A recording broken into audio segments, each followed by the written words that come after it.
1864. We were first class then, and we're first class now.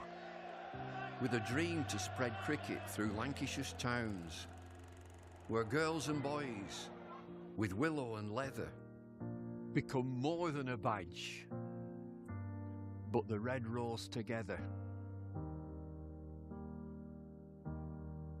A club where more than legends are made, but friendships, obsessions, moments replayed on our screens, in our minds, in our hearts forever. Because it's who we are, our DNA, the red rose together. Statham, Briggs, Jimmy, Freddie and Joss, Chappie, Sir Clive Lloyd, Carol Hodges, Kate Cross. What a roll call. It's a hard one to measure, with future names still to be written on the red rose together. We're all about people. It's what the red rose really means. Yeah, the ones signing autographs, but the ones behind the scenes. Our community, grassroots, the ones that feel tethered. Whether you're from here or belong here, we're the red rose together. And what about this place? Talk about world-class venues, internationals, gigs, events.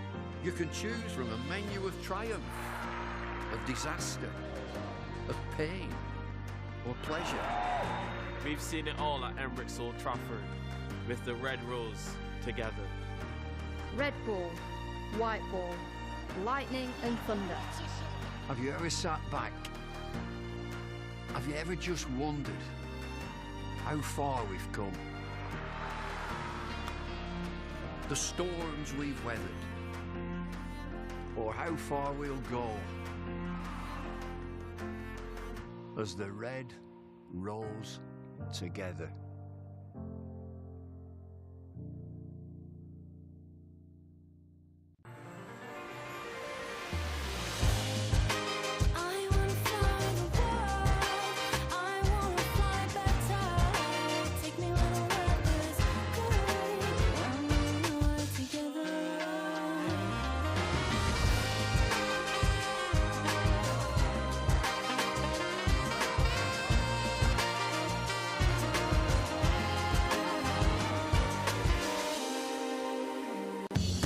Welcome to Conrad Dubai. Here's your key. Thank you. Let me help you with the bags.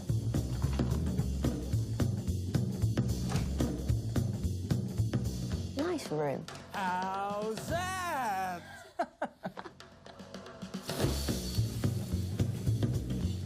How's that?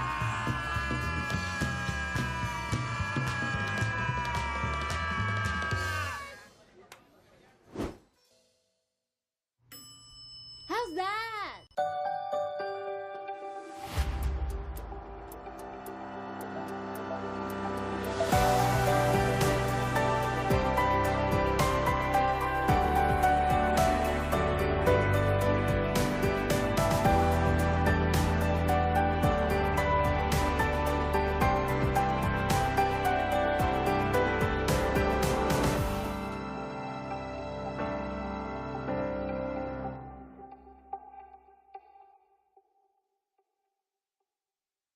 In 1954, Cyril Washbrook became the first professional captain of the county. Lancashire have won a tremendous victory here. Brady has in his place. Don't play.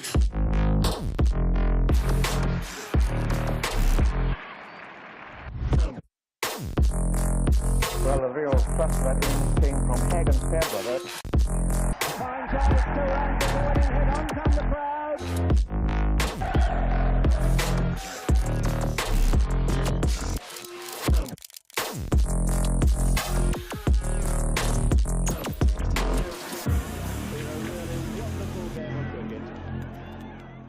This is a call for hungry dreamers and hard-working self-believers. Success is down to more than just luck and talent. It's striving to be the best, breaking the boundaries and never giving up. Are you ready to become your best self?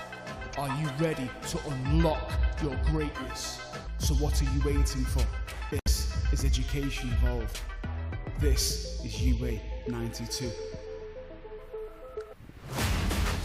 Good morning and a warm welcome to our coverage here on Lancs TV of the opening day of Lancashire's County Championship game against Warwickshire, where I'm afraid we're in the studio, which tells you that there's rain around. No play in the morning session. The scene's out in the middle with a little bit of the protective covering to protect the lens from the rain. Can tell us that there's the covers are on and we've had rain around, and it's a 12:30 lunch. An inspection will take place after that, and then hopefully we'll get underway with some cricket a little bit later on in the afternoon. So no play before lunch, 12:30 lunch, and we'll take a look after that, and fingers crossed we get some action. Just to kind of briefly get you into the day's play, we've got Mike Taylor from BBC WM, who covers Warwickshire, and Callum Flynn, the captain of England's physical disabilities side, part of our coverage again today. Mike, winless so far for the Bears. So what kind of mood are they in travelling up to Manchester this morning, do you think? They'll be irritated from having let slip a winning position against Essex at Chelmsford the other day, where they had a big first innings lead, well over 200 in front, declined to enforce the follow-on, looking after their rather depleted bowling resources, and ended up with a third innings collapse and paying the penalty. So they've lost 2 away games in a row against Surrey and against Essex, 2 of the more difficult trips, but that has knocked them back a bit after a very solid start to the season with 4 good draws, and they had the better of most of those with a lot of runs. But yes, they'll be a bit chastened by those 2 defeats, certainly the one at Essex. And for Lancashire, Callum, on the back of a terrific 4 days and a great win against Durham at Blackpool, so they'll be bouncing into this fixture. Yeah, it's exactly what everyone associated with Lancashire would have wanted, wasn't it? It is a bit of internal and external pressures from fans and probably themselves as a squad as well, but the skipper, as he so often does, led from the front with 2 massive hundreds for Lancashire, and a couple of debutants like Aspinwall taking wickets. I think it was his first 5 in the first innings and a couple of wickets in the second innings. But yeah, to get over the line, it'll be massive for Lancashire. Hopefully kick-starts their season a little bit. And the last time that Warwickshire won the county championship match here at Emirates Old Trafford was the year that Lionel Richie was number 1 with Hello. I remember that. Go on, what's the year? 1985. 4. So that's not bad. Not too far out. Okay, so once failed already. You failed the Pop Master quiz already. Yeah.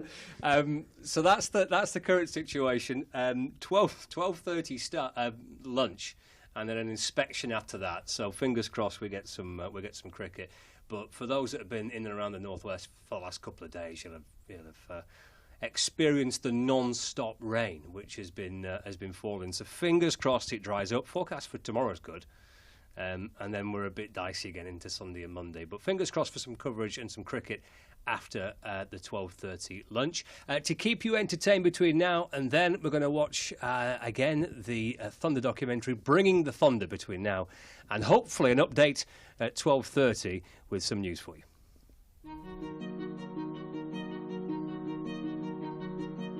I think the pace of the women's game and how far it's moved and how quickly it's moved is absolutely phenomenal. And I think not many people would have ever envisaged that it could have moved the way that it has done. So you would never imagine seeing that type of crowd for a women's match when I used to go and watch Thunder play Blackpool in the KSL. Just to see the growth of the game, it's a super exciting time. Been here at Emirates Old Trafford in the indoor school over the winter. The first time ever as a women's team we've been able to have a really good training block here. Today there's huge misogyny in cricket. There's huge casual sexism every single day. I guess it's pretty entrenched. Women's cricket wasn't really on the agenda. Problems in cricket have been dominated by a very small pool of white men, basically. I think it's pretty clear there's a huge funding gap. A lot of stakeholders are going to have to really take a few brave decisions to get us where we need to get to. As females, we don't want equal pay, we want equal opportunity, and that's what we're getting now at Lancs.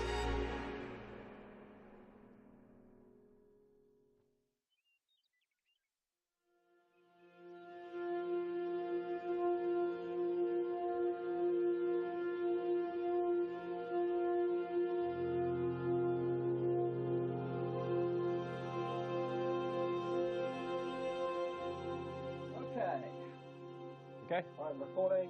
So Nice.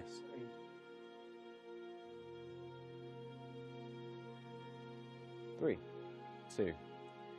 The Charlotte Edwards Cup begins on Sunday, and it's going to be a very exciting competition. It's a massive competition, you know, especially for our Thunder girls as well. After, you know, a relatively quiet showing in the 50-over competition, I think the coaches will be really pinpointing this competition to do something. So the Charlotte Edwards Cup is our T20 domestic competition for our regional team. Obviously named after the great Charlotte Edwards, who's strangely a coach in the tournament, so she's playing for her own name. It's a round-robin competition, so each team plays each other once. Then the top 3 get through to a finals day, where top of the group go straight through to a final, and second and third play off in a semi-final.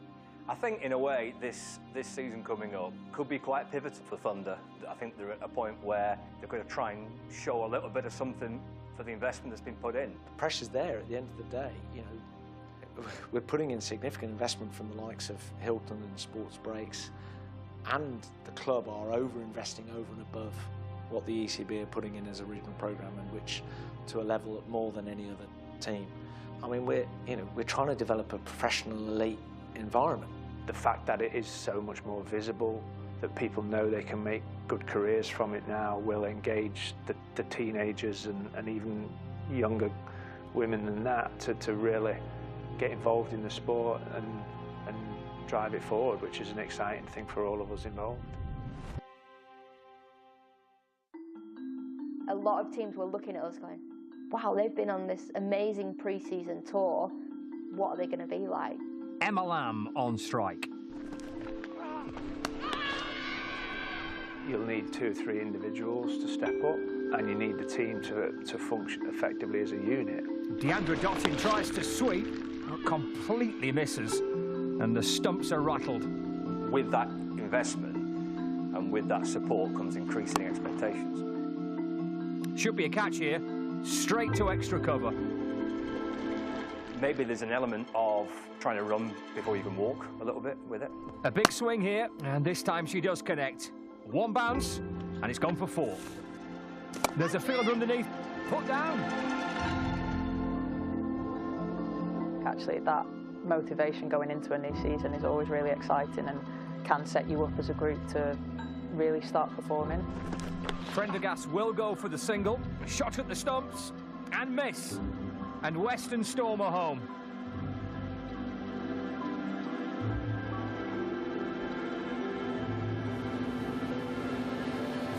And a warm welcome from Emirates Old Trafford. Thunder team against the Blaze here in the Charlotte Edwards Cup.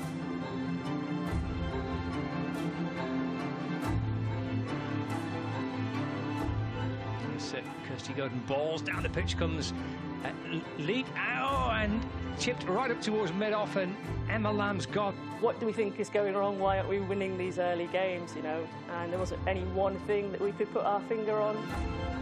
Ball, and she's looking to ramp that. It could be LBW. It is LBW. Threlkeld has gone. She's gone for 22. Returns for her 4th and final over. And Eccleston chips the ball back over her head, and Kelly takes the catch. But ultimately, when you're playing at an elite level, then that pressure exists, you know, whether the additional funding is there or not. The reality dawns that that is what professional sport is. Overcrossing and balls. That's chipped up towards mid-on. But not Thunder's day in the second match. Listen with the winning runs. So I think there's an element of you put that support in, you put that investment in, right, start winning games. It just doesn't work like that, does it? The better team, the stronger team across the piece won the match.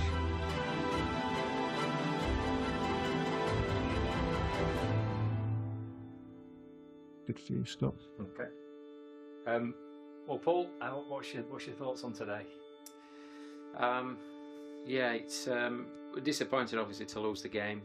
Paul Holton with me on commentary for a bit today, and he said that it looked like a team that's not won all season against a team that's actually played quite well this season. Would that be a fair summary? I think that's fair, yeah. I mean, we probably lacking a little bit of confidence at this point in time. You're winless, obviously, so far this season in the Rachel and in, obviously, 2 matches in the Charlotte Edwards Cup.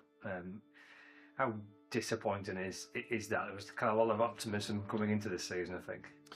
Yeah, look, we're disappointed. There's no doubt about that. That's the game, isn't it? And what we've got to do is we've got to keep building belief in the players and be ready, work hard and work smart and be ready come Saturday.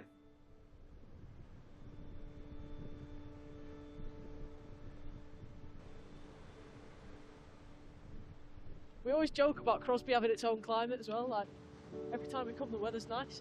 First thing on a Sunday morning, it's like so quiet. Like it's early, but there's like nobody here. The first time we brought Maisie here, she thought the statues were real people, and then I was like, yeah, so did Charlie. Don't live far from here and grew up playing at Rainford Cricket Club in Liverpool Comp, which is all because of my brother really. So brother played both cricket and football, and I did the same because of him really. So opportunities wise, I always just played boys and men's stuff really. Yeah, it was brilliant, and Rainford gave me all the opportunities that they could, and played a little bit at school as well.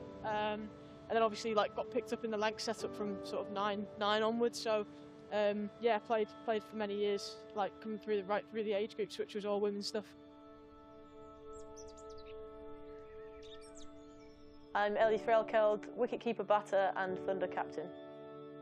Oh, Ellie Threlkeld, an amazing skipper, fastest hands in the northwest and in the whole country, I'd say. So I think behind the sticks as a wicket-keeper, she's a phenomenal talent. You can't look past the skipper, Ellie Threlkeld. I think she's been brilliant over the last few years. You know, taking on the reins as skipper is never an easy job, especially with a young group like we've got. She's, a formidable individual. She's still so young, and she's got such incredible leadership skills. Ellie's great. Ellie is what we're about at Thunder. And it's challenging for her in terms of the pressure of keeping, captaining, batting in top middle order as well. So she's got a lot of pressure on her shoulders as well. Played for Lancashire since the age of 9, I think, so a very long time. I've been part of the Thunder setup for 3 years now when it first was created. One of the first to receive a professional contract in 2020. And yeah, I've been part of the setup ever since, and became captain 2 years ago. So yeah, would be my second season in charge. It's something I've always wanted to do. I think I've done it a lot at age group cricket. When we found out Alex Hartley was stepping down, it was not really talked about a lot for a long period of time, and it was sort of myself, Georgie Boyce, a couple of other players were getting opportunities to do the leadership roles on the pitch, and it was mentioned to me that it might be possible, and I sort of gave it everything from my end and said I really want to do it.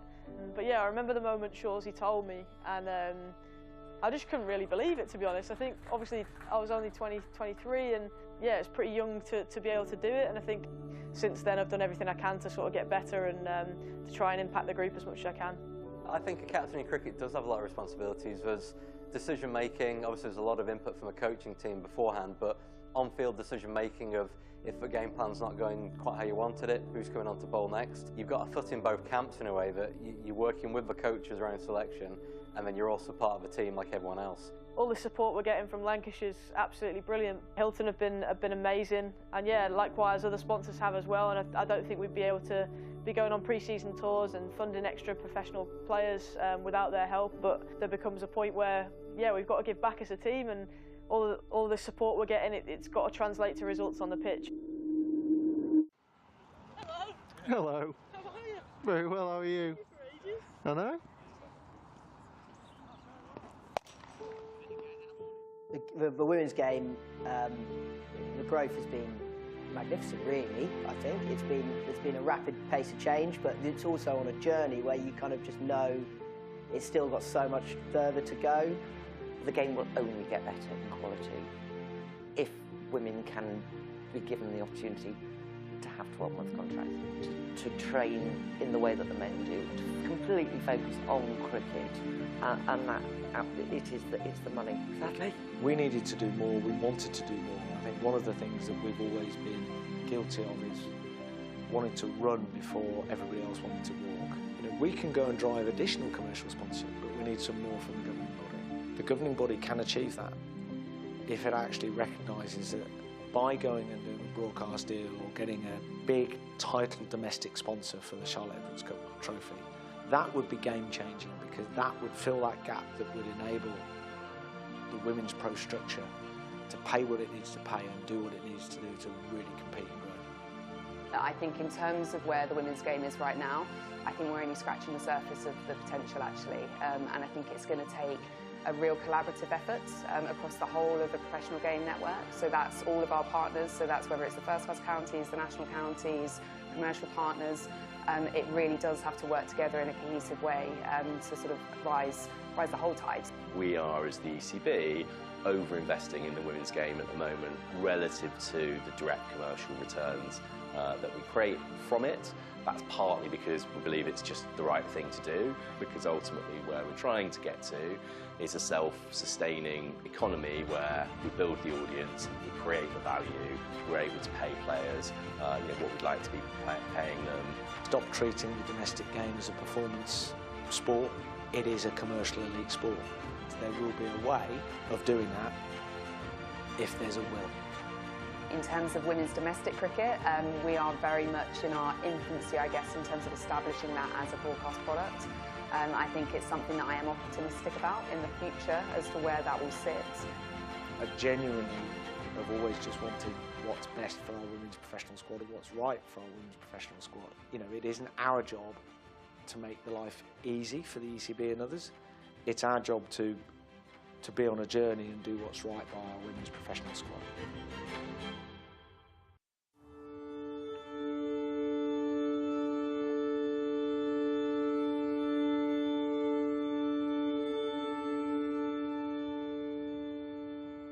I think for me, the most important thing about cricket and my love for it came from the friendships that I developed. You know, started playing cricket with Kate Cross at an incredibly young age, at 12 years old, and she's been my ride or die ever since. And, you know, friends that I've made throughout the game have obviously been my rock through my darkest times, but cricket for me is just the most incredible sport.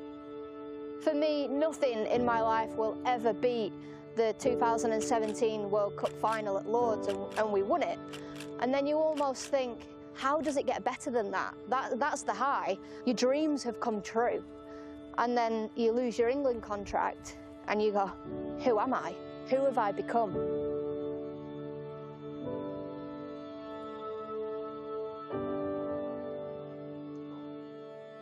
Right, so Alex, we'll start with the intro questions, so they're some nice and easy ones for you. So first is your name and your role. I'm Alex Hartley, former Thunder.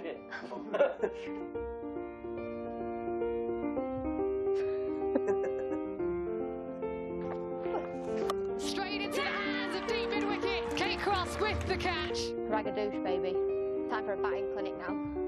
Oh, I don't like that one. Alex Hartley, World Cup winner, just an absolute firecracker of a player, really good fun. Oh, they're having sex. Oh no, it's not, it's dead. The moment she came back to training again, it was fantastic. She just brought an energy, a keenness, a directness about her as well.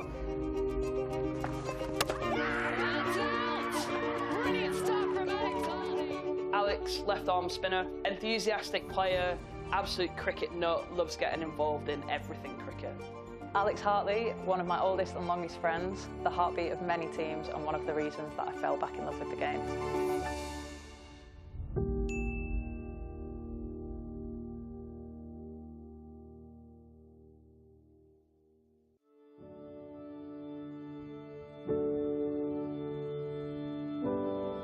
I was pulling my hair out, my eyelashes out. I had a breakdown on my mum. Couldn't remember the last time I laughed. Couldn't remember the last time I smiled.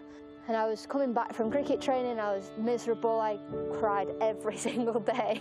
And had to start therapy because I didn't know what else to do. And I really had hit rock bottom of just going back to that dark place that I was in 2019.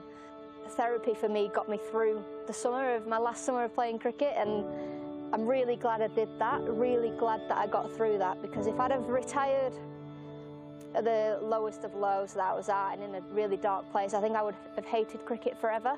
But through therapy, I got to play another season with the Thunder Girls, I got to play in the 100, and I retired quite proud of what I've achieved in my life.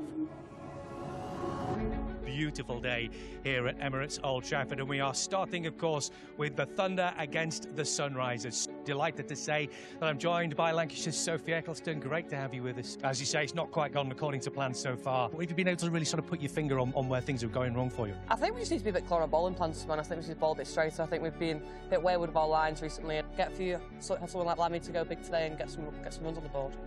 Ellie, thanks very much for speaking to us. You've just had the toss. What's the verdict? We're going to have a bowl today. Yeah, lost the toss, so we're in the field. Hey girls, all I ask is we sit here after this innings, we've given everything, okay? Energy for 20 overs, do the basics really well, all straight. Come on. After the tough start, I had concern, definitely. You know, I've kind of staked my team's name on really supporting and getting behind this group. The consequence of people not performing is, you know, those opportunities aren't there anymore. I think there was pressure. Maybe that played a part. Kate Cross to bowl the first.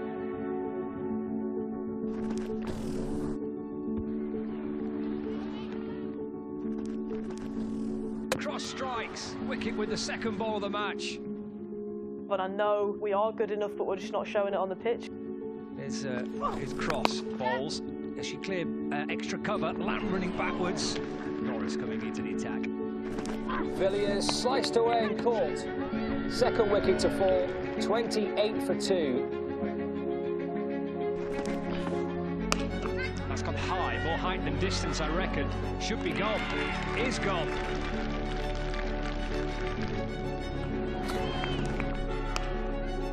Straight to Deandra Dottin. Gardner, the new batter. There's Lamb in and balls. That's driven for 4. 2 balls left. Oh, and bowls. This is excellent by Datani. Really good couple of overs at the death here for Thunder. That will be, I think, a really, really happy Thunder dressing room. It's all about the batters now. Job done. That game really felt like it was the first time that everything was coming together. We bowled really well, and you could see the confidence of the girls was through the roof as well. And it felt like if we could nail the second innings, then we were really onto something. There's pressure there, but the team went in believing. You really backed us. You know, the team walked out and you thought, yeah, we can do this. So here we go. Liberty Heap and Emma Lamb heading out to bat. A lot of pressure on Emma Lamb if she can get off to a good start. Kopak to open up the bowling from the Jimmy Anderson end. It's flashed away to mid-wicket. Nicely played by Emma Lamb. Well, it's a ferocious looking shot. It appears to me to be a marked improvement in running between the wickets. Oh, that's a skyer. Could be caught. Probably should be caught. Oh no, put down. 49 without loss. A run away from a 50 partnership for the first wicket between Emma Lamb and Liberty Heap. And drives down the ground, and that's going to bring up a half-century partnership. Kelly Castle coming into the attack. Lamb looks to sweep, and she's gone. LBW, big blow. First wicket to fall. That's the first breakthrough for the Sunrisers. Emma Lamb out.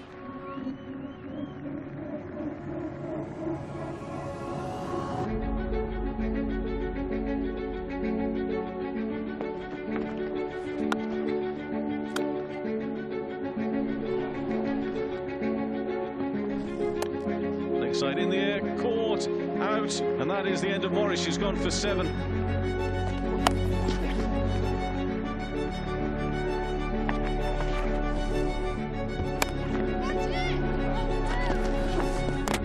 Oh, she's been bowled, out for 46. Frustration for Liberty Heap. Fine effort with the bat.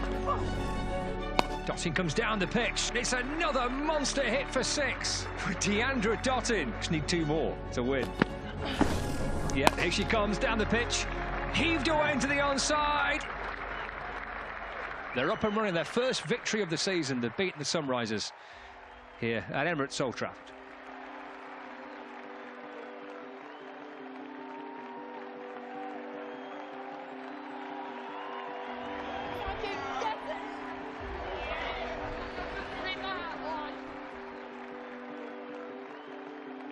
Happy captain.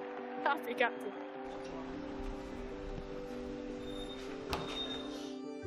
Girls, I just want to say I'm really proud of us. I think we talked about creating our own energy, and I thought that's the best I've seen us out there. I thought the bowlers were outstanding, and I think to turn around what we've done to that today, it's a great effort. And sitting in now, it feels good, doesn't it? So I think hang on to that, and we go again the next game. The defeat the other day, that we've got to stick together, and that's what you did. It was absolutely brilliant. I would have thought you'd won every game you'd played so far. So, fucking well done. You deserve this. You deserve it. It means so much. It means so much. It means so much to me, the staff, and everyone in here. So, cheers to you all. Thanks. Let's have many, many more beers that taste like this. Well done.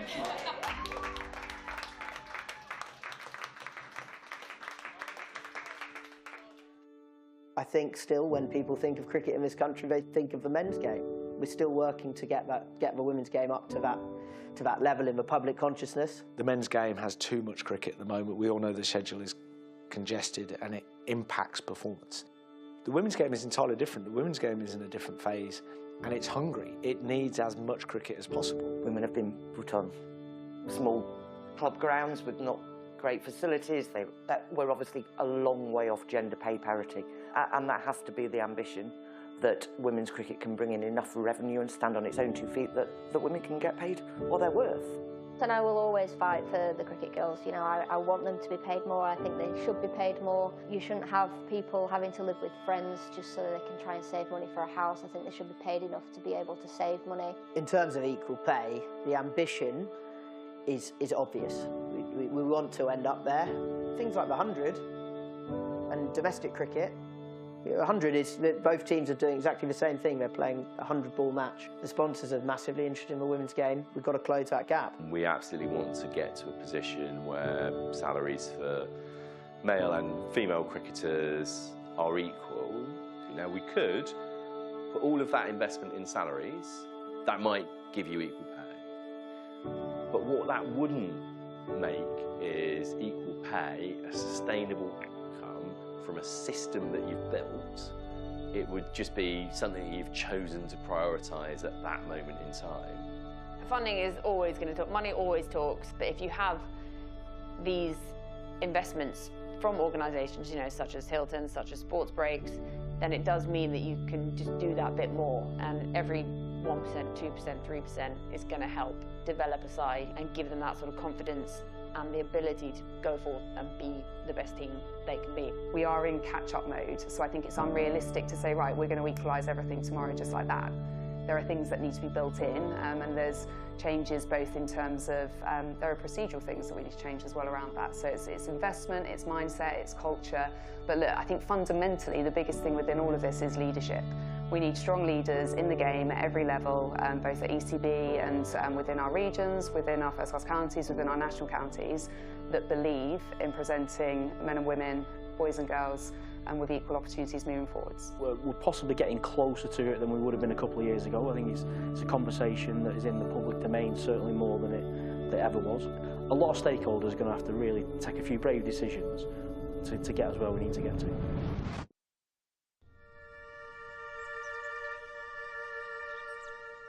When I wasn't at school or playing netball or doing any other activity, I was always down here playing.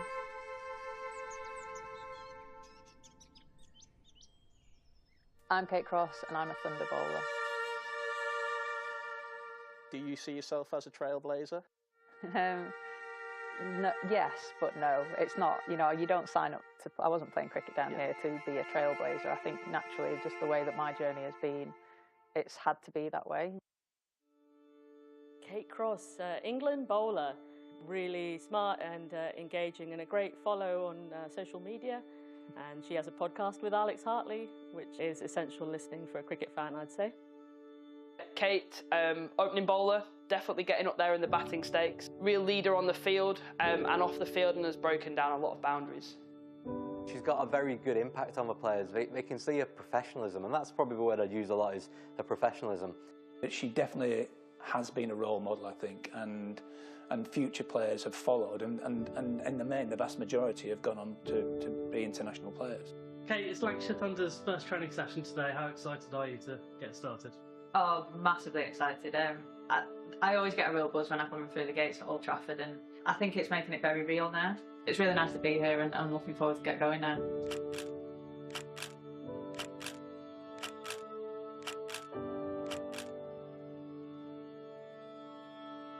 Kate and the whole Cross family are fundamental to Haywood Cricket Club.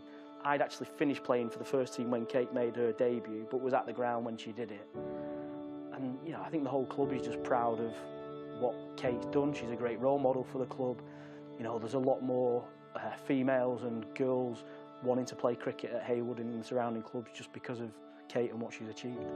I think Kate paints or embodies that vision of women's cricket, how it's moved on from those real amateur days of how you have to fight and earn your place in an academy and then England. Her journey now would be easier, and that's the brilliant thing. And I think the legacy of someone like a Kate is that these changes come in. So nowadays they'd be coming into a county age group set up at Lancashire, set up into one of our emerging player programmes, and then into the academy and then into the Thunder setup. Kate was a 15-year-old girl bowling in the nets, and this coach said, Stanley, just come and have a look at this girl.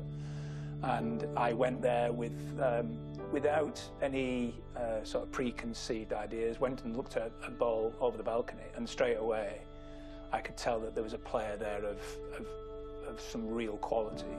She had this just late swing and delivered the ball in such a way that was really quite a powerful indication of her future potential. So I made up my mind there and then that she would be part of the academy, and I had no regrets. My only regret is that I was just so blinkered. Yeah, I mean, there was always comments. It was just such an easy thing for people to talk about.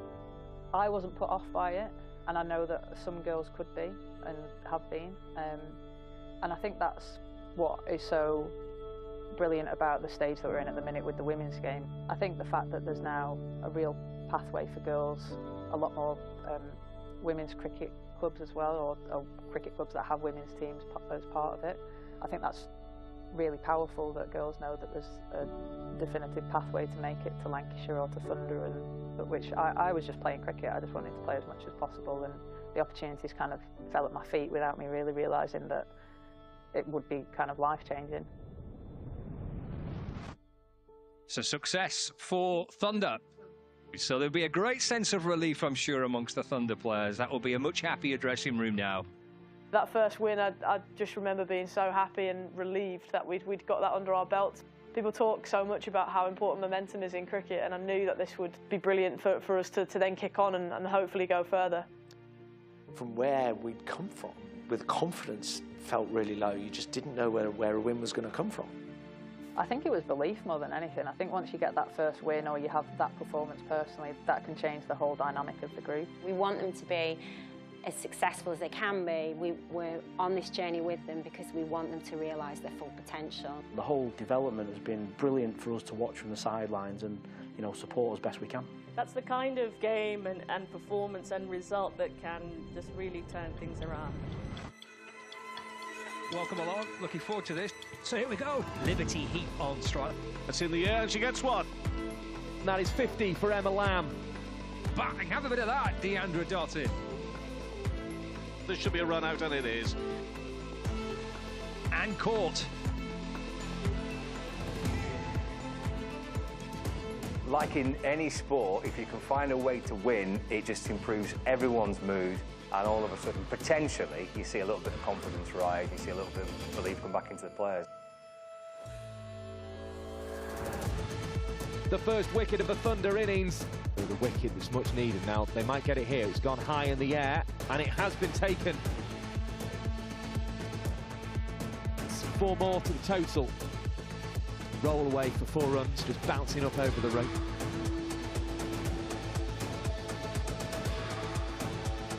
This is where we are in a hard world of professional elite sport. There are no hiding places. It does matter. This is very important to everybody at the club. If they can get a good win here, they can go past the Vikings. 4 runs, perfect start for the Thunder. A ramp shot, that goes away for 4 runs. Strong contributions with the bat from the Thunder. What can they produce with the ball? brilliant from Threlkeld. Bowled off stump, Olivia Bell. Another crucial wicket for Thunder. Let's hit back at her. What a catch that is from Tara Norris.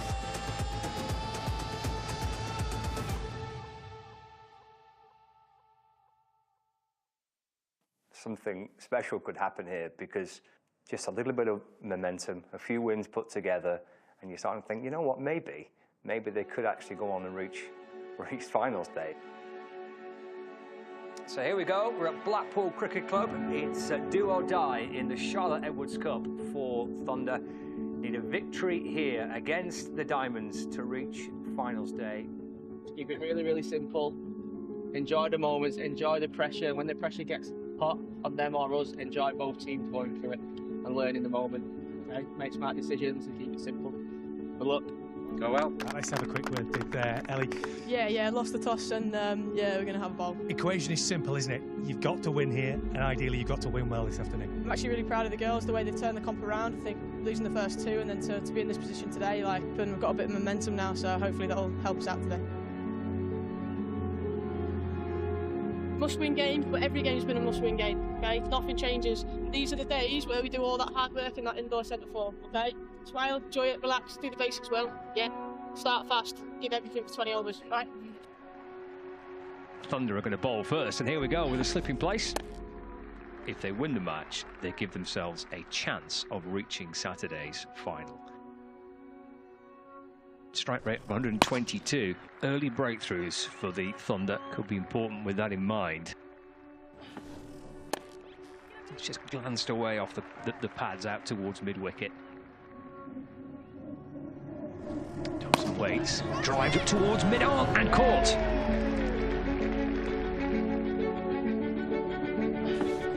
It's driven and caught. Second wicket in the over for Tara Norris.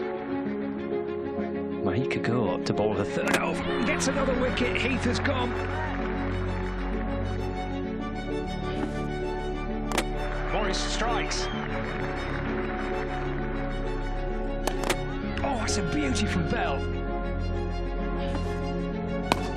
It's down towards long on. It is out. Datani takes the catch. Next batter out. And she's going for another big hit. Plenty of height, not much distance. Might be caught. Is.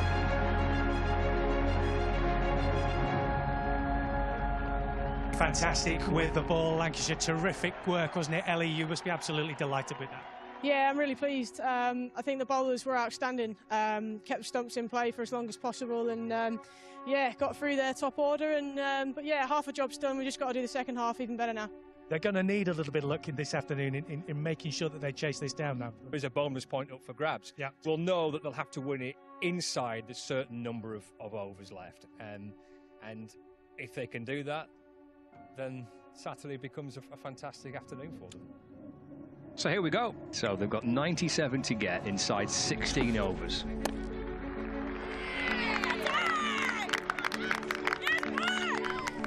The ball's hit firmly away. Heap comes down the pitch, hammers the ball away. Could be caught. Is. Sophie Morris takes guard from the umpire. It's a good-looking shot.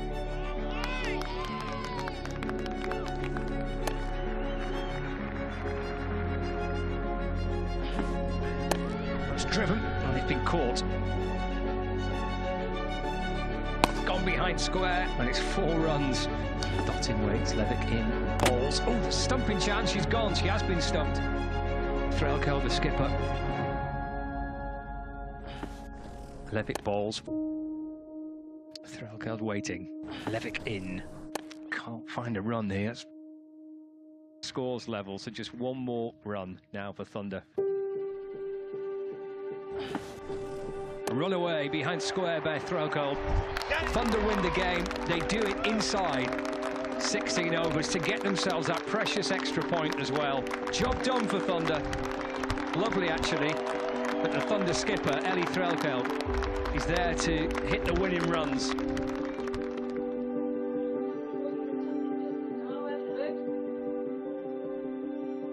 Everyone in. I need everyone in.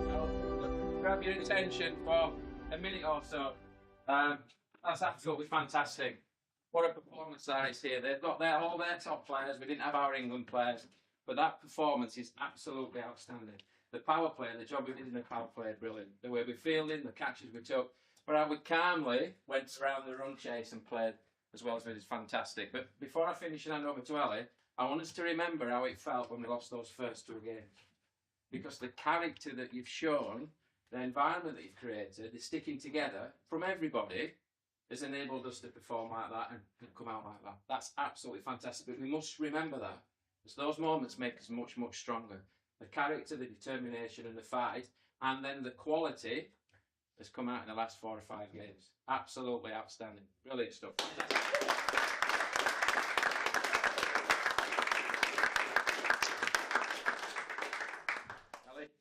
I think, girls, I'm fucking proud of us. I think if we'd have been sat here, if you said we'd been sat here a few weeks ago, no one would have believed it, would they? So I think, like Shawsy said, it's testament to the people in this room and sticking together. And look, we're going to the finals day, and I think now let's take what we've done today into that. There's so many positives to come out from today. I think the bowlers were outstanding. Meeks up top, Tara, brilliant. I think Liv and Soph to come in and play under a pressure game like that, and to execute your skills like that was fantastic. It's brilliant to see. And then I think sometimes when you're chasing a low total, it's easy to go out there and just try and knock it around. I think the way we approached that batting innings is exactly what we want. I thought Dats, Fee in particular, you're outstanding today. And yeah, let's keep doing what we're doing, and we'll come home with the trophy.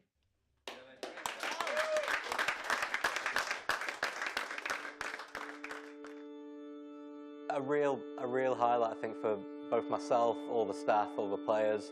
Fee Morris as a signing, how she's developed and then excelled in these games.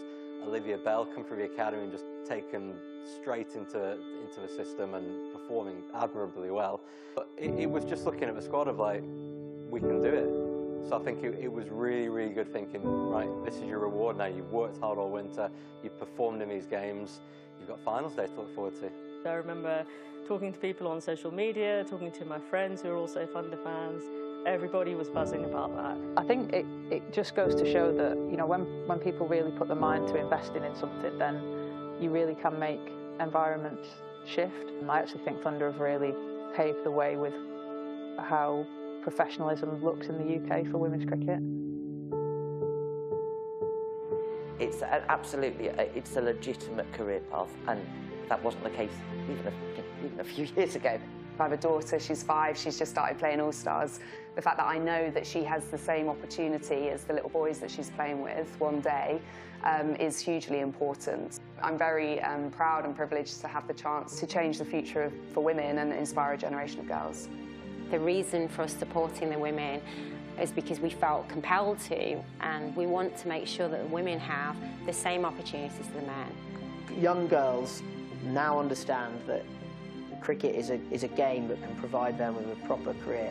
We're talking hundreds of girls, more than 100 girls right now, but hundreds in the future in the country at any one time can earn a living from professional cricket just as they can in the men's game.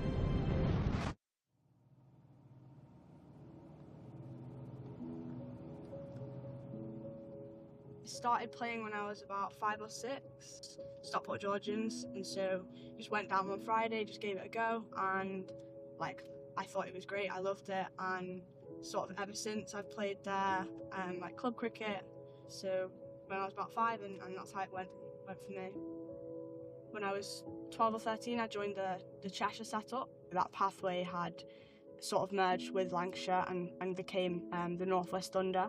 That was very good, like very beneficial to me. I think, you know, there's pictures of me from 5-6 years ago with like a Lauren Winfield Hill or like a Kate Cross at a game, and I would have been like, you know, these are the best in the game, like these are the players that we all aspire to be. And I think how actually in the last couple of years, like it's so much more doable.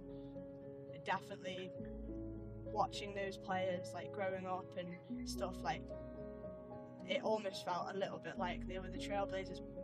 Like it's great, like now it's absolutely great. To be where I am now is something I would never expected, and it's only something that seemed doable since joining the ranks. So I think that's been, you know, credit to them for a lot of it.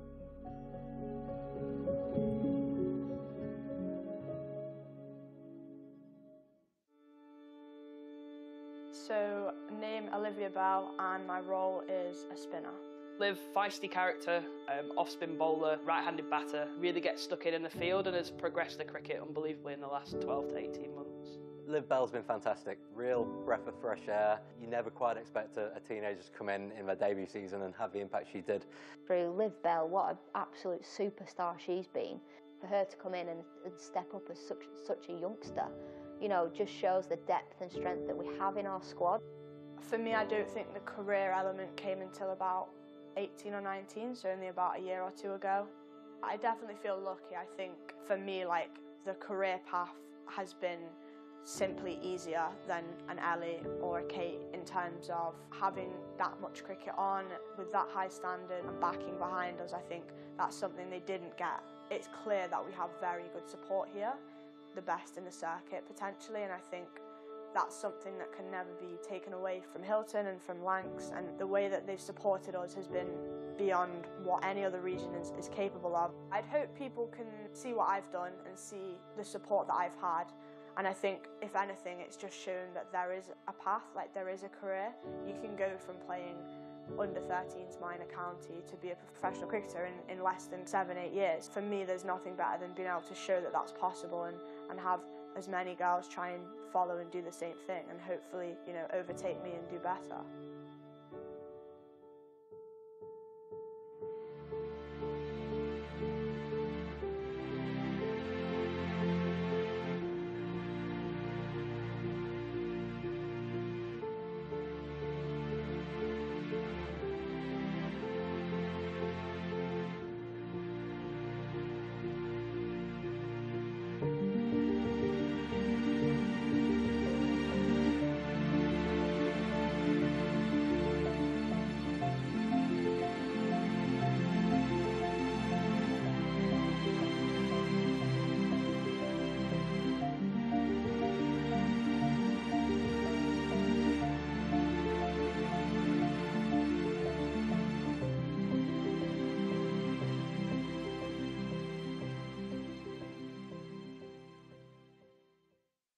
Firstly, I think the belief that we can get there now will be there, and I think that's something we've never had before. Now that tournament and that trophy's there for the taking, and anyone can go and win it, and I think we've got to use sort of that disappointment in that finals day to fuel our training for the winter and to fuel our motivation to go and do one better next year. I think the 2023 season was just a huge part of what this journey is for Thunder, and the belief in the group now to know that Thunder could be the team next year. There is a broader network involved in this. There's a support group that surrounds the players. There's people at the club, there's the sponsors, there's the players. So that would have been a very special day to have got to New Road, to have played in that finals day would have been great, and fingers crossed there's more. We've supported the team for a long time. The fact that they get into finals day, semi-final, big showcase matches is fantastic for us to see. You know, the first time you're in a final, I think they'll always remember that. They'll remember that feeling. And that feeling is something that you can kind of take with you and put it into future appearances, future campaigns as well. Girls are going to be confident next year going into the Charlotte Edwards Cup. What an experience like that does is it starts to build your inner belief system. The fact that the team have now got to a playoff and know that they're capable of doing that should give them a lot more confidence going into this next season. We couldn't be proud. I mean, it was an incredible achievement for them to make finals day and to be part of that journey and to have played some role in that. We were extremely proud to see that happen.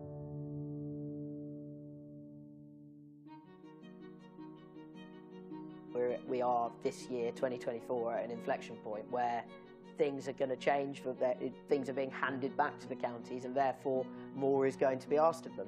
But every county should sit up and realise that there's an opportunity there and one to grasp.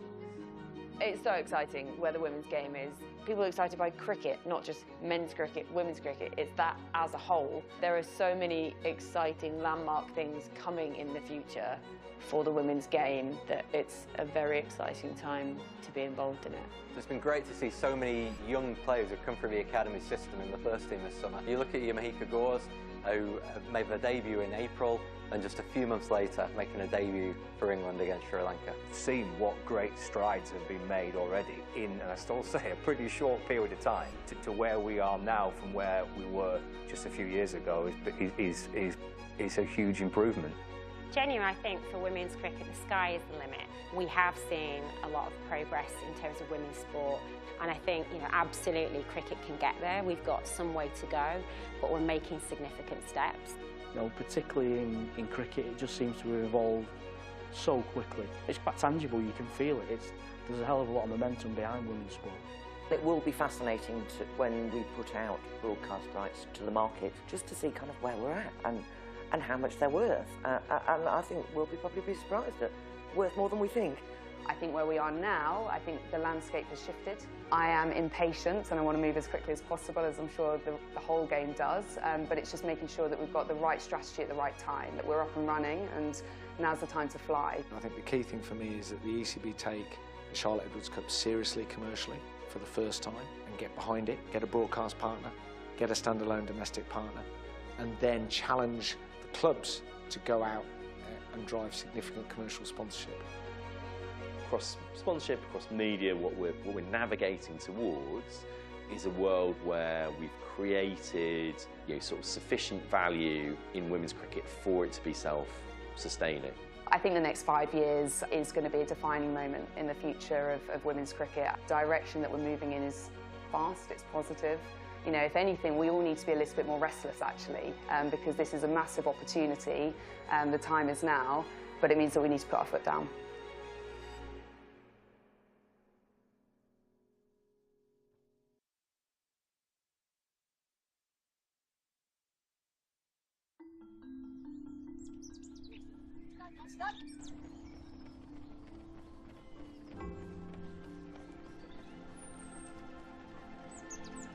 The squad are really excited with Chris Reed's appointment. High quality individual, high quality ex-international player, and I think he'll bring something different. He's got to move this team from being everybody loves Thunder to this team has a hard edge and can win. The expectation on Chris is we want trophies. We're taking Thunder out on pre-season tour to India and Dubai, which will be the third time we've taken our women out on pre-season tour with our men, and with additional on top Hilton funding for 2024, we are the only squad that has 15 full-time pros. That gives us a full winter with a full professional squad, and we're really excited about what's to come.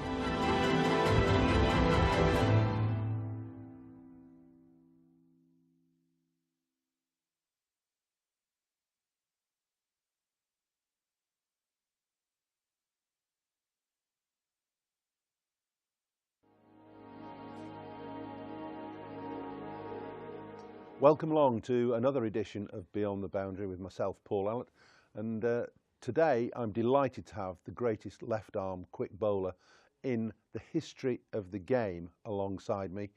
Played for Lancashire for 10 years, has become an adopted Lancastrian and had a wonderful international career with Pakistan. Wasim Akram, welcome along. Welcome, thank you, Alt. Welcome back to Emirates Old Trafford. Does it still feel a little bit special when you come back to Manchester? Of course it does. Manchester? When I was parking my car, so a lot of memories came rushing back. The playing days, obviously the ground has changed a lot for better. But yeah, every time I come here, last time I was there about 3 years ago, when there was a COVID test, so we were in a bubble in the hotel. But over and all, playing for Lancashire has been the highlight of my cricketing career. You know, I'm writing my book, it's almost ready, it'll be out in November. Okay. So a lot of positive stuff of Lancashire. For me, playing for Pakistan and coming to Lancashire was like a little oasis. Everything was comfortable, you guys just played cricket. And we had 3 senior players, Paul Allett, Michael Watkinson, and Graham Fowler. They used to make fun of all the junior players. It was a tough school at times, I agree. It was. But it's great that you hold Lancashire in such reverence and such esteem. But tell us a little bit about how you came to come to Lancashire in the first place, because you were a very raw international cricketer in the late 80s and 88. Yeah. You hadn't much experience of Western culture. None. I don't think you had much experience of playing over here at all, had you? Not at all. I think in '86, the great Imran sent me to play league cricket up north in Durham. Okay. I played for a club called Burnup Field. Yes. Boundary was about 25 yards one side. And it was tough for me, you know, as a kid from Pakistan coming to this weather and this country. But the idea was '87 we were touring. So just get the idea how the wickets work, how the weather works. So I enjoyed it. We used to end up every night at that nightclub on, you know, on the Newcastle River, on a ship. The Tyne, the River Tyne. Yes, yes. Yeah. I bet, and the fog on the Tyne was and all then, yours. yes, coming back to your question, '87, I think, or '88, '87, we were playing in Sharjah. Yeah. And Neil Fairbrother was playing for England. He got picked up. And Laurie Brown, a physio, great guy, one of the best physios I worked with, great human being too. They got hold of me there. They said, would you like to play for Lancashire? And remember those days, Lancashire, county cricket was, you got to be #1 player in the world. Only one overseas was allowed to play in playing 11 and you can only register 2. That's right. So I thought they were talking about Lancashire League. I said, yeah, sure, I'm ready for Lancashire League. They said, no, county. I said, really? So yeah, that was my first experience that I found out. And did you knew nothing about county cricket, presumably? No idea. None. Nothing about it? Nothing about county cricket. I only read about it in Urdu magazines, cricketing Urdu magazines, that's how it works. But when I arrived here, I remember in 1988, but before that in '87, there was a test match here at Old Trafford. And our chairman, Bob Bennett at the time, Lancashire, a think tank, they got my family here. Yeah. For my birthday surprise. They called everyone, my 2 brothers, my younger sister, my dad and mom, to celebrate my birthday here. I think it was on 4th of June, if I remember correctly. But that was the first experience of me of, you know, Lancastrian hospitality. So the club embraced you right from the word go, and you in turn embraced the club. It was actually David Hughes and Alan Ormrod who were running the cricket department at the time, and they must have been the 2 that instigated your first appearances for Yes, probably. And I remember both of them, David Hughes, Yoza and Alan, has been a great influence early on as a 20-year-old kid coming from a different culture altogether and mixing up with, you know, Western culture, and they really helped me a lot. Remember the first time we met, we was a Forte Post House in Nottingham. That hotel on the 1st floor. Yes. And Alan told me to come to team meeting at 6 o'clock in the evening, day before the game. I said, okay. He said, it's in the bar. Okay, I said, that's different. I come from you're not a drinking culture. You're exactly.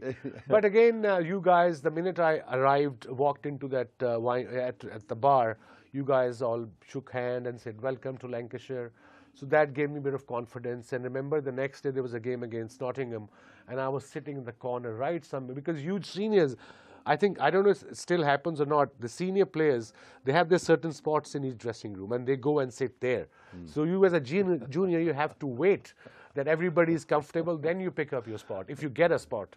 I remember wandering into a dressing room and somebody, it probably wasn't you, was sitting in where I normally change. I said, listen, I've been changing for 15 years. I think it was me. Well, I would let you off. But that's a good culture, though. Yeah, I suppose it is in a way, although it might be a bit outmoded now. Yeah, no, probably. Now then, your rise and appearance in cricket was quite extraordinary, because you played very little first-class cricket, if any, in Pakistan. None. And you turned up and bowled at the nets. It was a camp of a Pakistan camp. It was a camp for 100 kids, young kids, and I did, you know, well for my club, Ludhiana Gymkhana in Pakistan. So they, you know, said this guy is good. So my name was in that in particular camp, and I remember first 4 days there were 100 kids, and including Ramesh Raja, who played a test cricket by then, 1 test, and Mohsin Kamal, another test cricketer, and top first-class performers were there as well.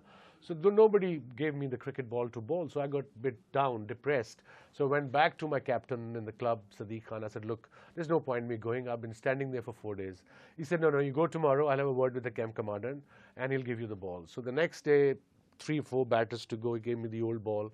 I impressed him for some odd reason. Agha Saadat Ali, another late test cricketer. And then the next day, he gave me the new cherry. And you see, I used to bowl big in-swingers then. and I troubled almost swing everyone. to the right-hander. To the right-hander. Good ball from a left arm quick. Good ball. Yeah, so, you know, I impressed everyone there, and then Javed Miandad was the captain of Pakistan squad, so he came to practice. So Gaddafi Stadium is a huge ground. So one side was our camp, and his net was the other side. So he wanted some bowlers. So the camp commander said, "You want to bowl at Javed Miandad?" I said, "What? Javed Miandad? I had a poster of him in my room. I would love to." Well, one of the best Pakistan batsmen ever. Ever. And one of the best in the world. In the world. So I went to bowl at him for a couple of days, and he got impressed by me, and then New Zealand was touring Pakistan, and suddenly my name came in to play against New Zealand team, first 3-day game, President 11 versus the New Zealand side in Rawalpindi. I was over the moon, so was my family. Javed Miandad, Sarfaraz Nawaz, Tahir Nakash, all these test, Ramiz Raja, Salim Malik, all these guys were in the squad. And Javed dropped, I think, Tahir Nakash or Sarfaraz to have me in playing 11. That was my first-class game. How on earth did you feel playing international cricket from straight out of club cricket? How on earth? Because that would well, it would cause issues for an awful lot of guys when you were 17, 18? I was 17. 17. Yeah, 18. So how did you feel? I think probably too young to even bother about it. I was too young to even bother about it. Absolutely spot on. It was blessing in disguise. I didn't know probably half the team of New Zealand. I knew Martin Crowe, Jeff Crowe, Jeff Harwood, John Reid, Jeremy Conning, the big names there, you know, cricketing. And they were a good team. Great team at the time. Yeah. So I got 7 for 50 in first innings. I don't know how. And second inning, 2 for 50. I was just running in and ball, and I didn't know at the reverse swing at the time, but it was just happening. I know how. How? Because you're a good bowler. But I mean, were you quick, and presumably you were raw then, as you say. Raw. You say I don't know how, but you did swing the ball. You swung the new ball, and you had this. You had this very quick arm. Pindi wicket was like a road. You know how Pakistani flat, no bounce, no grass, no bounce. But I've got, I think before lunch I got John Wright caught in second slip. And then from there onwards, just everybody walked in, I would just start bowling full, and everybody was getting leg before bowled. So yeah, I think I was too young and naive. It was blessing in disguise that I didn't know who the players were. And yeah, and you didn't have time to worry about it, presumably. So what about your development then? Because you're set into the world stage straight away. Yeah. And you've got this natural, raw talent. Were you allowed just to carry on doing that? Or was there some pressure on you to change what you were doing? Oh, there was no pressure. I had very good mentors in Javed Miandad, and then Mudassar Nazar, who still lives in Manchester. He does, yeah. Well-travelled person in India. Yeah, well-travelled, who also helped me off the field. And then that was on New Zealand tour. And then Imran was joining us. He was playing for New South Wales. So he was joining us. We were meant to tour to go to tour to Australia for Mini World Cup in 1985, where India, I think, won eventually. India, Pakistan went the finals. So I played, I think my first game was against Windies or against Australia. And I got 5 for 21, first top 5 wickets. Again, just bowling full, no control of the swing. That I learned eventually. But in the beginning, just come and bowl and hit the right areas, and that's what I did. And Imran was standing at mid-on, you know, telling me on every delivery what to do. So that, as a young kid, was a huge confidence. My hero was telling me what to do, and I listened to everything he wanted me to do. And I think that's how I sort of got into the groove of Test cricket. Was Imran a good teacher, a good mentor? Did he allow you to develop naturally? Yes. Or was he dictatorial? No, he was very easy, whatever I'm comfortable with. But he always wanted me to work hard when I was 17, 18. You know, those were the trades I've learned from him, Miandad, Mudassar, that, you know, talent can stay for 2-3 years, and the hard work can prolong that talent for another, say, 20 years, 15 years. And I think that's where I have to come back to Lancashire. When I played in 88, I remember getting my first 100 here, first class 100. And in 89, I became the #1 player in the world. That won 6 months of county cricket, playing with you guys day in, day out, travelling. And you guys were very helpful. You were helpful as a bowler, our captain, Yoza. I don't know. It's probably the best compliment that anybody's ever paid me, for you to say that I help you with your bowling. But I'm flattered.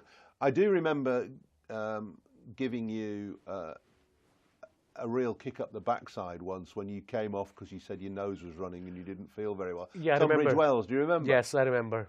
I remember that game as well, Tunbridge Wells. Don't want to play there anymore. No, I never liked it there. So I said, come on, this is hard work. Bowling is hard work. Yeah, I remember. So you have to bowl even though you might not be feeling great, you might not be bowling great. So that might have been a lesson. Probably. I think tough love sometimes works. Yeah. And I'm glad you did that. It helped me. And you see, the whole team was behind me, the captain, the club. Yeah. I remember they put me in this hotel. It's still there or not? Trafford Hotel?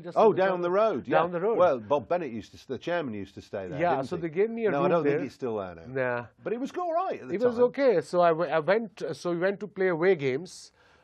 We were away for about 2 weeks, 2.5 weeks. I came back. They checked me out. I couldn't find my clothes. I said, where are my clothes? They said, we checked you out. I thought you were not coming back. So we had some great stories. But again, when I bought my place here at the time, I remember I must give compliment to this Pakistani Sufi Sadiq. He's still around. Accountant. He says, I'll help you with your accounts and all. I said, ask Lancashire. He said, you buy a house. I said, buy a house? I'm 20 years old. I have no money.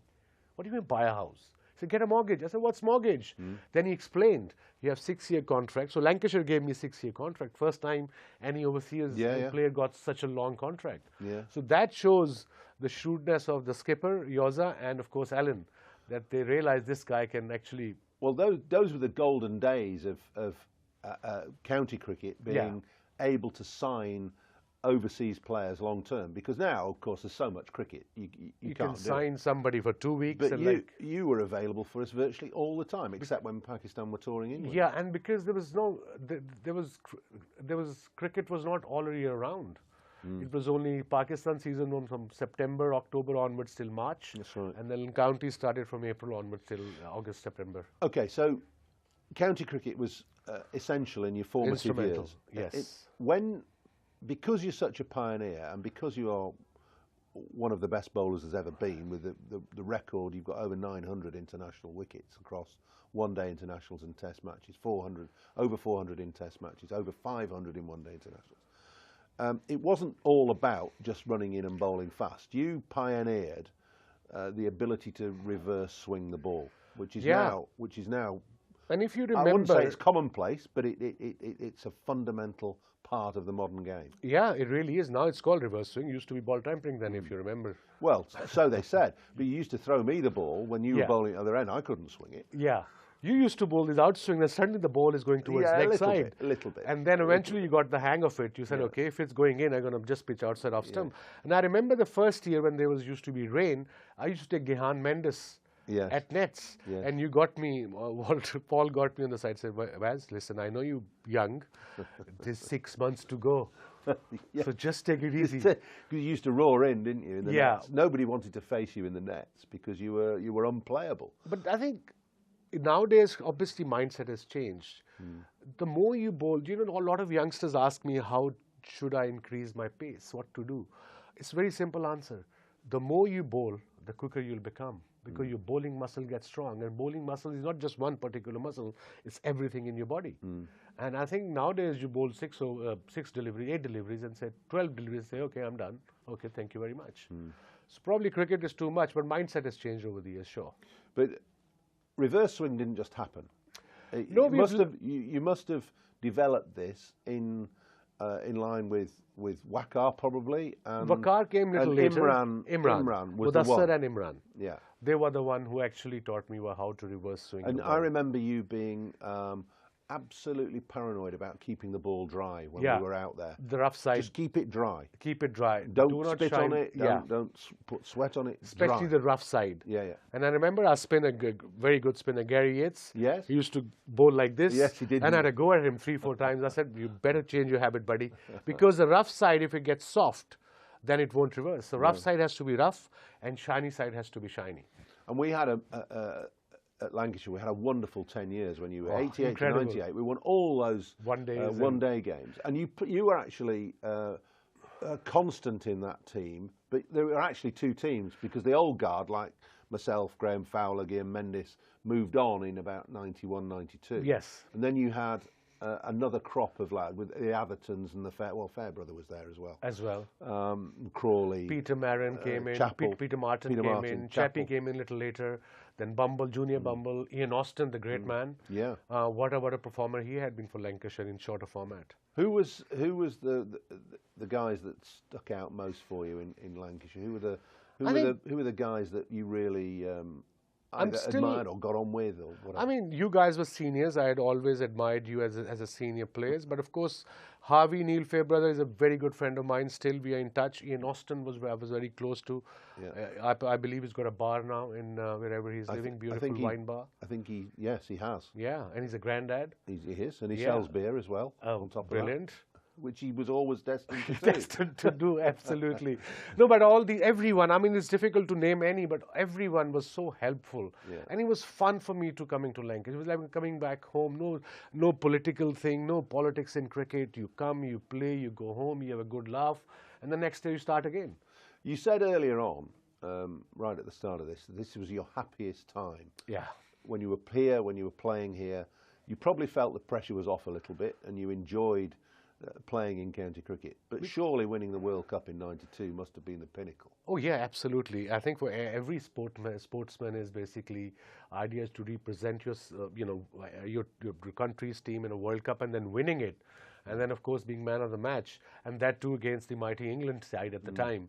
They were the most experienced team in the world as far as one-day cricket concerned. But yeah, that was one of the best moments, in fact, the best moment of my life. What did it feel like? Because there was this aura about you. I remember standing next to Warren Hegg at slip. Warren was his name. Yeah, Warren keeping wicket to you, and he must have been one of the best keepers you ever bowled. Absolutely. I can't remember him dropping a catch off you. No, and very rare. You bowled 90 miles an hour and swung it and hooped it round. He was corners. one of the best keepers, I think, who kept on my bowling. He was phenomenal and a great guy as well off the field. Yeah, still is very helpful, very easygoing, hard worker. But getting back to you, you had this aura about you, and I know, standing at slip 20 yards back, watching you run in, there was a fear and a trepidation in the batsman facing you because they didn't know whether you were going to hit them on the toe or on the nose. On the nose. I think that's what I've learned in county cricket. That's why the experience matters. Playing under different condition matters, and every ground is different in England. Weather is always nice. It's not, I mean, if it's 26 degrees in England, you say it's a heat wave. No, it's not. Heat wave is in Pakistan. Right now it's 41 degrees. Yeah. So that also helped. And remember, we used to have a playing deck as well. And the next deck, next pitch, each side used to be dry as well without the grass. That boys can throw one bounce as well because the reverse swing. So that helped a lot as well. I think even in a book is coming out in November, the Lancashire stories are quite funny and memorable and happy times. Brian Lara, Ricky Ponting and Viv Richards have all gone on record to say that you were the best bowler they ever faced. Wow. That's pretty serious. That's huge, coming from the greats of the game. Yeah. And I think it was because of my quick arm action maybe. And you were very difficult to pick up. Yeah. You had this scampering run. And I learned, quick run. And I learned things as well. I was the only left-hander who went around the wicket, if you remember. Well, you started this. Yeah, I started this trend. You did. And I used to run. From behind the umpire. I said, why not? And then leap out. Yeah, nowadays I see bowlers, even T20 format, they're getting hammered every ball. They don't change anything. No. So as a bowler, what's my job is to create a doubt in batsman's mind. If things are not going well, just have your run of diagonal. Just bowl the same delivery you want to, but do something different. But you were capable of bowling round the wicket and swinging the ball away from the right hand. Yeah. Very difficult thing to do as a left-arm bowler. I think both of these guys. Yeah, I mean nowadays Shaheen Afridi. Yes. And then Mitchell Stark. Yes. Trent Bolt. Yes. These you guys were the are very pioneer. good. Yeah, I started bowling around the wicket, different angle altogether. And as a right-hander batsman, if I'm bowling around the wicket, if you're batting, you have to, with the angle, you think ball's going to come in. Yeah. And if it just goes across a bit, every chance to take an edge. Waz, we could talk for hours, and hopefully you'll come back and we'll do part 2 of this Sure. at some point. But Sure. just before we go, I talked about the batters who said you were the best. Who was the hardest batsman to bowl at? You see, I played against great Viv Richards, Brian Lara, Sachin Tendulkar, Alan Border, Graham Gooch, Mike Gatting, Alex Stewart. These are the big names. But I think one of the best was who played against me and Vakar against reverse swing was Martin Crowe. He always played us on a front foot. At 93 series, he got 200s out of 3 test matches. Pakistan won 3-0. I got 16 wickets in 2 games. I got injured. Vakar got 30 wickets in 3 test matches. And he got 200s. And then I think in England, who really played both of us well with the new ball was Alex Stewart. Because he realized I have to attack. I can't just block and wait for the semi-new ball. By the time it'll be too late. So yeah, he was also quite difficult, especially. And in one-day cricket, I suppose Brian Lara and all these guys were there, but Gilchrist was the most difficult, especially when there were no bounces. Waz, it's been fantastic to talk to you. And I hope that you'll come back and talk to us again. You're going to keep coming back to Emirates Old Trafford? And Absolutely, any time. I mean, I'm 20 minutes away. Every summer I'm here for a month and a half with my family. My boys are 23 and 21, 24 and 21. They were born here in Wythenshawe Hospital. So they love coming here. They have a lot of memories of their mother as well. So yeah, love coming back, enjoying the weather, enjoying my little town, little Altrincham town. Just walk around, Dunham, Massey. Just love it. Beautiful. Well, we love having you back. Thank you very much. Thank you for everything that you've done for Lancashire, and keep coming back. Absolutely. Thanks a lot. Thank you.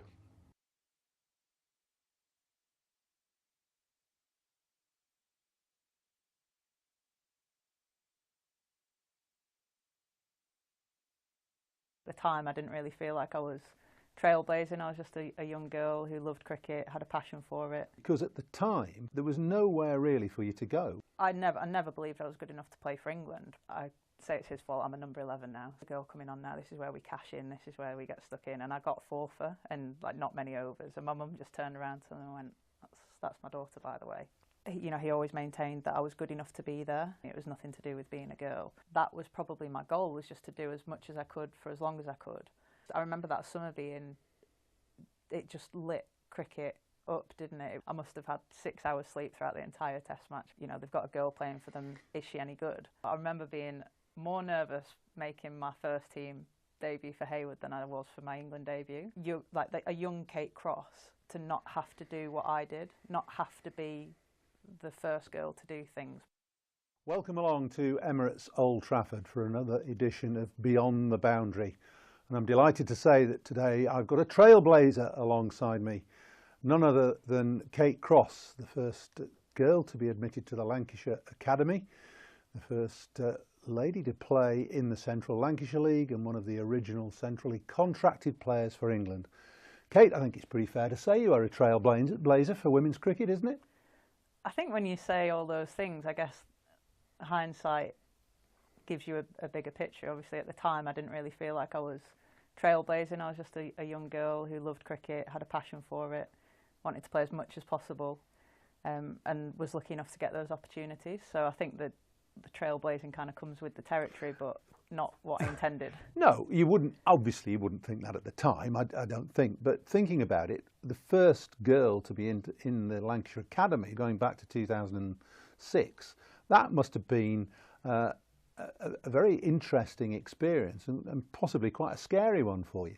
Yeah, it was. Again, I think at the time I was just delighted that I got another couple of training sessions in the week, and I was getting to come here and do it at a ground that I'd watched a lot of cricket at, and you know, that felt really special. But I remember it being quite intimidating. I remember going to that first training session. I was 15 at the time, and obviously my dad had to drive me because I couldn't drive. And I remember being really nervous on the drive in that, you know, I was going to be training with, at the time, what I thought were really elite athletes and, you know, young lads who could go on to play for Lancashire and England. But I think that the thing that probably made it pretty big for me was the media attention around being that first girl. And I'll always remember how John Stanworth remained so calm about his decision to select me, and you know, he always maintained that I was good enough to be there, and if he'd seen a lad with the skill set that I had, he would have selected them to be in the academy. It was nothing to do with being a girl. And I actually think that really helped me with my journey in cricket.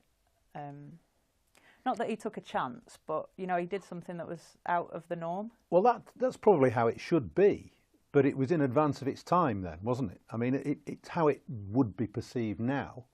Yeah. But then, even though we're only talking not very many years ago, 16, 17 years ago. It feels like a long time well, yeah, ago. maybe, but it was out of the ordinary then. Yeah, it was, and like I said, there was a lot of media attention around it, and I had to get stuck into doing live interviews with Sky and the BBC, and I remember doing these interviews, and then week 1 of training, when the academy actually started and we kicked into winter training, week 1 was around media training, and John got the cameras out and said, you know, you're going to have to get used to this, and I was thinking, I really could have done with this about 10 days ago when the media interest started. But that I always kind of maintained that was the moment that I thought cricket's the sport for me. That I was playing a bit of netball at the time, and I loved netball. Obviously played a lot of sport at school, but cricket was that moment was like, you know, I could really take this seriously now. That's interesting, because at the time there was nowhere really for you to go, was there? There was no professional women's cricket. I mean, England played, and there was sort of amateur county cricket, but you couldn't have dreamt of forging a career in the game at that time. No, absolutely not. Obviously, like you said, there was no professionalism in the game. If it was kind of semi-professional, and the girls that were playing for England were paid peanuts, a basic wage to, you know, there was a lot of subsidising, a lot of coaching, a lot of work with chance to shine. But it's hard to think what my aspirations would have been at that time, because I never believed I was good enough to play for England, but I always just like I said, I just wanted to play more cricket, and I felt like that was probably my goal, was just to do as much as I could for as long as I could. I'd been playing for Lancashire first team for 2 years at that point, which is quite a scary thought as a 15-year-old. But I think I don't know if I actually did have an aspiration to play for England. I think it was just more that I wanted to probably see what I could get out of myself and what the opportunities would bring. There is no doubt that it helped you coming from a sporting family. Your father obviously was a very good professional footballer. Your elder brother played decent cricket and played good club cricket. So sport within your family was extremely natural, wasn't it? Yeah. There was no doubt in the summer that I was having to play cricket with my brother in the back garden. I'm the youngest of 3, so almost the product of being told what to do and bossed around by Bobby, my older brother. I always joke as well that as we went through our cricket careers, me, my sister and my brother, Bobby's an opening batter, I'm an opening bowler, and Jem was the wicket keeper, so you could see how it worked in the back garden. And I never got to bat. If we ever got Bobby out, that was it. We'd go inside and play a different game. We weren't allowed to bat. So. Did he not bowl, Bobby? Not very well. So yeah, that's why I say it's his fault. I'm a number 11 now. So, but yeah, sport was just always part of my life growing up. It was never forced on us though. I think Dad was always quite aware that he didn't want to force us into having to play sport. And I'm terrible at football. I'm definitely not my father's daughter there. But yeah, I think it was just, you know, I remember my summers just being really bright sunshine. You're always in the garden. I'm sure it was rose-tinted glasses now looking back, but I think the community that cricket creates is one that you're just always down at the cricket club.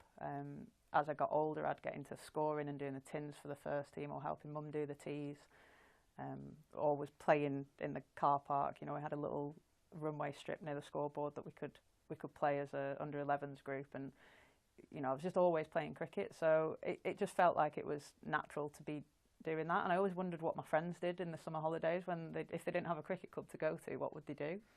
Did you go to the cricket club because Bobby, your brother, played, or did your dad play? Or was it just because you wanted to go anyway? It stems back to my Uncle Bob. So Uncle Bob... But not Brother Bob? Not Brother Bob, Uncle Bob. Does get a bit confusing. He was the under-11s coach down at Haywood, and he'd played cricket for Haywood all his life, basically. My dad would play down there when he was out of football season. So the family tree always goes back to Haywood. I was actually grew up in Bury. But when I went down to play my first bit of proper cricket and went down to training, it was Uncle Bob that was the coach. So I think that also helped me back then, because I was the only girl, you know, stood out like a sore thumb. I was the only one with a ponytail in the back of my hat. So I think it was quite nice having the family there to kind of ease me into it. And it was back in the day when Uncle Bob had to be called Sir by everyone. It was very strict under 11s coaching, but I was allowed to call him Uncle Bob as long as no one else was around. So how did you progress then to play in the men's first team? You were the first woman to play in the Central Lancashire League, which is another trailblazing step. Yeah, it was actually one of my goals growing up. Like I said, I didn't really have the aspiration to play for England, but I always wanted to play first team cricket for Haywood. Probably because I saw that every week, and you know, it was visible to me, and I guess the women's stuff was less visible. It wasn't on TV as much as men's cricket was. But I progressed like any of the lads down at Haywood, started in the under 11s, played all the age group stuff, and then it got to senior cricket. And my brother was first team captain when I was, you know, kind of getting good enough to play senior cricket. And he would never pick me, never pick me. There was some political decisions, obviously, in committee where he thought he can't pick his little sister.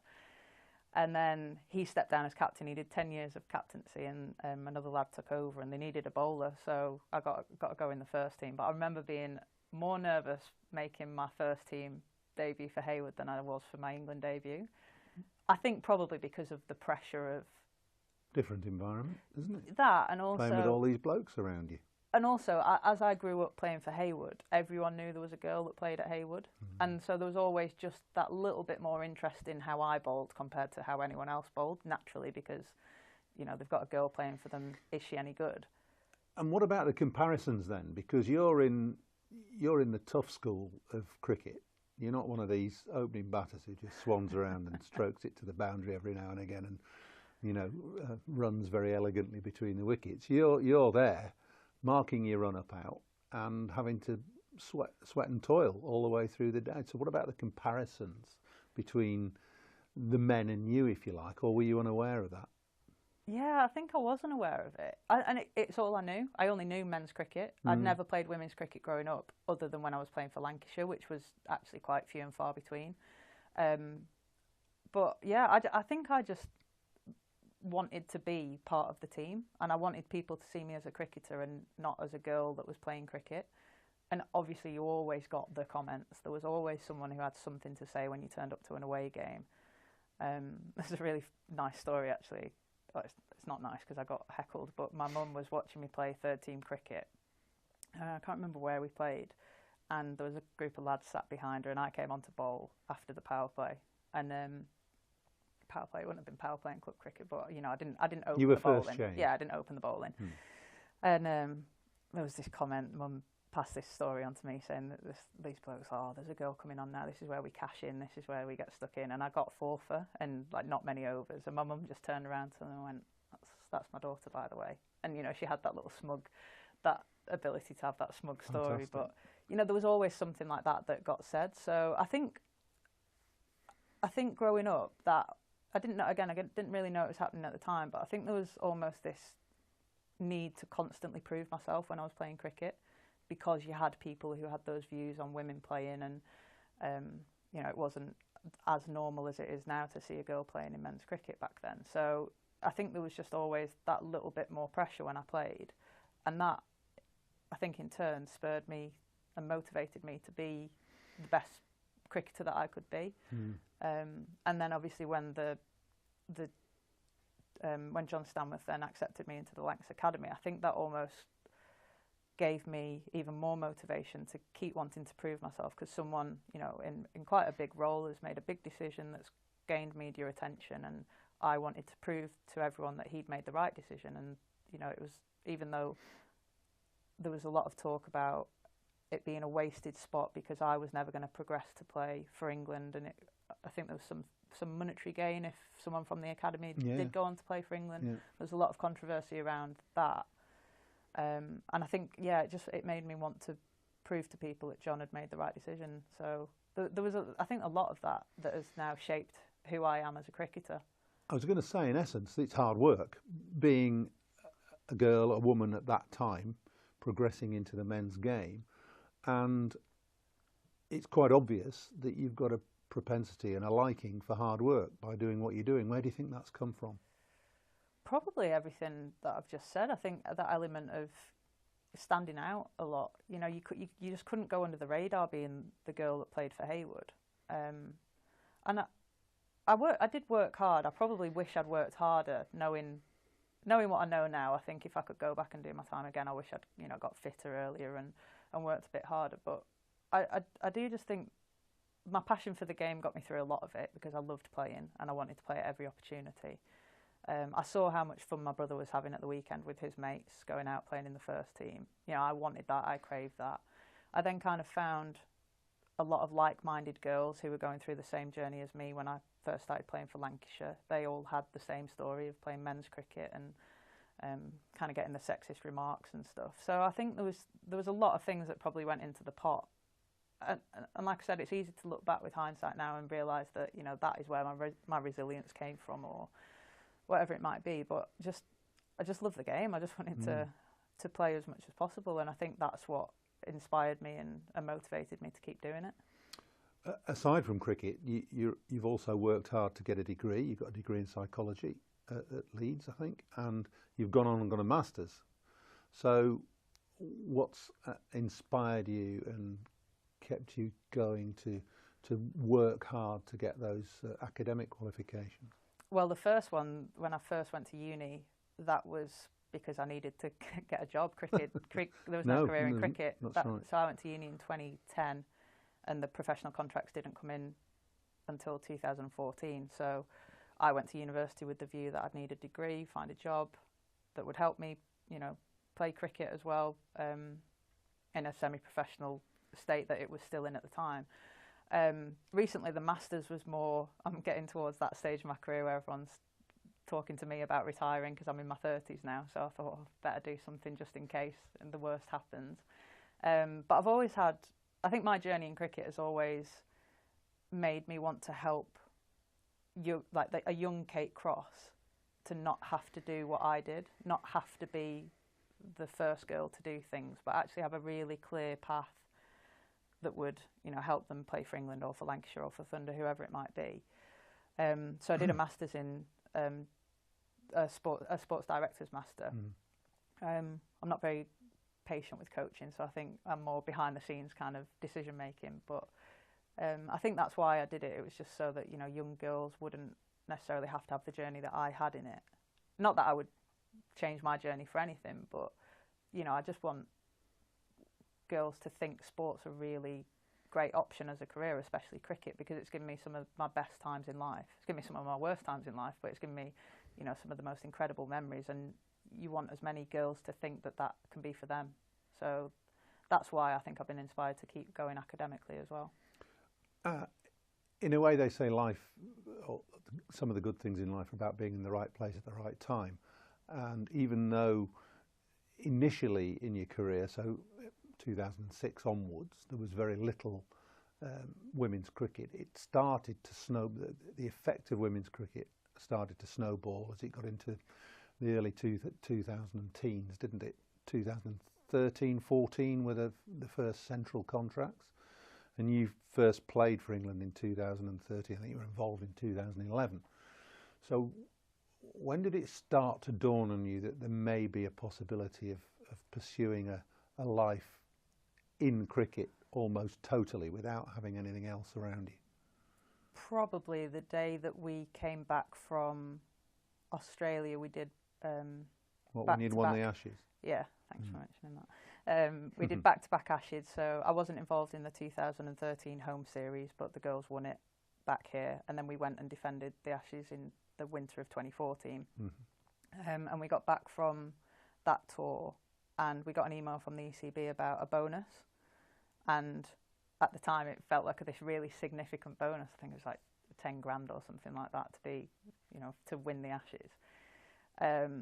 And then we went over to the World Cup, the T20 World Cup in Bangladesh in that March. We returned from that trip and we got this email saying that professional contracts were coming in. And it wasn't until I read that email that I thought, right, you know, I might have a job here. If I'm offered a contract, then I could consider myself a professional sports person. So that was really, it was quite unexpected because there'd been no talk about professionalism of the game. Like the girls were in that semi-professional era of working with Chance to Shine to subsidise and do coaching whilst they were still training as England players. And I'd just come out of university, so I graduated, I think, in the summer of 2013. So I again, it was right place, right time for me. That I'd just finished uni, was looking for jobs, thinking what could I do.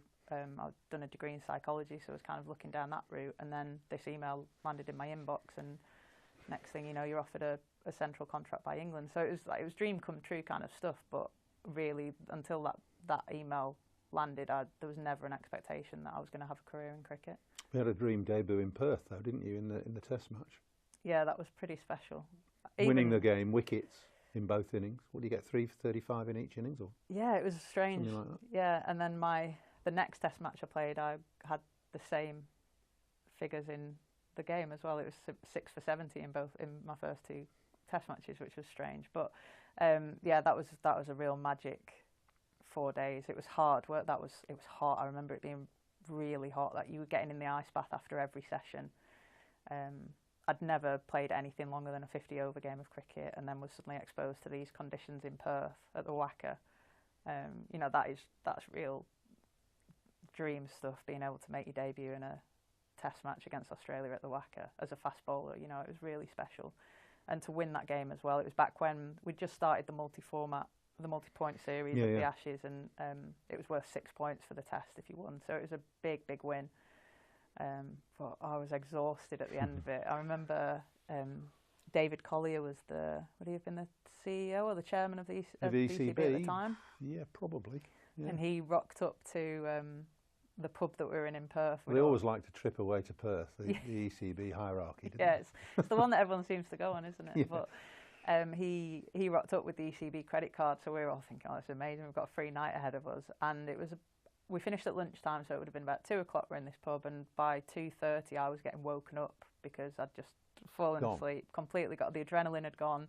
I must have had 6 hours sleep throughout the entire Test match. I was just on a high after every single Well, those Swan Lagers do it to you as well. Yeah, I think I'd only had about 2. I was gutted, I missed the big party, but yeah, it was again probably a bit of an eye-opener of what was to come, because there was just the doing it because it was there, the opportunity had come. Of course I wanted to play in a Test match. There was no talk about bowling workloads back then, or you know, nothing like that.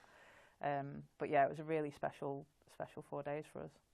Interesting point, that, because the format that the women play now, with the point system in one-day internationals and Test, you don't play very many Test matches, but I get from just chatting to you here now and knowing you anyway, that you really enjoy the challenge of the Test match. Do the girls in general look forward to playing Test matches? Yeah, always. Wish they'd play more? Yeah, it's always just, you always get your coloured kit for T20 cricket and one-day cricket, but the special package is when you know you've got an Ashes around the corner, or potentially when we're playing India or someone like that, because you get your whites as well, and it's what every kid in the back garden plays growing up, isn't it? Or my generation especially, it was always Test match cricket, and that was what was on my telly, what I was watching. The 2005 Ashes was just, you know, I remember queuing up outside here in 2005 to get in on that final day. Yeah, I actually snuck in. I managed to find a little two lanes were merging with the queues, and I just snuck right through the middle and got in.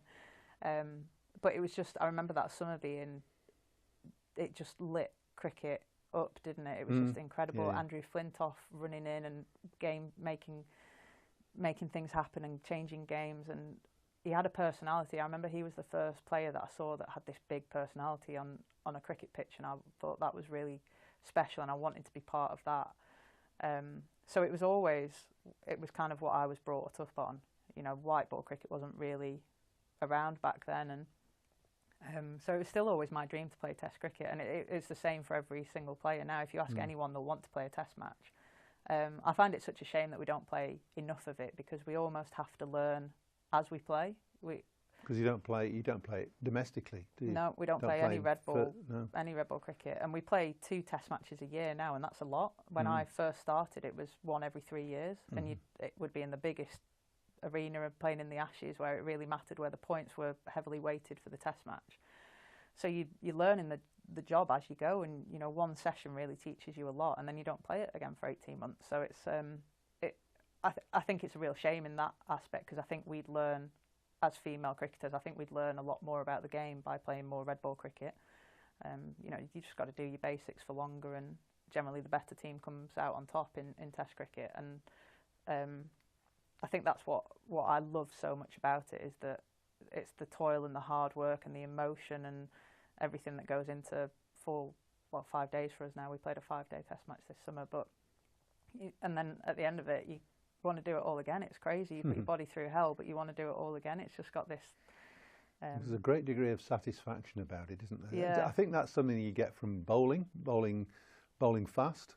It doesn't matter particularly whether you've taken wickets or had a good day. There is a great degree of self-satisfaction to be had, just the physical effort that you put in and getting some form of reward at the end of the day. Yeah, do you think that? Yeah, I agree with that. And I think there's the kind of chess play of it as well, and how like the tactics of Test cricket.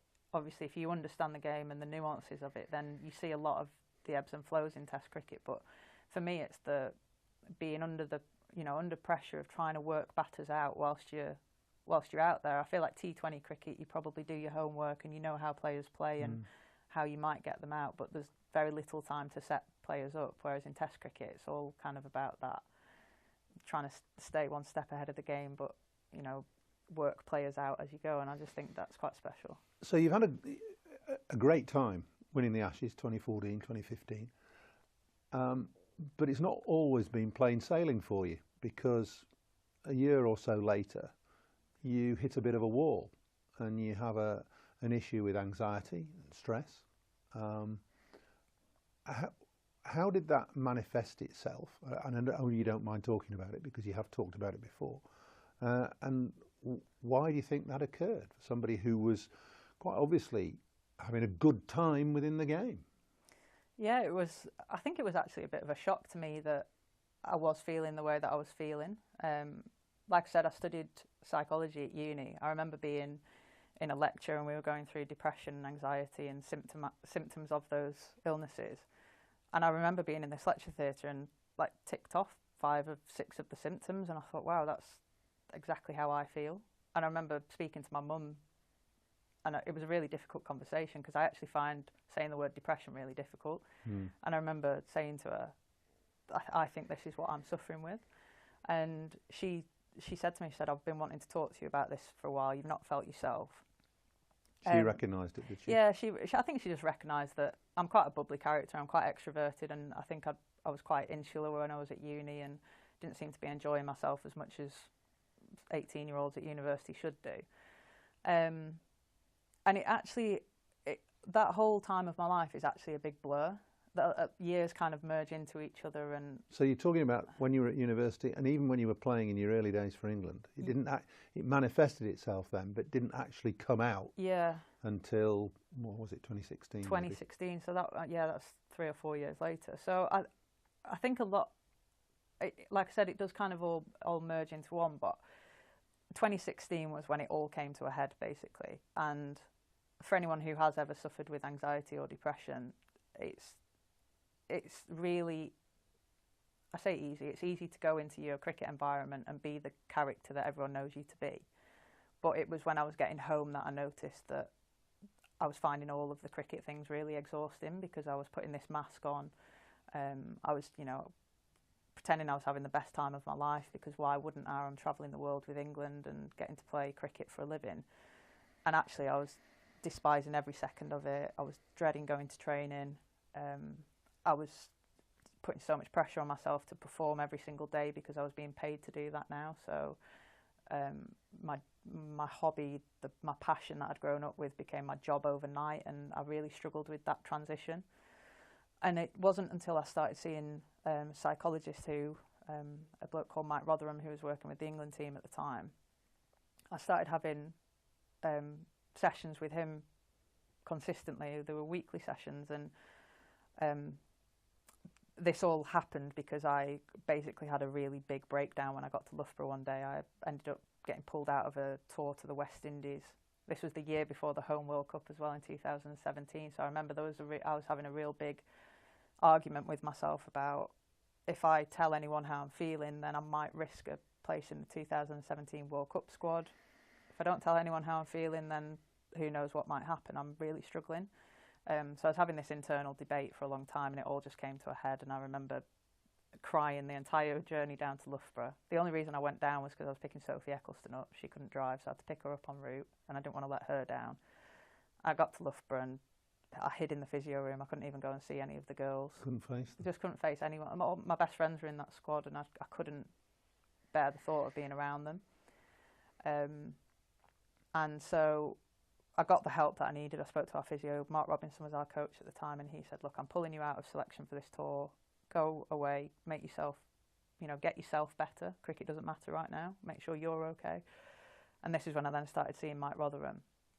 And actually, again, it's hindsight, and it's really easy with hindsight, but we got to a point about 6 months later where we worked out that actually me growing up as David Cross's daughter, as Bobby Cross's brother, as Jenny Cross's sister, as one of the young Crosses, I, without knowing, had a lot of pressure on me growing up, and it took us ages to unpick this, but I didn't realise the pressure that came with, and the perfectionism that I'd created around myself, the desire to prove people wrong, all went into this pot and kind of bubbled over. And also you add the professional contracts into that of, needing to feel like you were doing everything perfectly, and, you weren't drinking, you weren't seeing your friends, you were training, you were making sure you got your 10 hours sleep, you're doing everything as well as you possibly could, and I'd just built this life that wasn't obtainable, I guess. Full of self-doubt. Yeah. And lack of self-worth. Yeah, and I think I said it at the start of this interview, but I never believed I was good enough to play for England. So then there was this imposter syndrome as well that came in, and it was no one's fault. It was just how it had kind of all happened, and being the first girl as well, there was just this natural, well, Kate will play for England, she must do. So there's this pressure that a lot of it was my internal dialogue with myself as well, that I've played for the academy now, so I must do this, I must go on to play for England. So anyway, we got to the bottom of it, and we did some hard work. I remember having to have a lot of difficult conversations with my parents as well, because I felt a lot of pressure when my family came to watch me play. That it happened at Worcester, did it? Yeah, that was the example I was going to use. Everyone, it was the first day, so I've been playing for England for years, but this day at Worcester we were playing Pakistan, and it was the first day that all my closest family had been able to watch the same game. So it felt like a really big deal, and I really wanted to do well for them, and I think Nat Siver hit record runs, and we had our highest total, and we should have beat Pakistan. It was a game that we were on paper going to win. And I remember bowling and just getting hit everywhere, and my figures were terrible. And I remember thinking, I'm not good enough to be here. I'm actually, it's all going to come out now. Everyone's going to realise I'm no good at cricket.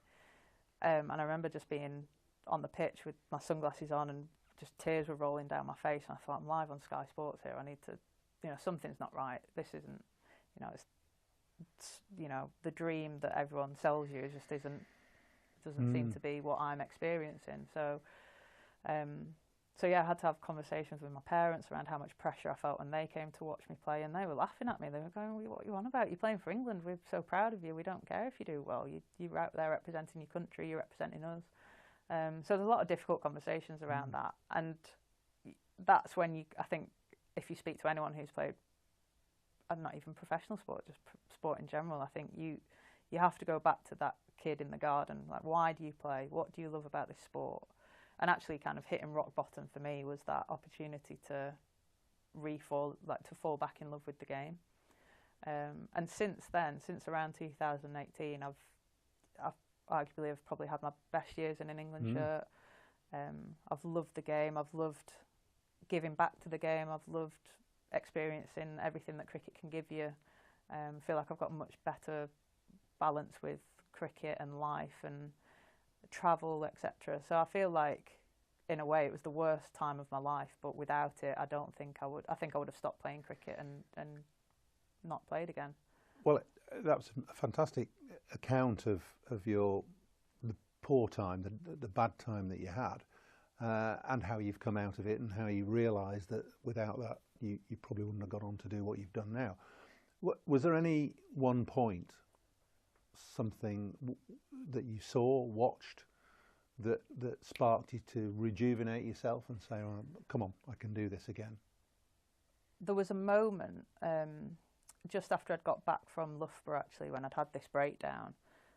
I had 3 days in my bedroom. I didn't leave my bedroom other than if I needed to use the toilet or get some food from downstairs. I was still at my mum and dad's at the time.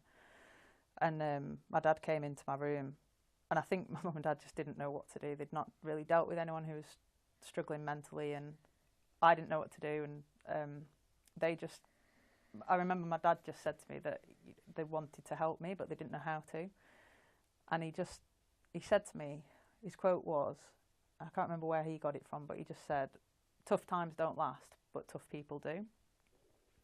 And I really vividly remember him being sat on my bed and my blinds were closed. It was the middle of the day, you know, I'd been asleep for a lot of it. And I just really remember not wanting to feel how I felt. And I was just fed up of, like, I'd come home not showered. I'd been, like I said, I'd been in my room for 3 days, and it just really felt like I was at absolute rock bottom. And I remember that I didn't want to feel that way anymore, and I wanted to get myself better.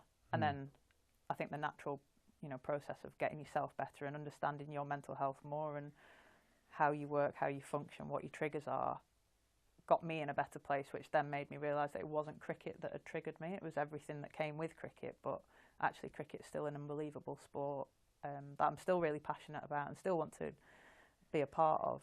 Whether that's for England, I wasn't sure at the time because I didn't know if I actually had.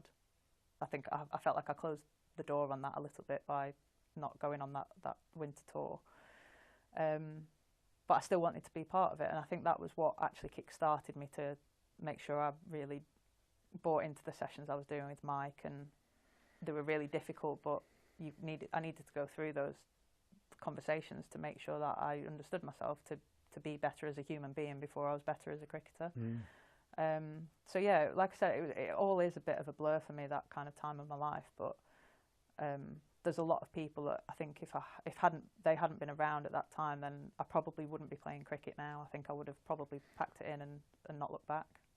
Well, you said a few minutes ago that from 2018 onwards has been your best time in the game, and it's been a good time to be in the game, whether you're a man or a woman, to be perfectly honest. But especially in terms of women's cricket, the way that the game has now developed with franchise leagues around the world. You played in the Big Bash in Australia as one of the first overseas players.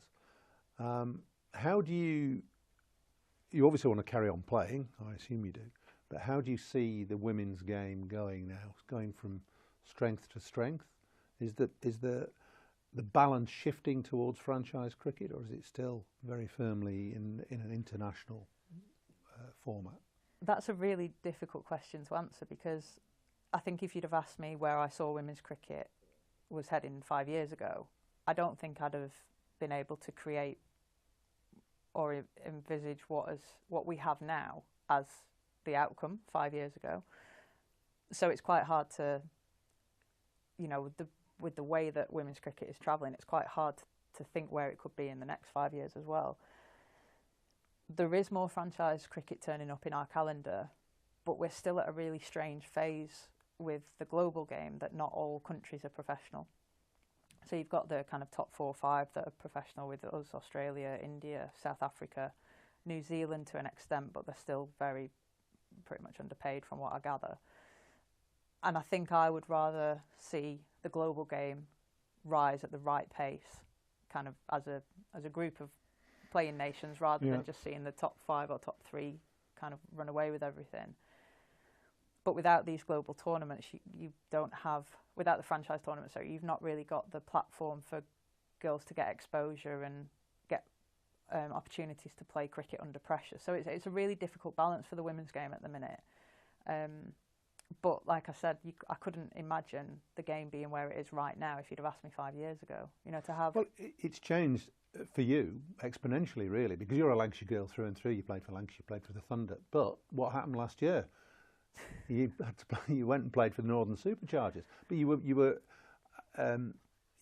picked up by them. So there's this fluidity now in the game that it's probably very difficult to get your head round as a traditional women's player and somebody who's grown up through this system. Yeah, but you're there now. We are, and I am. I do play for a Yorkshire team. You can say it. I hope no one from Yorkshire will be watching this, will they? I think again, like the men have a blueprint. They've been playing professional cricket a lot longer than us, and they've gone through the stepping stones that we're going through now. But we almost still try and use some of the men's blueprints, but it doesn't quite fit in the women's game. So you're seeing these auctions and people getting sold across the Pennines to go to different teams, and that in the men's game is a lot more normal and a lot more accepted. And if you're a professional cricketer, you might up sticks and move to Kent because you've been bought to go and play, your county cricket there. Whereas in the women's game, we're not quite there with the pay yet. We're not quite there with the used to being moved around and picked up and dropped in a team. So it's all the facilities. The facilities definitely getting better now. Definitely, since they've brought in the domestic structure and the regional.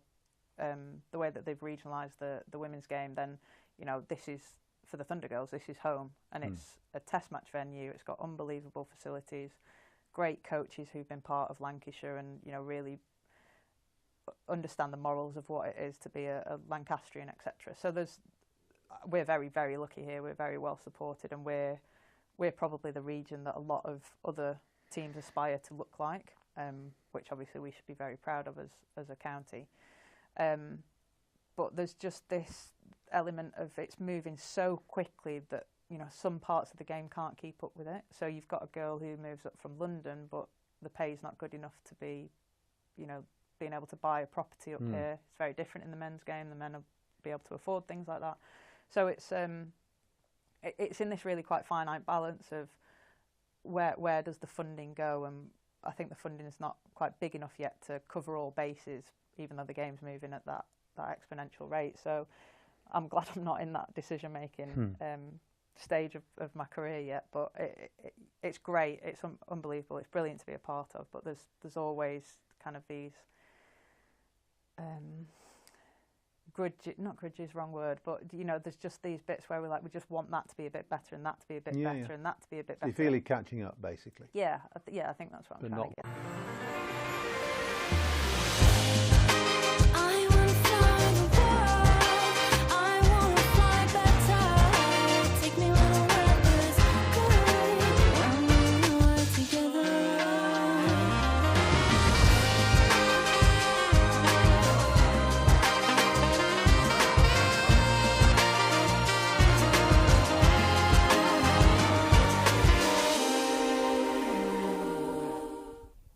Ladies and gentlemen, boys and girls, welcome to Lancs TV. This week marks 1 year to go until the proposed opening of Farington Preston, Lancashire County Cricket Club's second new ground. Delighted to be joined today by Philippa Williamson, Lancashire County Council leader, Daniel Gidney, CEO of Lancashire Cricket, and Jem Barden, Executive Director of the Lancashire Cricket Foundation. Guys, welcome. Thank you very, very much for joining us. Philip, we've got to start with you. Why was Lancashire County Council so keen to work with Lancashire Cricket in helping to deliver the project at Farington? Yeah, we're really, really excited about it. It's a great commercial opportunity, makes lots of sense. But for us, it's a great opportunity to bring something into the county which benefits the whole of the community.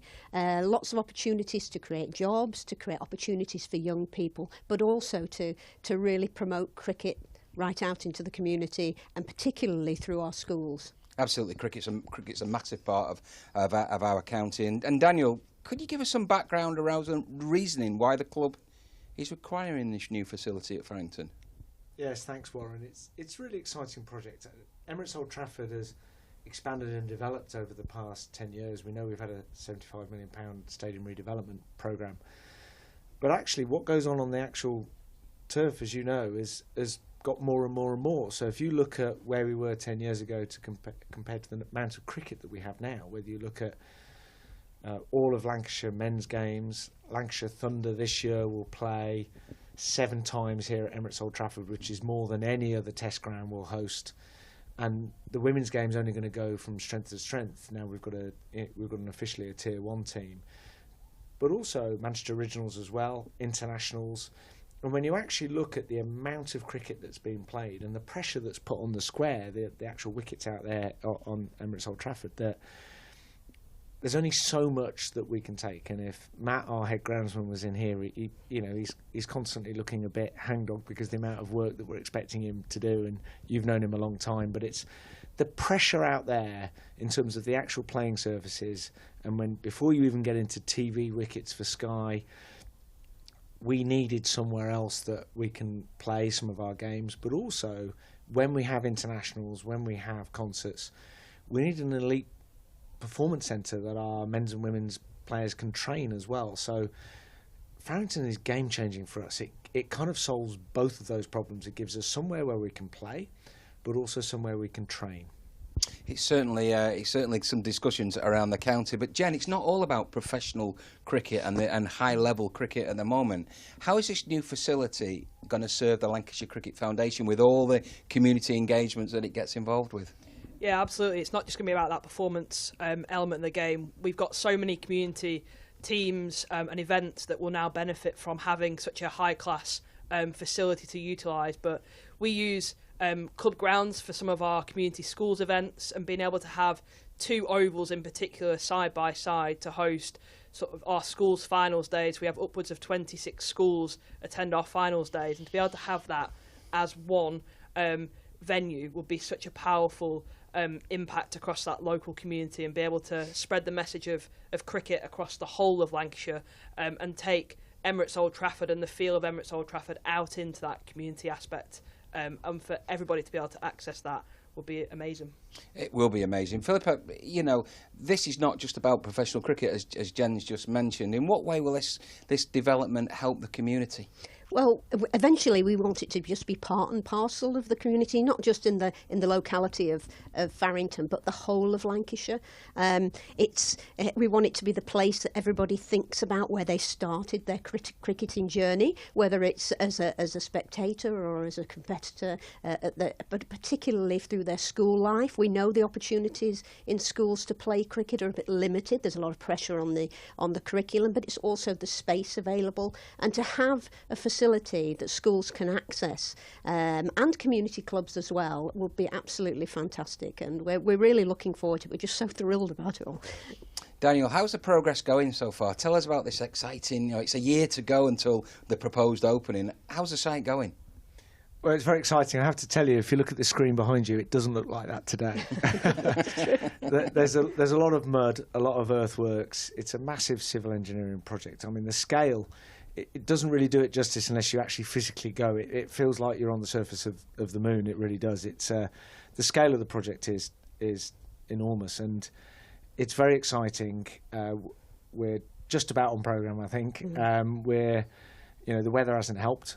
Who'd ever thought you'd say that in the northwest, eh? But no, it's looking good, and I think we're still hoping to get some community action at the end of next year and elite action in the the season after. So I think we're on plan, but people shouldn't underestimate the scale of this project. It's not like a normal construction project. When you're looking at what is effectively agricultural land at the moment, is effectively the scale of grading that, levelling it, grading it. And, people talk about the wickets, which are complicated. We know they are. They've got to be laid. But actually what the ECB call a high-performing outfield, you'll know from your playing days, Warren, it's really important. You can't just, you can't just play cricket in a park because the ball doesn't move properly across the grass. But a high-performing outfield is complicated, it's challenging, it's difficult, and that's the thing that takes the time that we have to get right, so we get some very, very high quality playing surfaces up there for both elite and community. That's great. And Jen, we've seen an amazing day too. You've got lots and lots of school children visiting Emirates Old Trafford. Unfortunately the rain's taken place, but give me, from a foundation's point of view, some kind of events that will specifically be taking place there. Yeah, so obviously we've got the children in today for Schools Open Day, and they've come to watch the cricket here at Emirates Old Trafford, but that could be something that we would replicate out at Farrington for them to take part in watching the game, but also we're really keen for them to be able to play the game. So we've got activities such as street cricket, where they play out in the community, but to have some of our street games being played on Farrington will be amazing. And we've also got our ACE programme, so our Afro-Caribbean engagement programme, where they are forming schools links, but also community links and into an elite academy. So that will progress, and as time goes by, we hope to see them playing at Farrington. Obviously, the women and girls game is growing rapidly, both at the performance end, but also out in the club game and in the community setting. So elements such as All Stars and Dynamo's girls-only programmes are where we see there being that entry level and that opportunity to access high-quality facilities, and that first touch point of cricket being an absolutely amazing chance to engage those children, inspire them to continue to play the game, follow the game, and visit again and again. And that's how Farrington enables us to give access to cricket out and about across Lancashire and not just in Manchester. It's important, Philippa, for all sports really, to create high-quality sports facilities in and around our great county. But this is going to be the next level of people getting involved in cricket. In your opinion, in the council's opinion, how important is that? It's really important, and Daniel made a very important point before. It's really like nothing else that exists in Lancashire at the moment. The scale of it, this is huge, a huge site. When you go and visit it, it really comes home to you that 2 full-size, fantastically laid out pitches side by side, which is really, really unusual, and really state-of-the-art facilities there, both nets and the pavilion. So it will be an experience that's unlike anything else, and for people to have the opportunity to see that within really easy travelling distance right across the county is just something that's not really available anywhere else. And I think it will really inspire people, not just to get involved at a local level, but to develop their cricketing interest, whether it's as a spectator or as a player. That's right, as a spectator or a player, from real grassroots level right the way to elite professional cricket. It's a really exciting proposal for everyone. But Daniel, you've mentioned that Lancashire cricket, this second venue, is really important. How important is it for us to have control of the access to those pitches and outfields? It's really important, actually. I mean, you use the word control, but ultimately, from the elite perspective, it gives us real flexibility and diary planning in terms of our elite professionals having somewhere to train, and also another opportunity for us to play when we're under pressure here. When we got, if you take last weekend, for an example, we had Lancashire Thunder played here at Emirates Old Trafford at the same time that our men were playing a first-class game in Blackpool. And I believe we're the only county that ran 2 streams at the same time, because Lancs TV is pretty unique like that. That's just one example of actually having control of access on the elite facilities is really important for us to help diary planning. But working with the local authority as partners on access to the community pitch is a fantastic opportunity, because it really enables us to really think about the scheduling and programming of what happens on that community pitch, whether it be boys and girls age groups, our pathway, but also schools. The North West, as you know, because you came through the system, has a really vibrant club system. But if you don't know somebody who works in a club, or you haven't got a family member who is at a club, it can be a bit daunting to step into cricket. And one of the things that, both Philippa and I share a passion for is that this is a fantastic game-changing opportunity for us to get into schools, and state schools particularly across Lancashire. It's something that, working with the governing body, is nationally, cricket isn't very good at that. And actually, this is a real opportunity for us to create a community hub where schools have somewhere to go and play. Because you know what it's like, if you're a 6 or 7-year-old boy or girl, and we can get, one of our current contracted players to go in and say, I earn a living playing cricket as a man or a woman, that's a fantastic role model. But also it thinks, well, do you know what? I quite fancy playing that, but how do I do it as a 7, 8, 9, 10-year-old? And actually, if we can say, well, we can host a schools programme at Farrington, and we want to get some really high-quality experiences out to across-state schools across Lancashire, that's something that, Philippa and I would both say would be a great success of what this project is looking to do. Thanks, Daniel. Jen, from your perspective, how key has the club's relationship been with Lancashire County Council getting to where we are at the minute? Yeah, it's been vital, because as Daniel just said, around the school club link is really important, and we know that children don't always have that access to a cricket club, whether that's because it's not on their doorstep or they're not really sure how to access it. But we know that, you know, most children go to school, so that's where everybody is, and that's where our target market can be. And although we go into a huge number of schools and we offer a huge range of competition and engagement, the bit that's missing is that facility element, is that we are restricted as to, you know, how we can host those big competitions with lots of schools and lots of children, whereas this side-by-side 2 ovals will give that opportunity and that fantastic first experience of cricket. We can hopefully mean that cricket for life is instilled in that young child, and they perhaps frequent their cricket club with more awareness of cricket and more confidence to take that step into cricket. And also, if their only experience of cricket is at Farrington, but then later in life they stumble across Lancashire as a fan, or cricket on the beach, or whatever it might be, that first experience of cricket has been fantastic, and they can spread that message further and wider along the road. I mean, the artist impression that we see behind us, it looks amazing, doesn't it? Those 2 ovals together, looks a real picture of cricket. But Philippa, how much are you personally looking forward to seeing Farrington open for both professional and the community cricket? I'm just so excited about it personally, but also for the opportunities that it brings. What's been really great, we started off looking at artist impressions, and but we now the partnership. We have our board meetings at the site, you know, in one of the construction workers' cabins, which is great. But we can actually see the work being done, and it is a huge site. And at the moment, it looks rather brown because there's a lot of soil there. But you can see the movement in all the earth. You can start to see the ovals emerging, and it's really fantastic. And talking to people when you're driving there or driving past, people say, well, what's going on there? You know, the local community are really interested in it. They're quite invested in what's going to happen, and seeing it move and change so quickly is really getting a lot of excitement around it. So I think we're all looking forward to next year and the community bit being open. We absolutely are, and not just for the people of Farrington and Preston, I think for the whole county. Yeah. You know, it's on everybody's lips about this new facility opening at Farrington. It's a really, really exciting project. But Daniel, I'm going to put you on a spot a little bit here. What's the timeline, do you think, for Farrington to be hosting proper elite cricket games? Thank you for that, Warren. Fantastic question. And you know, look, as I said earlier, I think our aspiration is that during the 26th season that we get some elite cricket, men's and women's cricket, and that still remains our objective.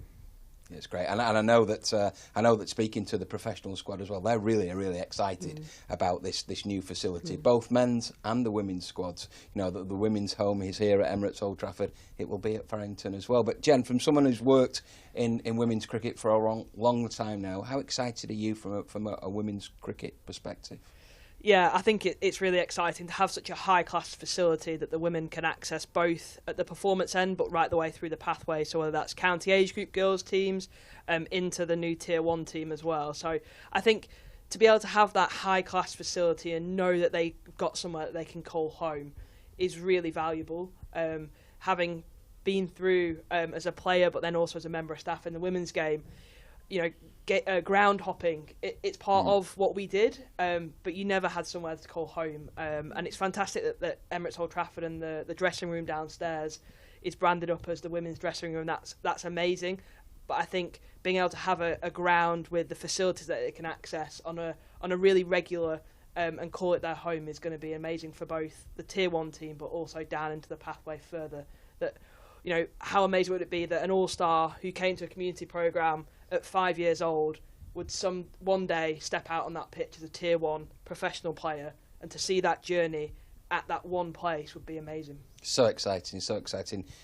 Philippa, Daniel, Jen, thank you very, very much for amazing insight into this new project at Farrington. I can't wait personally for it to be open, but that's given us some really good information on the process so far. Thank you very much for joining us. Ladies and gentlemen, I do believe there is a pitch inspection at 1:30, so fingers crossed. The weather looks like it's improving here at Emirates Old Trafford. We keep our fingers crossed for some play this afternoon. Welcome to Conrad Dubai. Here's your key. Thank you. Let me help you with the bags.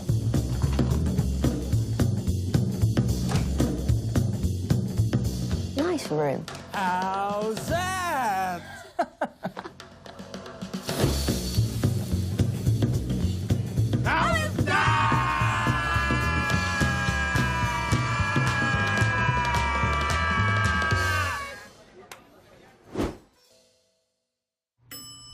How's that?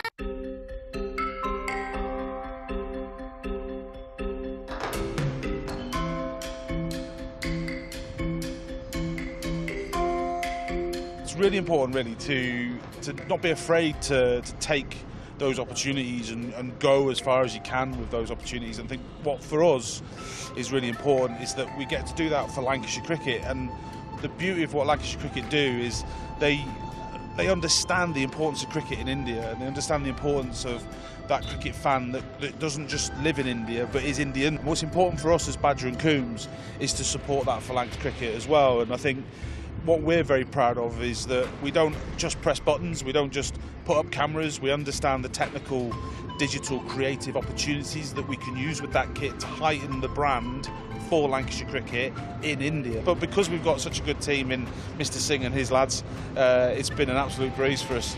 And sharing that culture with them here and that experience here in Bangalore with them has been brilliant.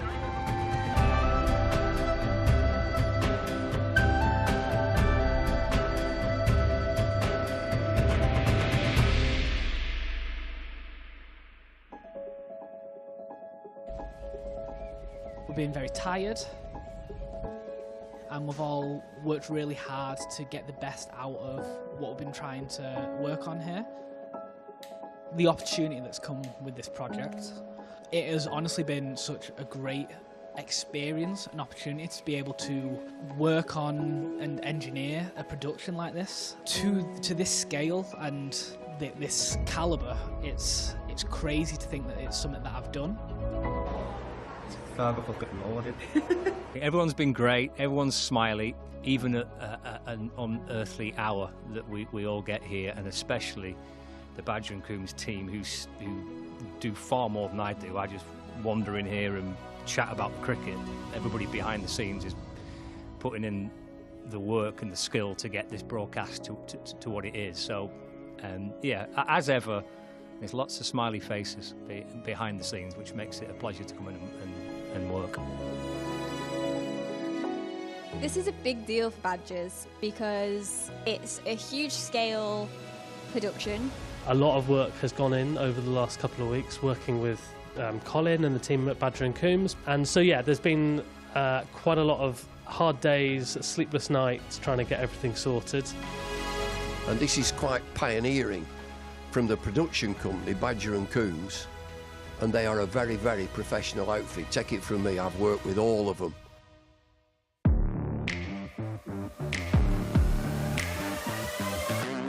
Over in Bangalore, there's been 5 days of games. We've had a double-header T20, a 50-over women's match, and a 3-day men's game.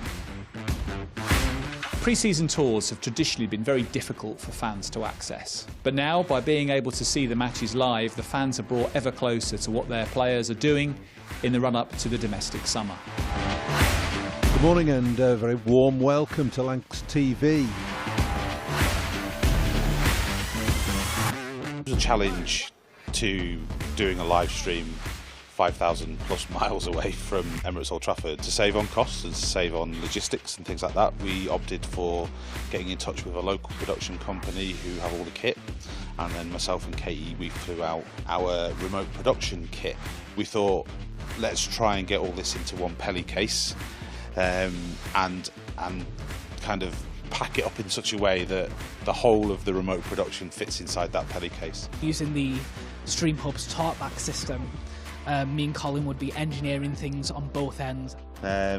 Is your if you can take a look at RX2 for us, mate, and just double check the sims? Yeah, I'm seeing what you're talking about. I never would have expected to be out in Bangalore, India, on tour with Lancashire Cricket. If you'd have told me that years ago, I wouldn't have believed you. I never would have thought that Lancashire would fly me out here to direct for them. That's just an incredible experience to have. I feel very privileged that myself and the company have got that relationship with Lancashire Cricket where they have that trust in us and we have that trust in them. Typically in industry, it takes a lot of years to kind of work your way up, so the opportunities I've had at Badger and Coombs to try different roles and learn on the job and progress up through the different stages has been phenomenal, and yeah, it's amazing. It's a great opportunity to be able to broadcast our pre-season tour games live from Emirates Old Trafford, but also live from Bangalore. It's just a great opportunity for us to grow the Lancashire cricket brand, both in India, in England and across the world. And we're just trying to grow the love of the game and grow the Red Rose brand as much as we can. I think the sky's the limit. I think you guys are so innovative and what you come up with, and we're happy to play along, and it gives us a great insight to what you do and how that stuff works. Oh, great effort! Get in! Finish off! Everybody's bought into this different way of consuming the content. No task has been too great. We've challenged us as well and try and make us push on and be the best we can be. You're always coming up with ideas, you know, like today, the example with George Bell. We got him mic'd up, and you know, the first over, they go out there, we take a wicket, and Belly gives us the commentary. And George, what are you in these pre-season games? Is it just about trying to find a little bit of rhythm when you're a bowler with a batter? Just get back into the groove of it all?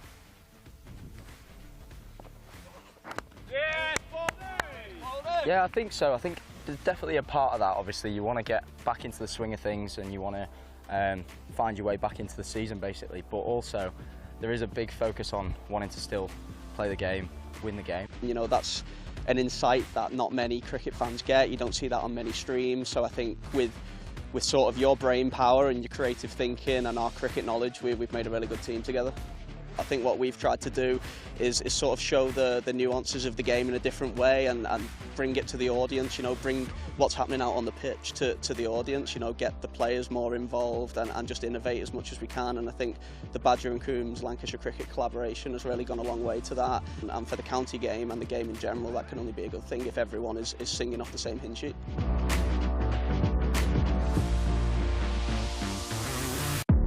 The director is most important because she is looking at all these cameras, and out in Bengaluru there will be maybe 6 or 8 cameras. This is where I sit during a match, up on the balcony just outside the changing rooms as well, here in Bangalore.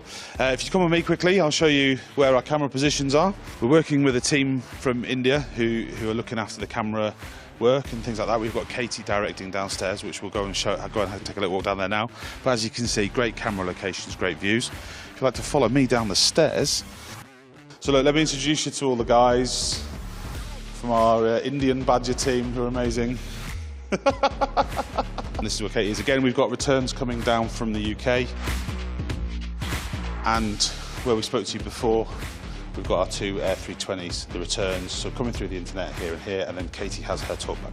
Liv and Frankie sort this sort of things out. She's just having a cup of coffee, so she'll be on next. So, going back over here, I've no idea what that lad does. What's he doing here? Taking pictures? He's taking some good lad, that's the way.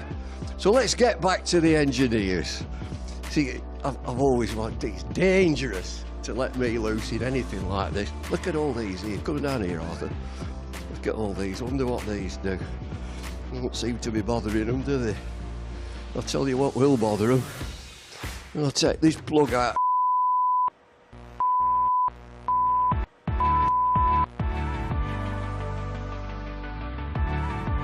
So I've just nipped out to the hotel garden, actually, just to take a couple of minutes to explain a little bit about why Badger and Coombs are here in India with Lancashire Cricket and the importance of what we do as a company. We're not just a TV production company, we're not just pointing cameras and all that kind of thing.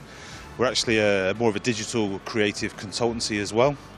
We're quite lucky in the vast range of skill sets that we have at Badger and Coombs, and what that does is it gives us the ability to advise clients about digital growth strategies, especially when it comes to engaging brands and brands engaging audiences. We get to have conversations about let's put a microphone on a player and bring a fan in from home on the other side of the world to talk to that player, or this is how we can look at creating user-generated content and bringing the audience into the broadcasts, and how can we get the audience to feel like they have control over the narrative of a broadcast, for example. What that does is it engages that audience member in a way that they feel connected better to the brand. We're really fortunate at Badger & Coombs to have Lancashire Cricket as a client.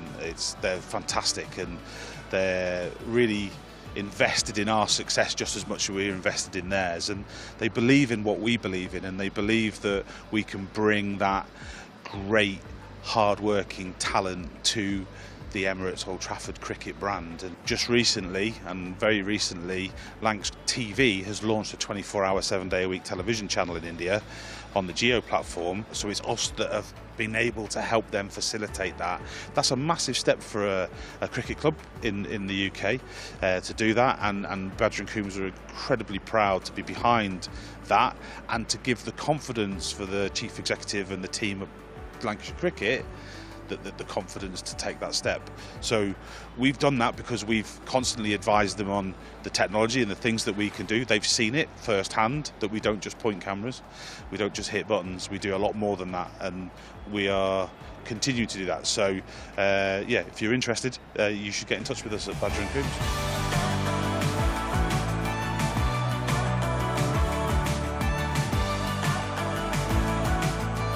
I think for the overall outcome of the project, I think everyone's been really happy with it, and I think we're all very proud, honestly. Take people for what they are. You obviously you welcome everyone in, and then if they're just as welcoming, I think a good development in a relationship, you get a nice bond, and I think that's exactly what we have got.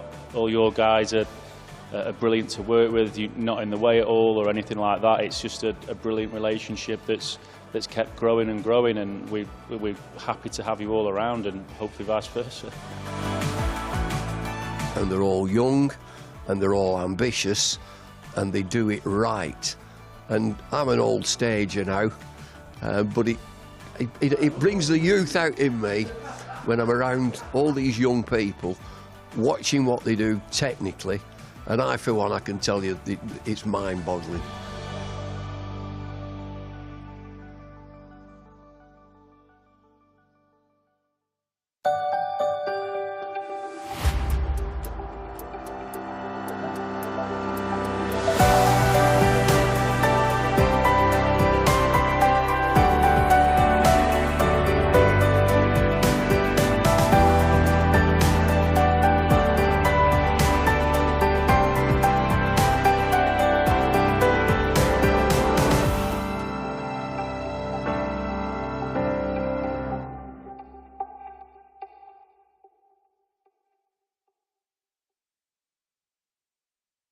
Two local favourites are staying at the Hilton Garden Inn. She's gone for the chip. My goodness me. It's over to the Hilton review system. A big bite. Gone. When lunch is the best part of the day, it matters where you stay.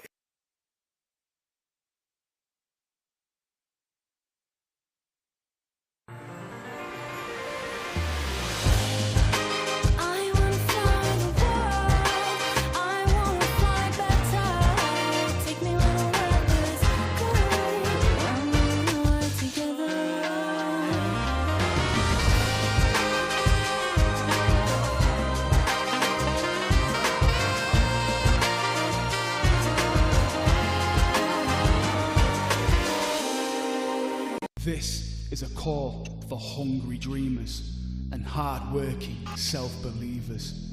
Success is down to more than just luck and talent.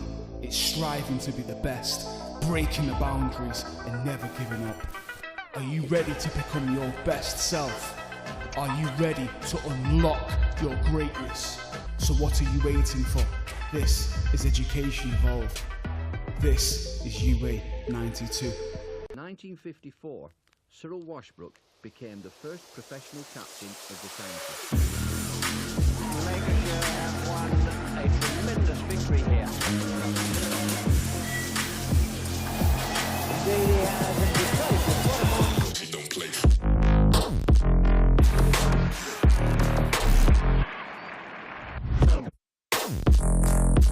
the real suspect came from Hagen's Fairbrother.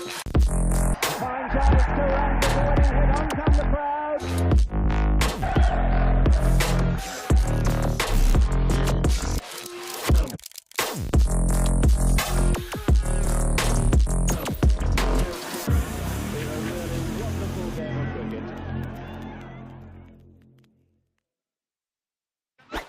Action. All the fun and all the games, they all start here with All Stars Cricket. All new experiences for everyone. All over the country. Every session is all-out action all the time. Fully welcome, all invited. Even mums and dads. Skills, friendships, smiles, dreams. It all happens here. All you need is delivered right to your door. Best of all, it even has your name on it. All the activators are fully trained. And all they want is for us to have a great time. Always. Tap, ball, catch, throw, try it all. It's time to go all in, all together. And it all starts with All Stars. All you need to get started is at allstarscricket.co.uk.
Well, here we are then at Emirates Old Trafford. Good news is play is due to start at 2:10, and as we can see, the two captains and the two umpires and the match referee are in conversation.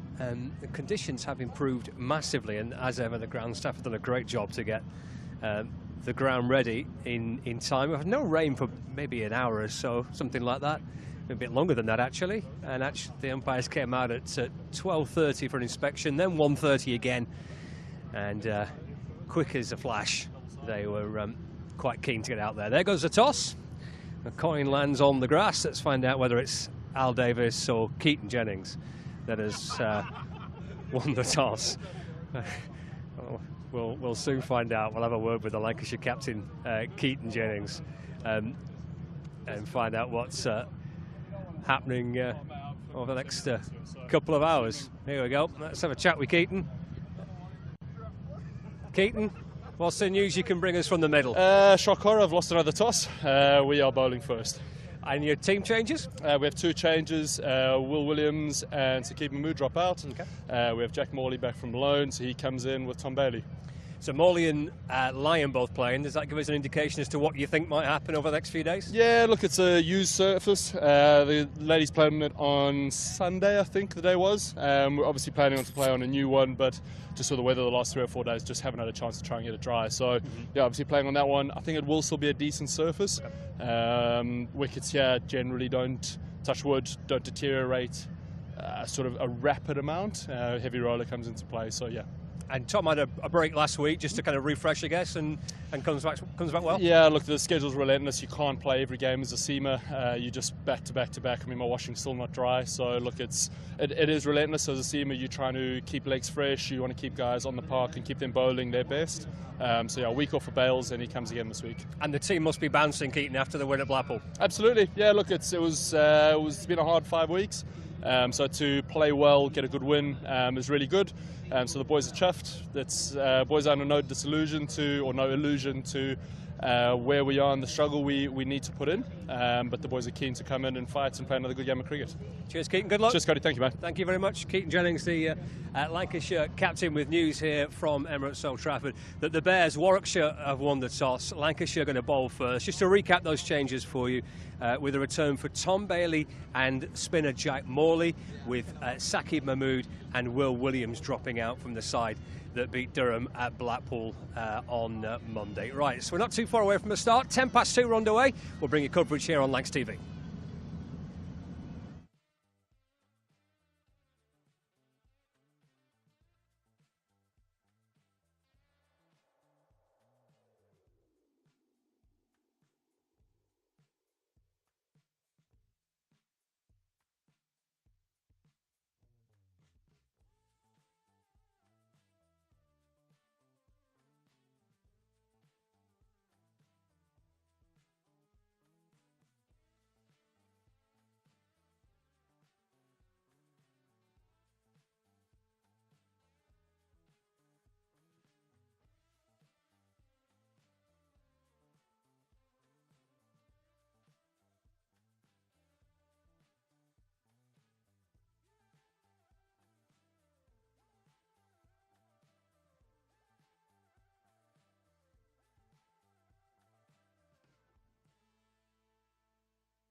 The two opening batters for Warwickshire, Rob Yates and Alex Davis, to get things underway with the bat.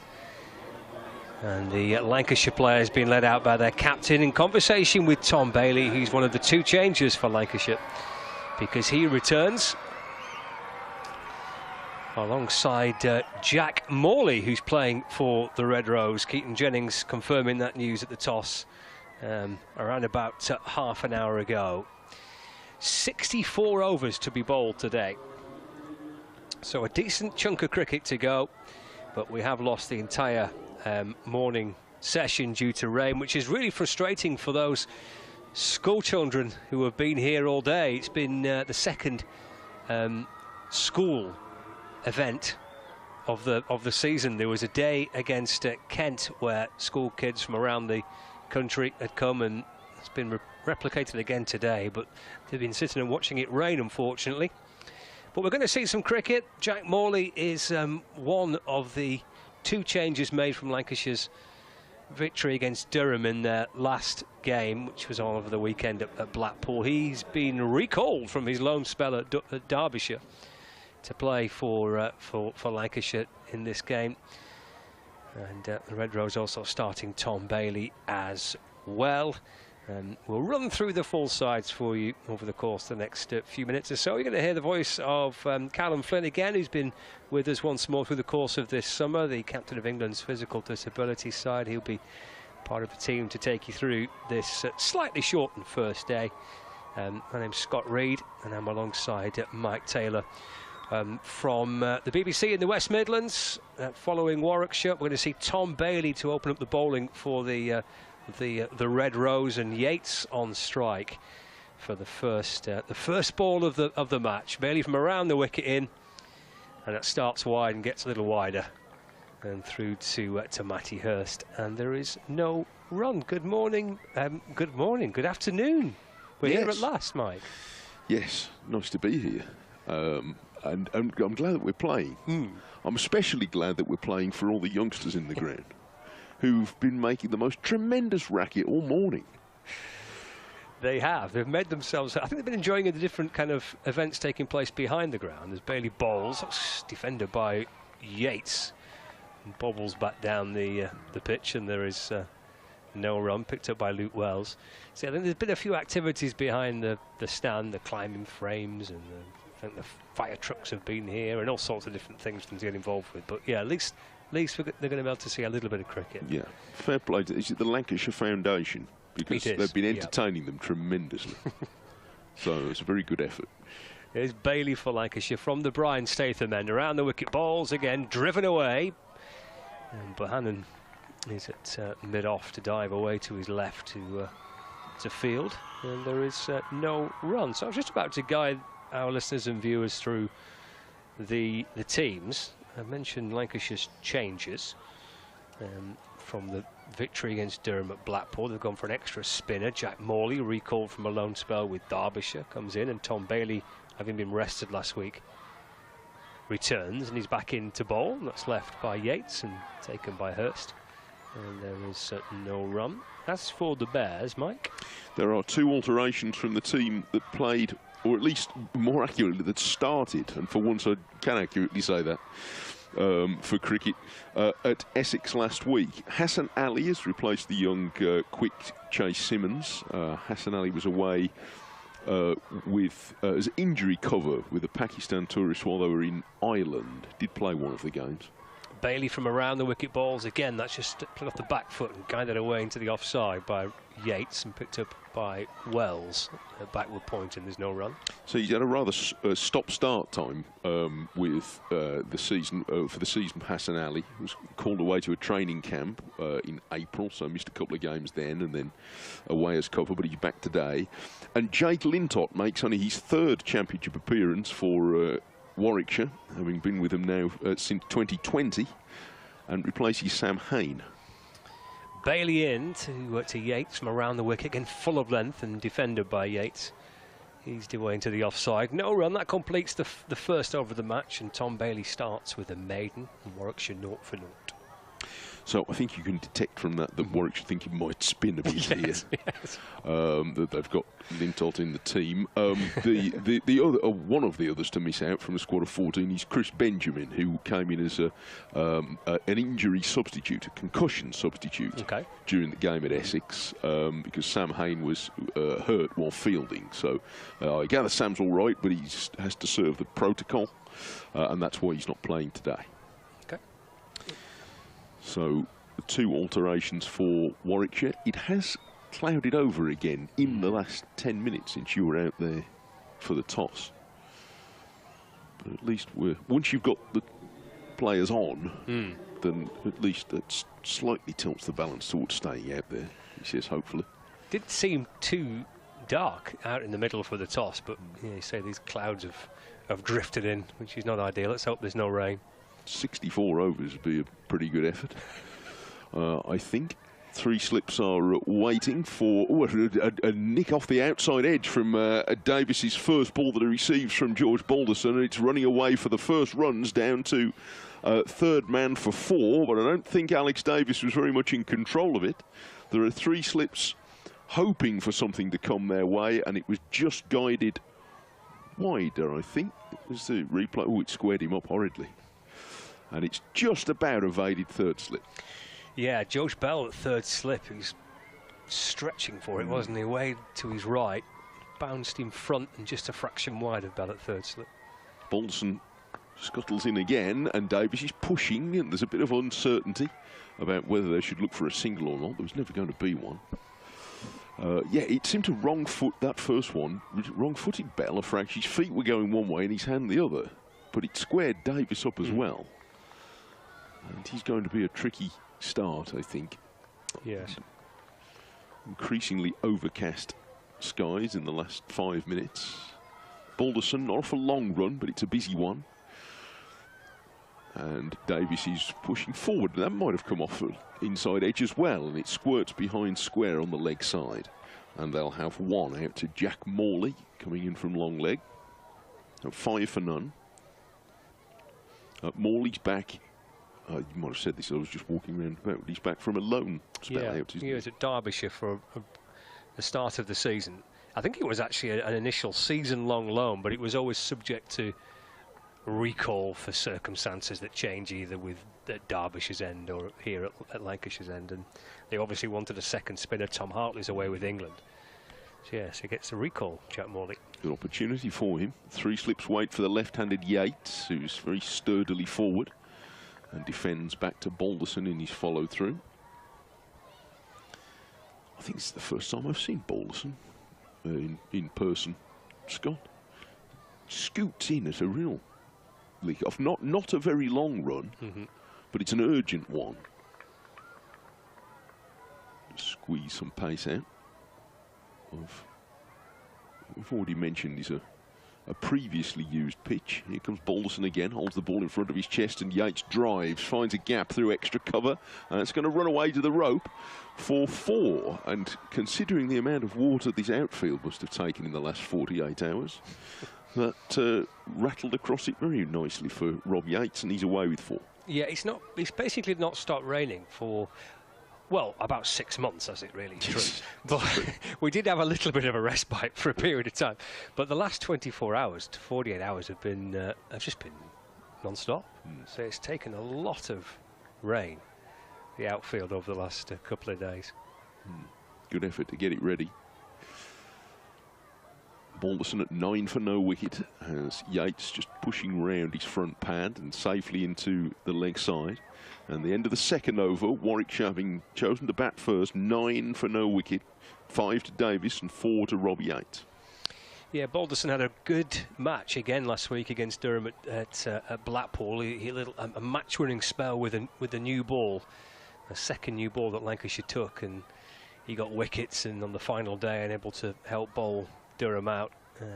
But as now, for probably 2 or 3 years, he developed into a very good all-rounder for Lancashire. He's got fond memories of playing against the Bears, because his maiden first-class century came against Warwickshire at Edgbaston last year. So should have pretty fond memories of We're playing against Warwickshire. He has the chance with the new ball because of the way that Lancashire have balanced their side here. I guess it was an option, either Balderson or Tom Aspinwall to take the new ball. It would usually be Will Williams, but he's rested for this one. There's Bailey, who comes back into the side. Starts his second over, bowling over the wicket to Alex Davis, who plays nicely away off the front foot to Bohannon at mid-off, and there's no run. 9 without loss.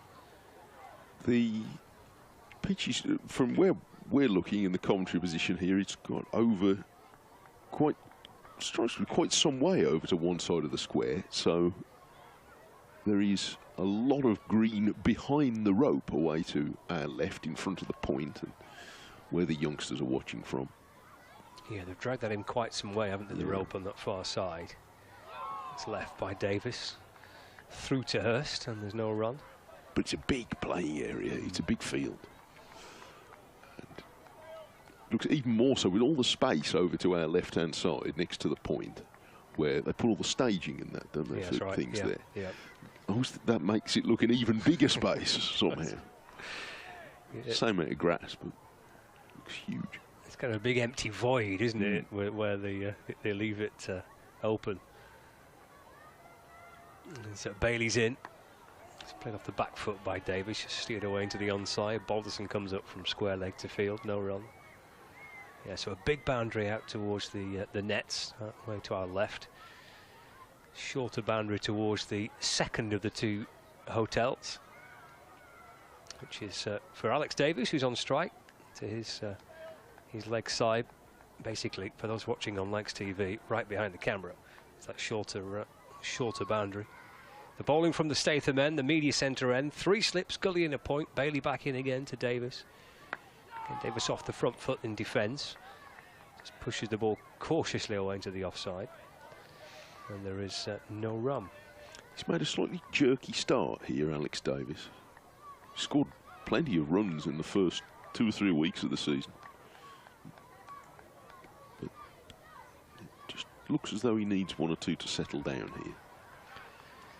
And how much of a sticky looking pitch this could be to bat on. It might just take a little while just to get used to this awkward looking used track. Again, gets forward and defends to Bailey, fullish length. Pushed away into the offside, again there's no run. You've been out and had a look at it at close quarters, but from this distance it's unusually coloured in that it's almost like it's got a tide mark on one side of it. It's the trick of the light or the colour of it, but one side of the pitch is distinctly lighter coloured than the other. It's a bit shiny, isn't it, one side? Hmm.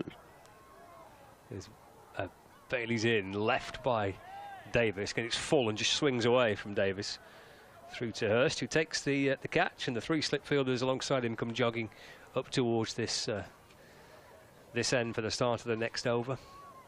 Yeah, 9 without loss, 3 overs gone.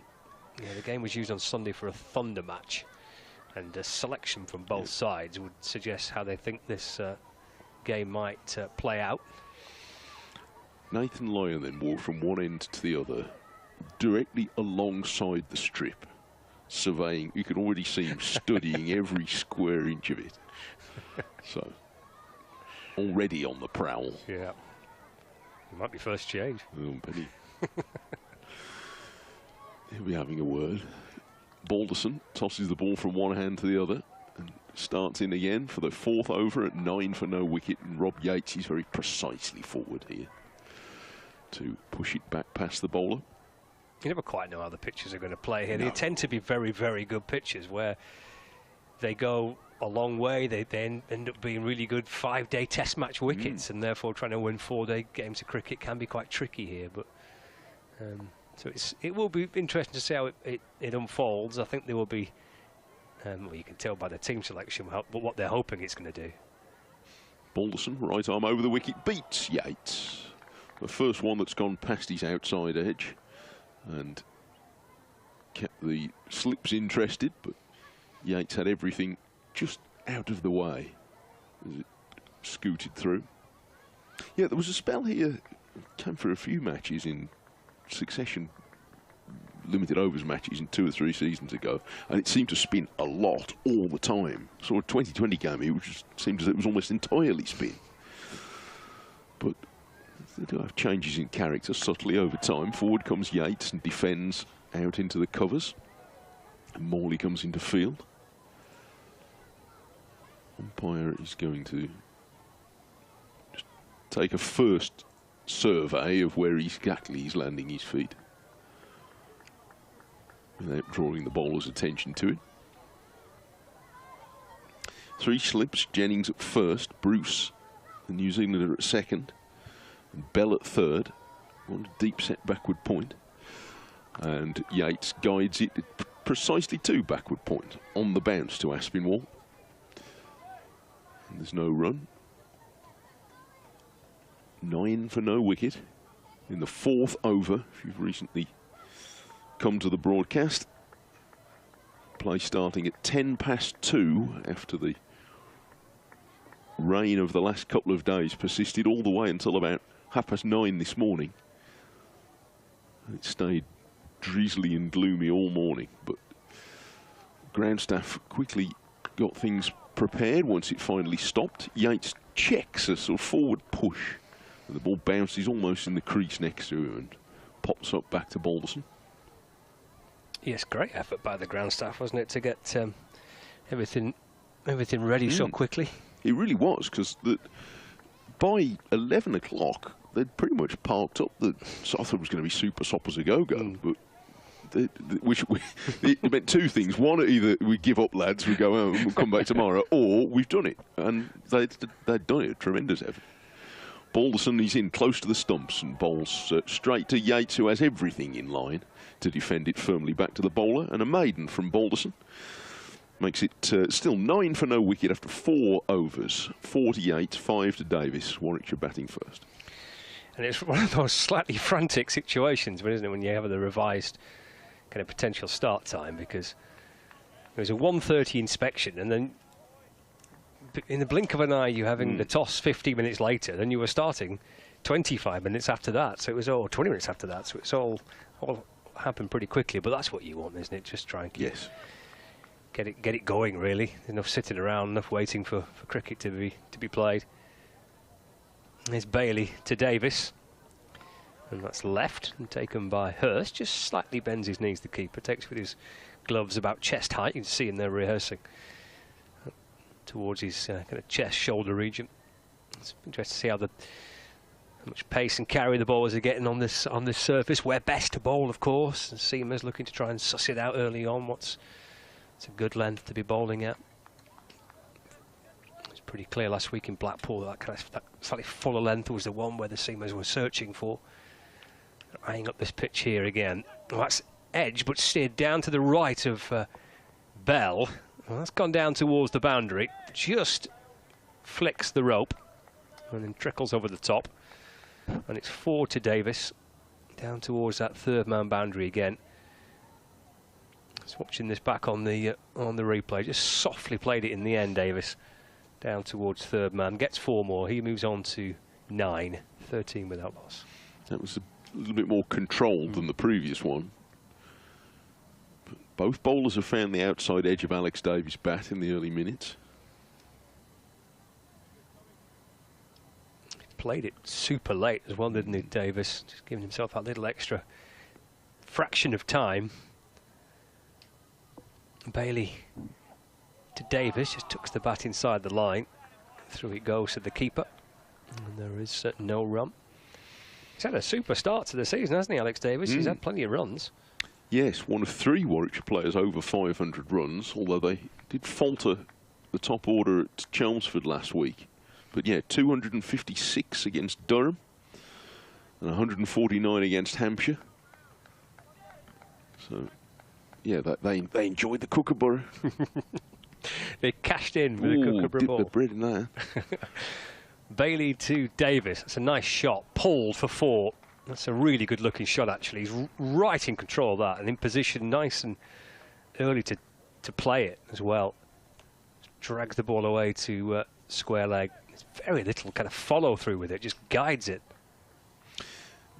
that shot, I think, and that delivery might put you off pitching short again, because Bailey popped that in halfway down. Yep. And Alex Davies, who's not one of the tallest in this match, had lots of time to pull it. Yeah, bowler's working out what is the best length to bowl on this pitch. And that's pushed a little fuller by Bailey this time to Davies, who gets forward and defends, and there's no run. But yeah, he had so much time there, didn't he? Just to guide the ball through square leg. It wouldn't tempt you to bang another one in, that's right, I don't think. 17 on the board. Davies has 13 of them. Yates on 4. So this is his first season as captain, isn't it? Yes, of the Bears. as full captain. He captained for a lot of the T20 last year, and with remarkable success. And it's Bailey to Davies. And that's left and through to the keeper. End of the over. 17 without loss, and 8 coming off that Tom Bailey over. Moeen Ali was going to be the captain in the blast, and then he got a call for England, of course. So Alex Davies took it over and won 10 out of 10 to begin with, which powered the Bears all the way through to the quarter-finals, where, as per annoyingly usual, they fell over. But it was as a captaincy audition. It couldn't have gone much better. And here he is with the top job. Will Rhodes standing down back to the ranks after 4 seasons. Just felt that was the right time then. Okay. It's pretty successful 4 seasons. Yeah, he did very well, winning a title. One of Warwickshire's youngest ever captains. He's still not quite 30. Balderson starts his 3rd over with a ball that holds its line outside off stump, and Yates allows it to pass. Yeah, Will Rhodes, I think was a pretty good captain. It's not easy, I wouldn't think, when you take over captaincy of a big county as well. So only in his mid-20s. Yes, added his name to the list of Warwickshire's championship-winning captains. And here's Yates guiding this down on the bounce, wide of the 3 slips, and it might not have quite the speed on it to get all the way to the rope. It's hauled in by Aspinall, and they will have 2, but that was guided or run off the face almost by Yates rather than off the edge. And he goes to 6 out of 19 for no wicket. Warwickshire looking to make a steady start on a day where wickets are falling in some of the other games. Champion Surrey in strife, and Southampton on it elsewhere.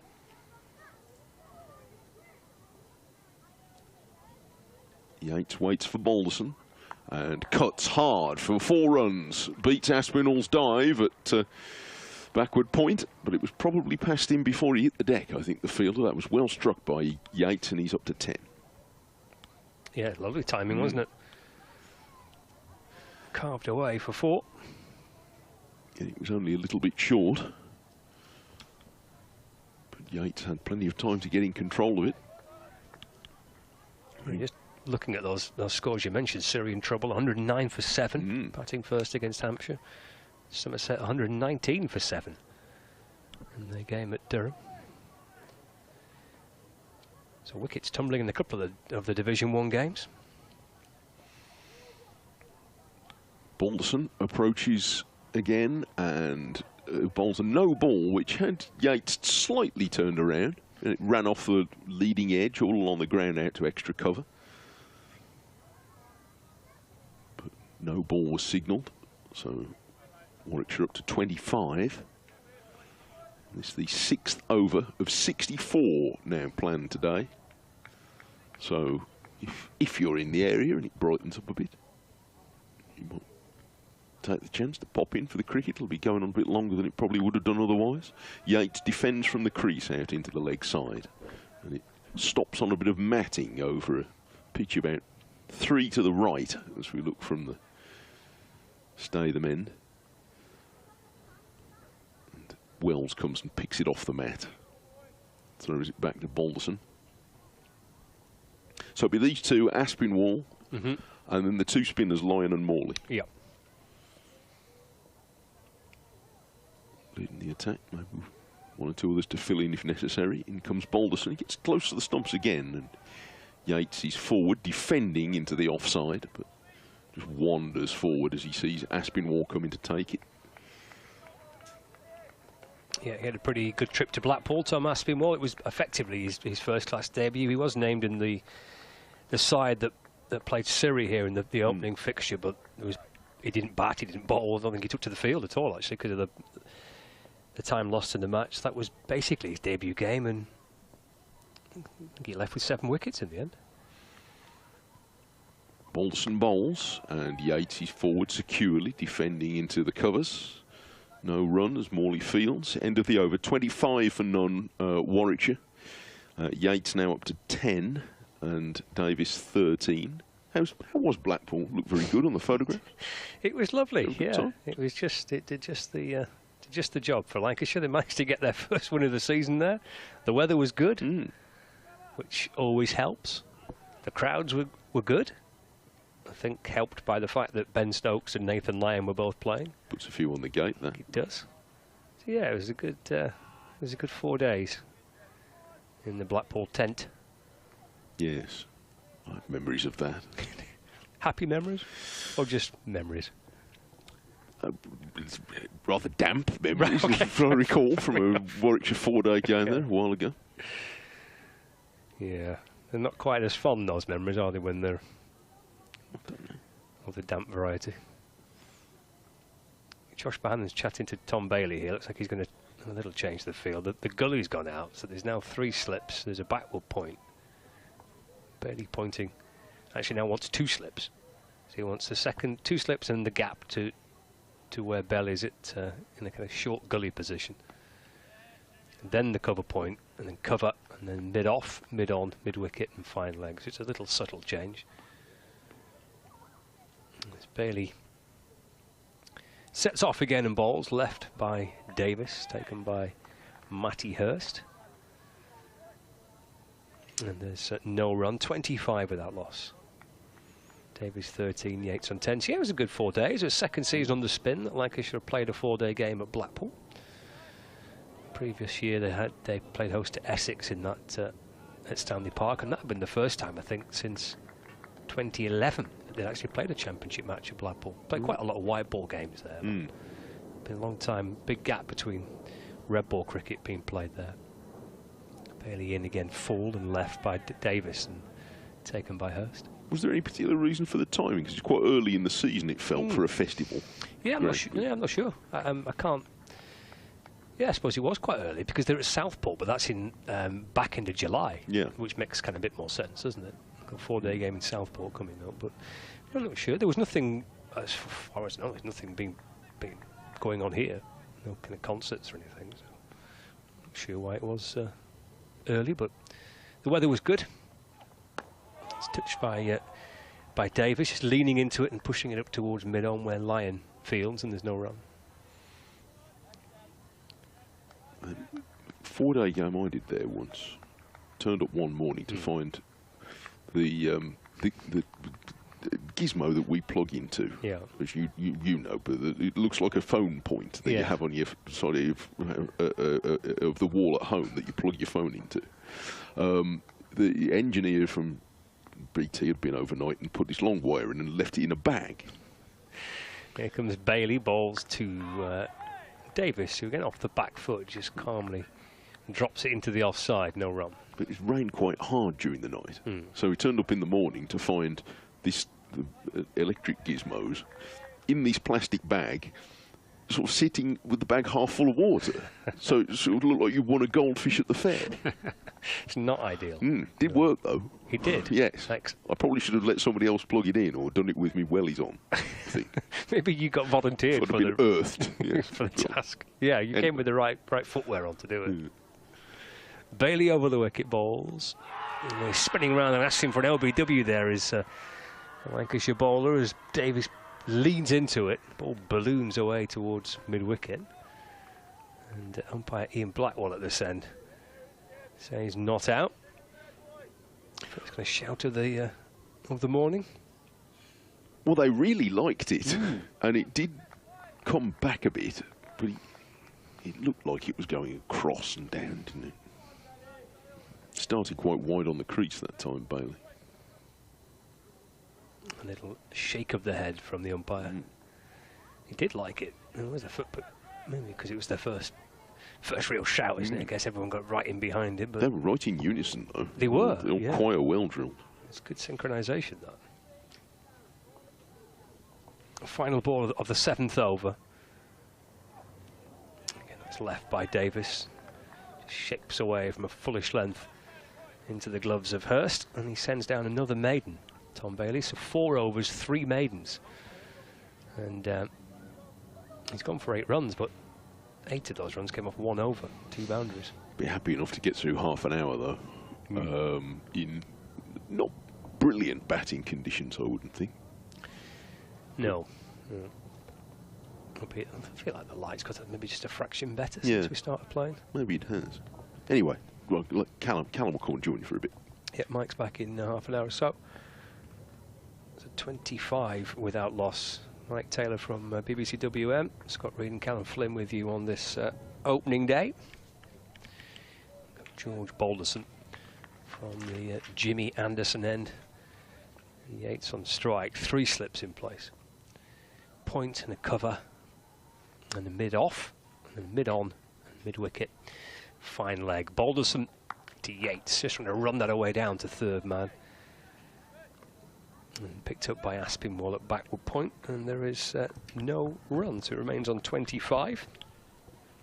Without loss, Yates is on 10, Davis is on 13 here on the BBC Sport website and the app. And on Lancs TV as well, live from Emirates Old Trafford. Under cloudy skies, but it's dry at the minute. It's not dark enough where we need the floodlights on, so at the minute everything's okay. Balderson to Yates, again off the front foot and defends. And there's no run. Good afternoon, Callum. Good afternoon. Are we okay? Yeah, all good. Have you Good to recovered see some from cricket. Blackpool? Yeah, luckily I only had just a 1 day. One's enough sometimes in Blackpool. No, it was a good 4 days for Lancashire, and it was a great spectacle for Blackpool as well, wasn't it? Lovely weather, some good crowds in to see Stokes and Lyon, but isn't it? Excellent battle. Here's Balderson to Davis. Sorry, to Yates. It's turned into the onside, no run. It's just what Lancashire needed as well, wasn't it? Just to try and kick-start the season a little bit. There's been lots of probably internal and external pressures. Supporters being a little bit frustrated with some of the showings, but I'm sure there'll be no bunch of players more frustrated than the lads that are out there now, and some of them really stepped up. Keaton Jennings, as he always does, 2 brilliant knocks, getting 100 in the second dig as well after your first one. It shows how much he leads from the front and what kind of character he is. There's Balderson into Yates, playing and missing. Yates for the first time this morning, through to the keeper, and there's no run.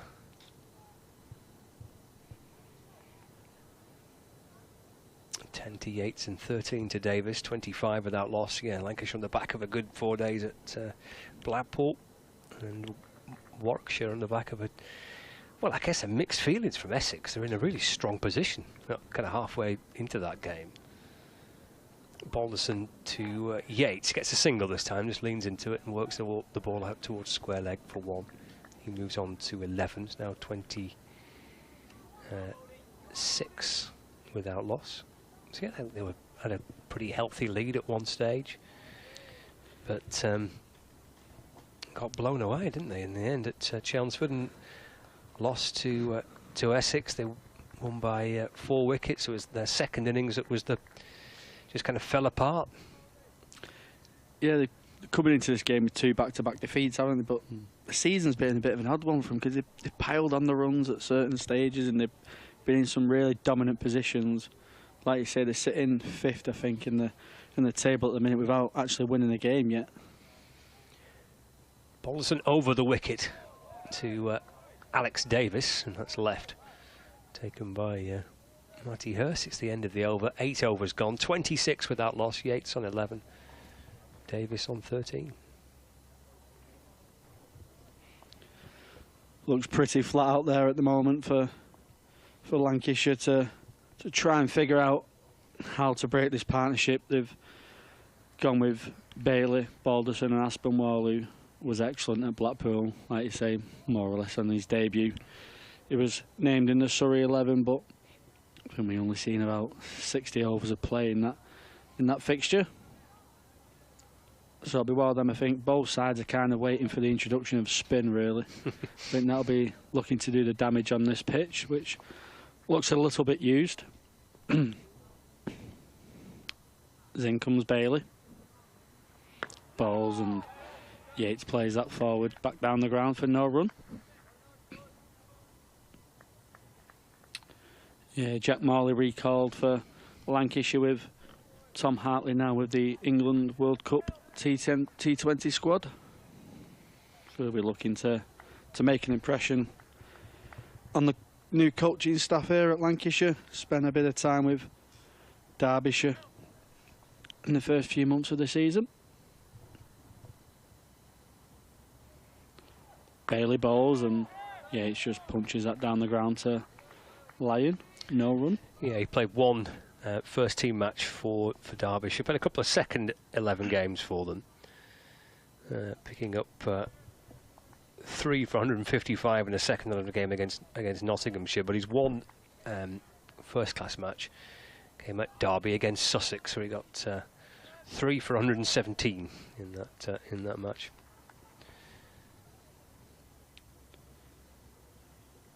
Bailey bowls just outside the off stump, and Yates half tempted by that, but leaves it free to Hurst. That's no run.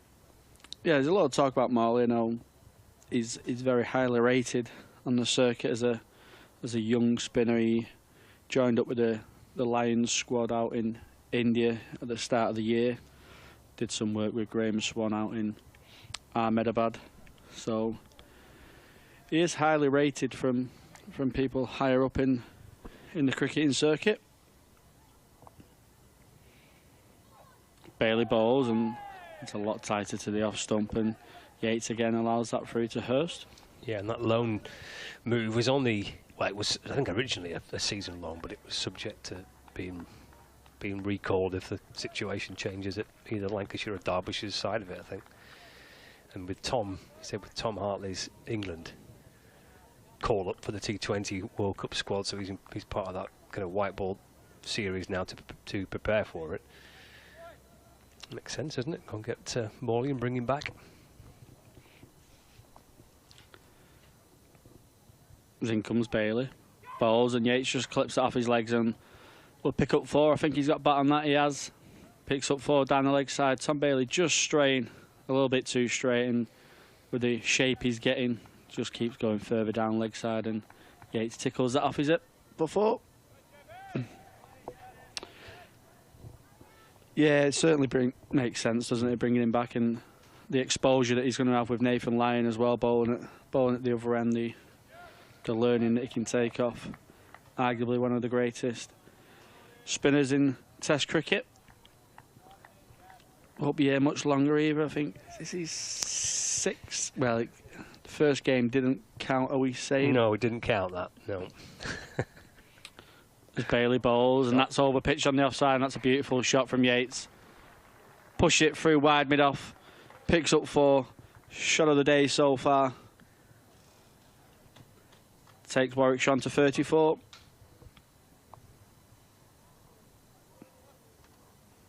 Yeah, it's a lovely looking shot. Watched it all the way to the boundary for 4. 34 without loss, 9 overs gone. Yeah, he's I think in theory now he can play the final of this game. Obviously he's playing, and then there's 2 more matches away at Canterbury and away at Southport. So he's got the Kent match at Canterbury and the Southport game against Nottinghamshire. I think he can play in both of those. And then yeah, that's him done.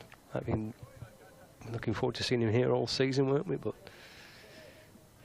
yeah, he sounded disappointed himself, doesn't he? I think he was quite motivated by the white ball stuff as well.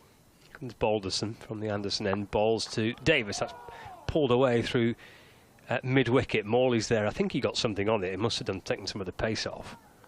Davis has come back for 2. Not sure how much of it may have been to Morley on the full or whether it bounced in front, but he certainly went leaping away to his left to get something on it. I think looking at the reaction, I think it sadly will go down as a drop catch.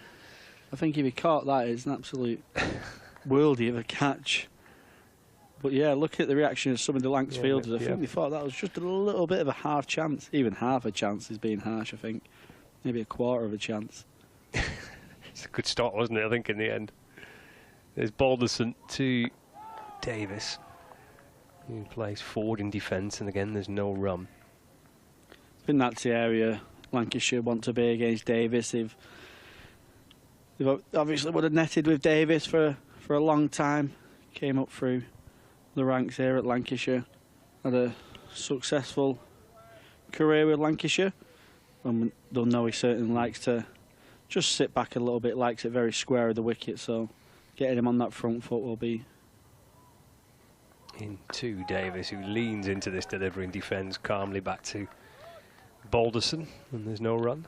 Getting him on that front foot, I think, will be the priority for Lancashire. I think that's where you're going to get your chances. He's very happy and comfortable just sitting back and punching outside the off stump and pulling wherever he needs to. And he's 15 not out, the Bears skipper. 36 without loss for Warwickshire, who won the toss and elected to bat first. It's in the air, but to the left of mid-wicket and to the right of mid-on, where Lyon will catch up with the ball. And Davis jogs back for 2. And the score moves on to 38 without loss. I'm just saying to Mike about the role as captain with Warwickshire, and Mike was explaining how his start as T20 captain, replacing Moeen Ali, who left the group campaign last year and had obviously won a stack of group games in the T20 Blast for Warwickshire, but now gets the job as captain of the club. There's a player for Lancashire, solid opening batter. Some good memories here of Davis playing. That's pushed into the offside by Alex Davis, and there's no run. Yeah, he'll be a very busy captain as well, won't he? I think he still takes the gloves. Yep. I think he still takes the gloves in the 4-day format for Warwickshire. Obviously opens the batting and then captains as well, so you won't often get a chance to switch off at all for Warwickshire, but he's a fantastic player, someone I've liked watching for a long time, coming up through Lancashire and then moving on to Warwickshire. Balderson to Davis, and that's flicked out towards Lyon at mid-on, and there is no run. It's the end of the over. 38 without loss. Davis 17 and Yates is on 19.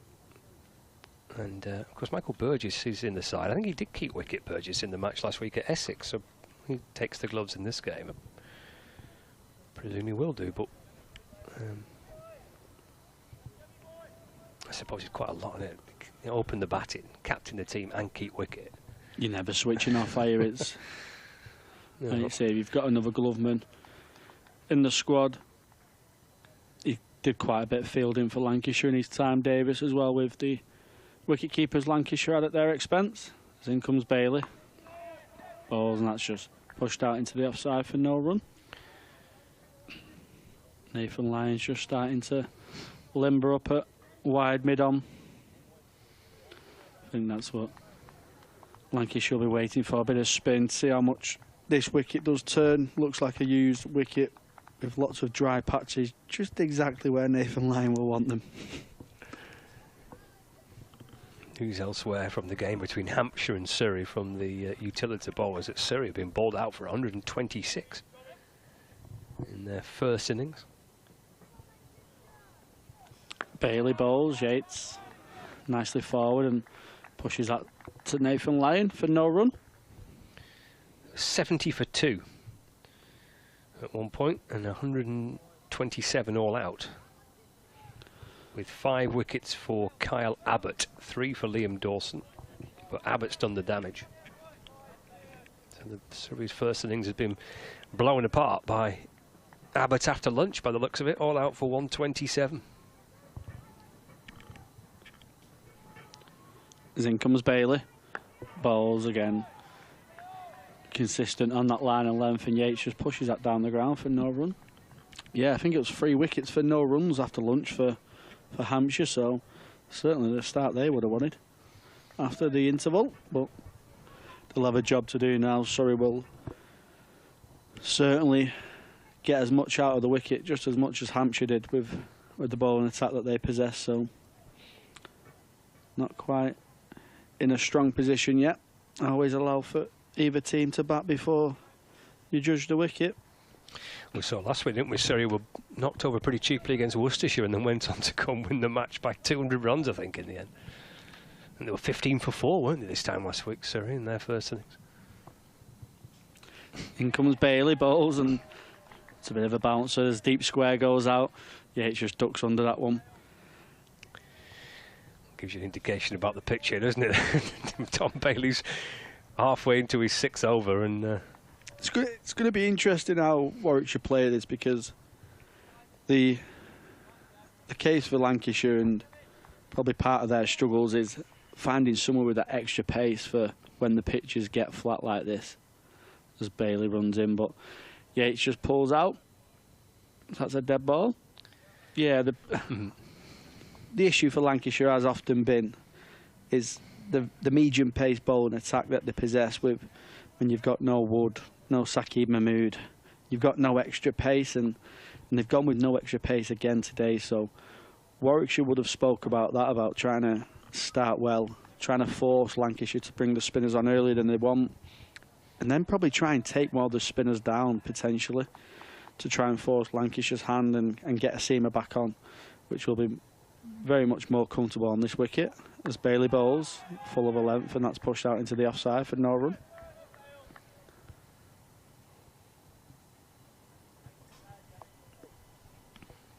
We can see Nathan Lyon warming up already. He was into the attack, I think, after the 9th over against Durham at Blackpool. This is the final ball of the 11th. He's not far away. I'm interested to see what Aspinwall's like on this pitch. He kind of bustles in a bit, doesn't he? And in comes Bailey. Bowls, and he's bowled him. Yates leaves it. No shot offered. And the off stump cartwheels back. It's a beauty from Bailey. Misjudgment from Yates. Shakes his head as he walks past the skipper, Alex Davis, at the other end.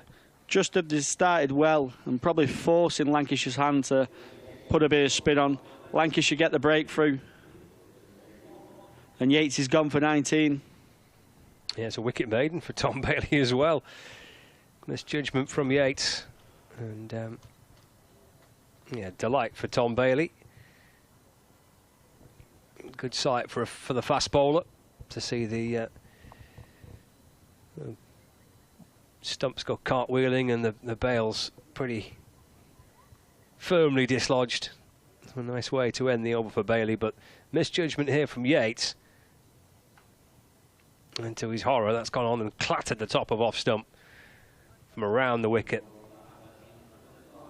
Didn't straighten or just shape away from Yates. Instead, it just carried on going. Bang, right into the top of off stump. And his day with the bat's done, 38 for 1. 11 overs gone, and that's a real bonus, that, for Lancashire. And for Tom Bailey, who's back in the side. Yeah, Tom Bailey will take a lot from that. Sadly missed out at Blackpool.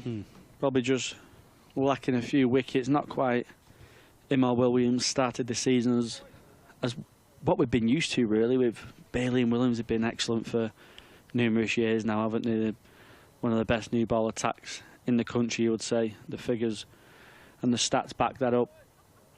So he'll be happy to just get his confidence back up. He's bowled pretty well this afternoon. Nearly said morning then. Feels like it, doesn't it? It does. Yeah. So 38 for 1.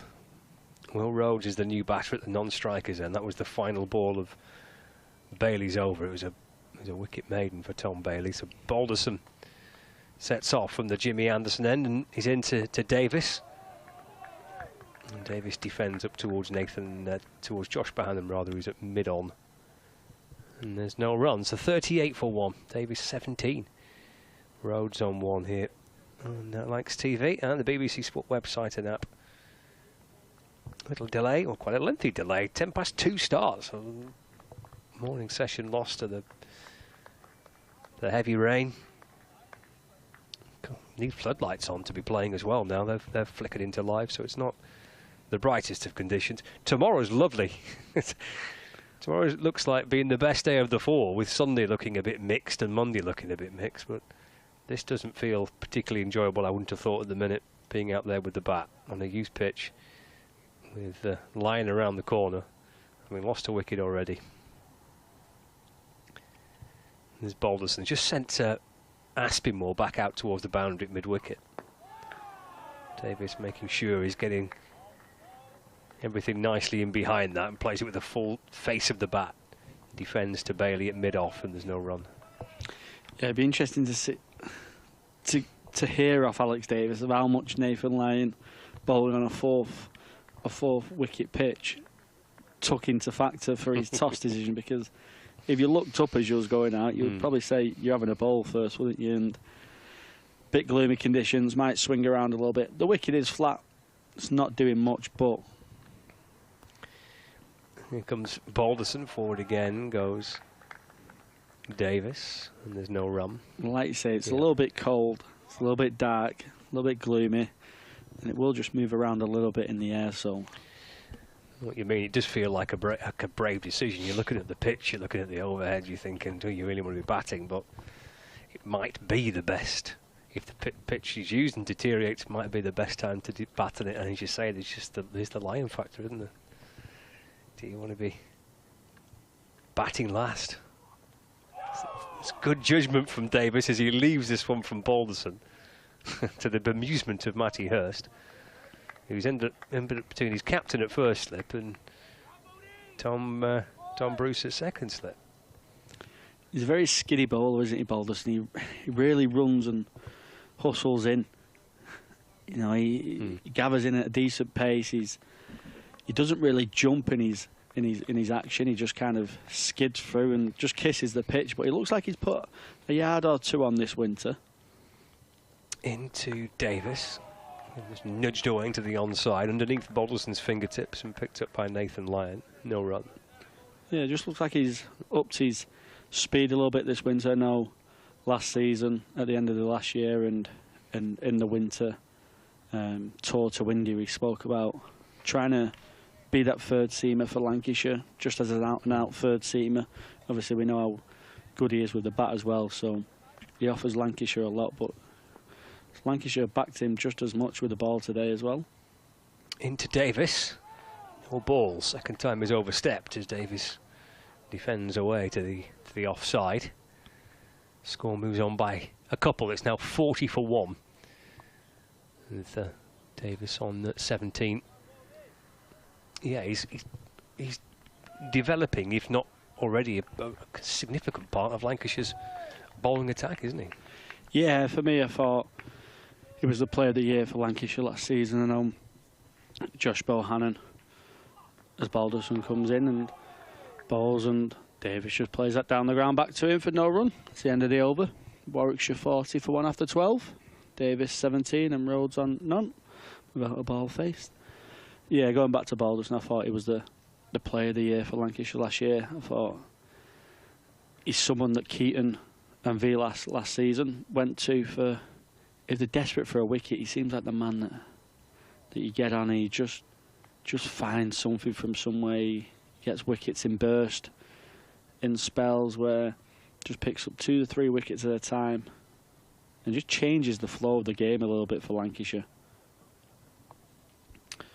The umpires are just having a little chat here. I imagine it could be about the light. The floodlights are on and shadows have appeared. So often the case when the shadows appear, the umpires get together and and discuss the light. But we will continue for now.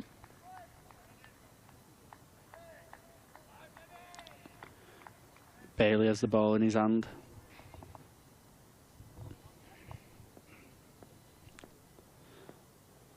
As he comes to Rhodes, round the wicket. Rhodes just plays that down to Lyon at mid-on for no run.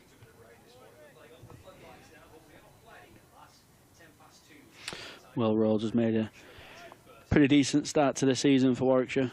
443 runs at an average of 54. Dropped the captaincy. His partner at the other end is now the skipper. Take a bit of weight off his shoulders and really just concentrate on his all-round game himself. But he started really well this year. Bailey bowls and Rhodes tucks that into the leg side for no run.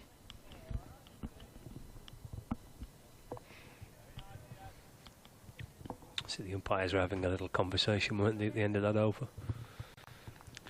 It is kind of that borderline, isn't it, a little bit? You can see the shadows from the players. That's because of the floodlights. Try and keep them out there, I guess. Keep playing, but understand it's also going to be fair for both sides as well.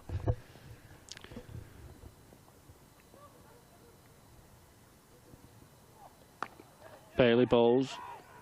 Rhodes tucks that into the leg side. Should pick up a couple. Aspinwall does the fielding.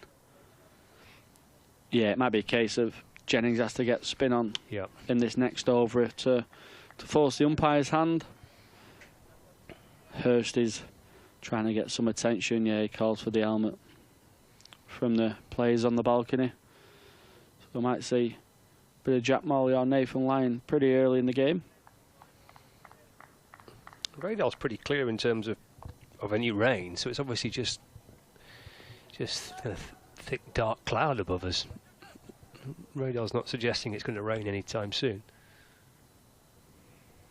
Then comes Bailey and hangs it out wide just to see if Rhodes has a flash at that, but he stays patient and allows that through to Matty Hurst for no run.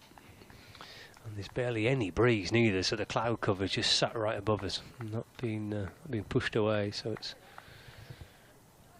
a little gloomy, but we're still out there. Floodlights are working okay at the minute. Umpires are happy enough. Jennings and Bailey just push Aspinwall out to deep square.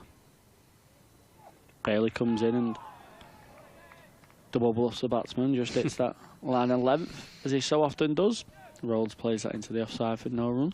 And Dale Benkenstein saying on Monday at Blackpool that Tom just needed kind of have a break, a bit of a reset. It's a busy old schedule, isn't it, for a fast bowler? You can't really keep churning in, week out at the start of the season when you're playing, 6-7 games on the spin pretty much. So it's Tom's week to rest last week. Will Williams misses out this time, so Bailey comes back into the side. Then he comes and just strays onto the pads of Rhodes. He thinks about a couple, but Davis turns him down. Nathan Lyon does the fielding, gets a single.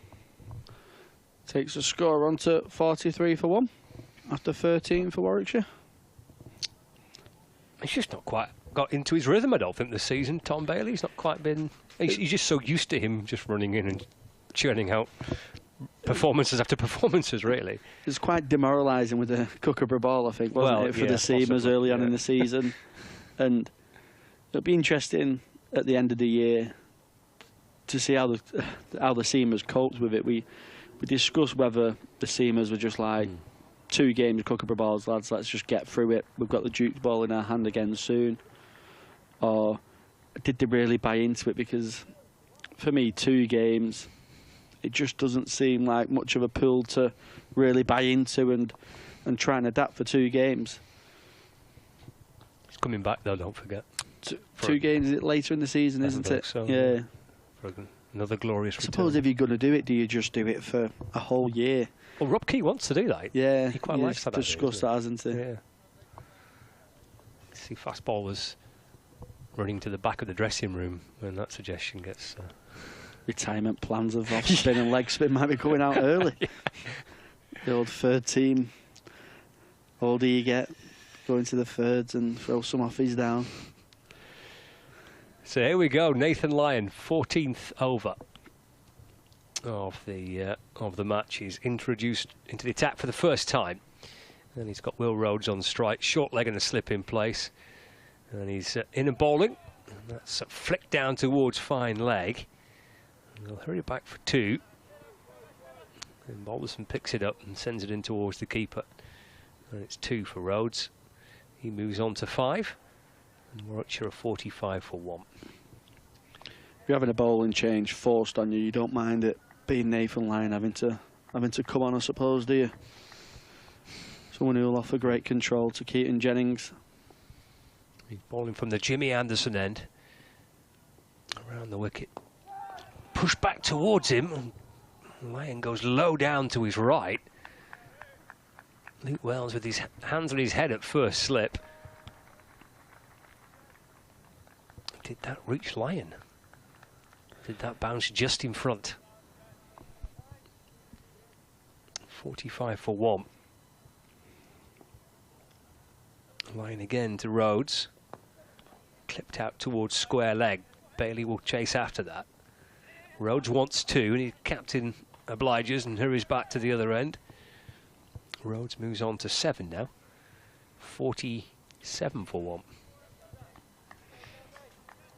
Be interested to see if that carried. He's such a good fielder, isn't he? Off his own bowling, but also when he's playing cricket, Test cricket for Australia. He's someone who takes up point position quite a lot for Australia. Lyon in. And Rhodes on the front foot defends towards mid-wicket where Bailey fields, no run. Well, he's in the game nice and early. He's Nathan Lyon. I guess you're trying to squeeze every ounce of Lyon they can get between now and when he's done for his stint with the club. And Rhodes off the back foot this time defends, no run. Gathered again by Lyon. Scoops it up and gives the ball a polish. There's a fielder on the boundary at long off, that's Keaton Jennings. And there's a deep backward square leg. And you've got 3 in the ring on the offside, and mid-wicket and mid-on, short leg and the slip. Lyon to Rhodes, just dabbed calmly out towards the leg side, and that completes the over. 4 coming off it. 47 for 1, Rhodes 7, Davis on 17. Callum, I'll leave you, and Mike Taylor will join. Yeah, I like that field to Nathan Lyon. Keaton Jennings out at long off. People will probably think, why is he out straight away from the first delivery? Let him take the risk first, but it's also one of them defensive but attacking positions where you're kind of letting the batsman be complacent and think, oh, there's an easy one down the ground. I can just play with the spin, push it down the ground, but that's when the leading edges and the caught and bowled chances come, and it brings slip into play as well. So there's a lot of method behind Nathan Lyon's field placements. Don't think you'd ever feel relaxed against a bowler like Lyon, would you? No. Well, too silly if you do. As Bailey continues, bowls, and Davis just had a little bit of a slash at that as over pitch from Bailey. Davis tries to carve it through the offside, but goes through to Hurst for no run. Yeah, it ended up in a wild-looking swipe of that with one hand off the bat from Alex Davis. So it's been a slightly fidgety effort from him so far. He's someone who likes to field bat and ball, isn't he? He likes to hit his boundaries early on. Deals in a lot of boundaries, does Davis. In comes Bailey. Just on the back foot, Davis tucks that into the leg side. Gets a single. That's what he's very good at. Picking his length. Adapting to what comes down from the bowler and just finding the gaps. He's really good on the back foot and just holding back there. And when he has got going this season, he just made it count with those 2 big hundreds, a double against Durham and 140 odd against Hampshire. So past 500 championship runs already. Bailey round the wicket to Rhodes. Rhodes allows that through to Hurst for no run. Yeah, he's probably disappointed he didn't go on even more against Hampshire, wasn't he? He was really well set, So was the team. And looked pretty flat down at the utility bowl. Yes, so it's not quite so productive in the last 3 games, and was part of the, well, 2 top order collapses really at Chelmsford. Then comes Bailey, 2 slips and a gully away, just slides down the leg side a little bit. The batsman get a single. Quite struck by Bailey, came round the wicket to Yates and now to Rhodes, but has stayed over throughout to Alex Davis. And had his rewards eventually from Yates, against Yates, of course, for that ball that held its line through to catch the top of off stump. Yeah, he'll be pretty frustrated, Yates, wouldn't he, with that misfortune of leaving a straight one. He looked pretty comfortable from what we've seen so far. Nothing really sizzling past the bat, not too much movement out there. The pitch looks pretty easy paced. Yes, no great pace in it, but he, right from the beginning, was round the wicket to the left-handers all the way through. It looks like he's going to have the same policy against Will Rhodes. 3rd slip's come out finally. In comes Bailey, bowls, and Davis just prods that into the offside for no run. Yeah, it gives you an indication of the pitch, how it's playing, the lack of pace, that the deep square and deep fine leg are out already, and George Bell's come out of that 3rd slip position and tucked into mid-wicket. We are in the era of the funky field, though, Callum, are we not? So it's not very long now before fielding captains start to fidget. The umbrella fields, the famous umbrella fields. In comes Bailey. Bowls, and Davis just calmly prods forward onto his front foot, plays it into the offside for no run. Warwickshire 49 for 1 after 15. Davis 18 and Rhodes on 8. And this has been a steady enough start for Warwickshire, and yet they lost Yates just at the point where he looked to be really settled in. He hadn't looked to have been hurried at all until his misjudgment against Tom Bailey, who's now got through 8 overs from our commentary end, the Statham end. I'm not sure whether he'd have all that many more to come. Lyon, a spinner of his class, not a surprise to see him in the game so early. Next bowling change might tell us something, though. Who replaces Bailey? Round the wicket comes Lyon and fizzes this through flat to Rhodes, who pushes it back to the bowler.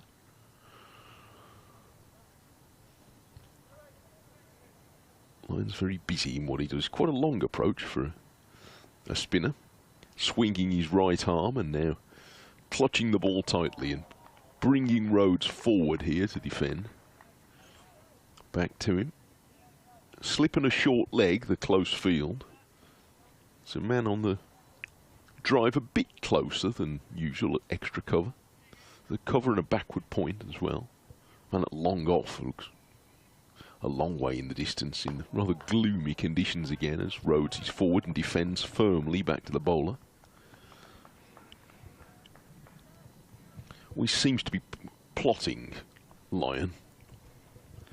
Yeah, he's very clever with how he goes about his business, is Nathan Lyon.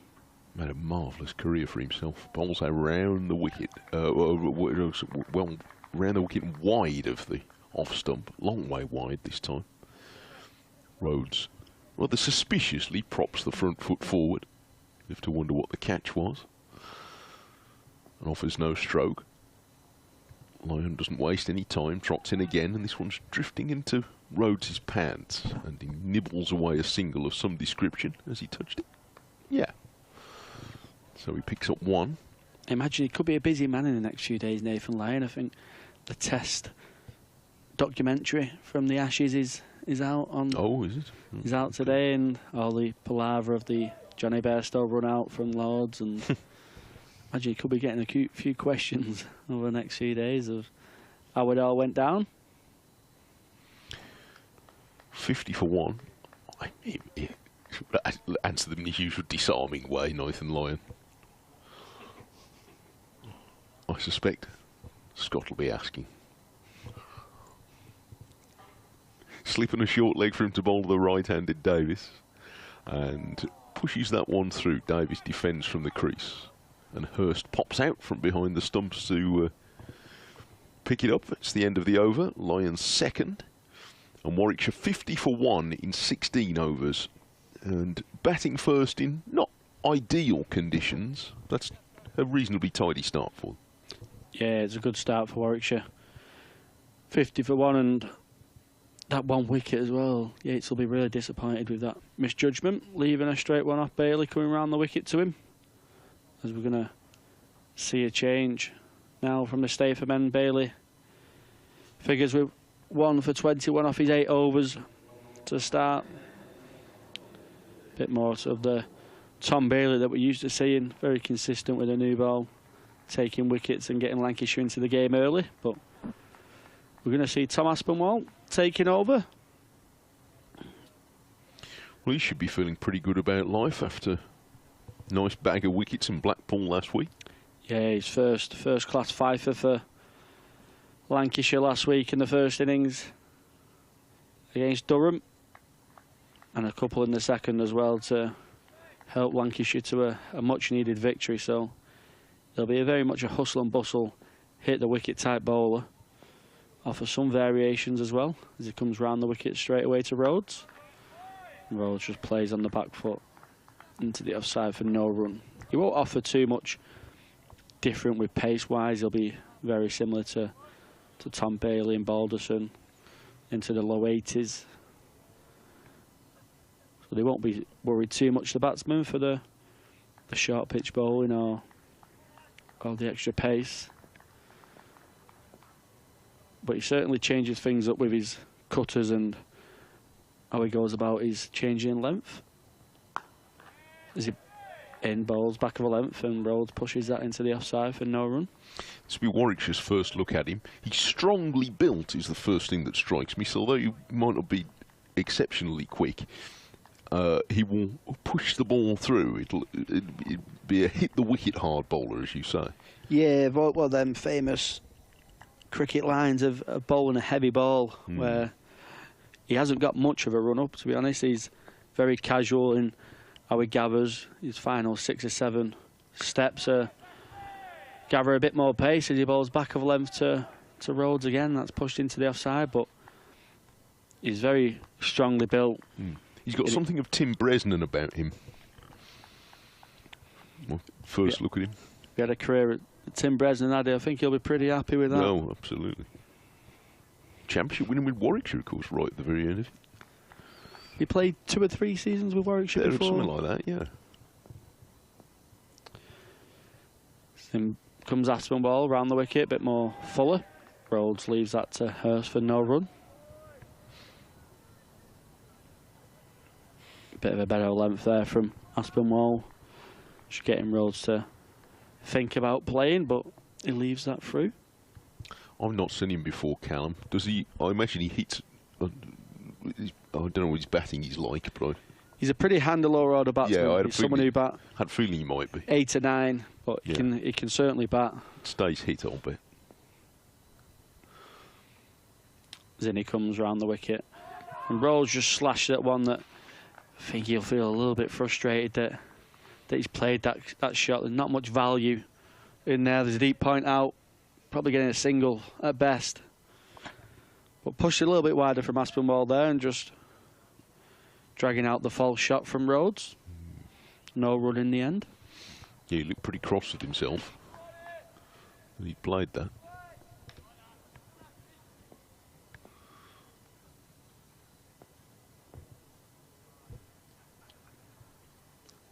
Aspinwall bowls and comes back into Rhodes a little bit and plays that nicely. Soft hands through the gully region for no run. That's the end of the 17th over. Warwickshire 50 for 1.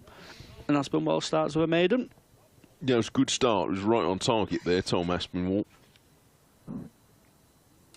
So it's got him into the game nicely. His first season of county championship cricket. It's gone gloomy again. The floodlights came on about 20 minutes ago, and the time to worry generally is when you can start seeing 4 shadows cast by each of the fielders, and you can just about make them out now. I don't know whether those of you watching on the screen can see them, but we can certainly see them.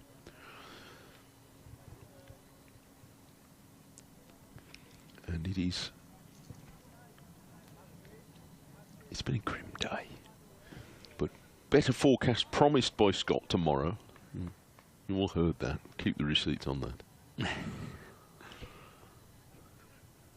Lyon into his 3rd over from the Anderson end, and his first ball outside the off stump, and Davis offers only the pad, and then watches the ball very closely as it turns back towards, but not too close to his off stump.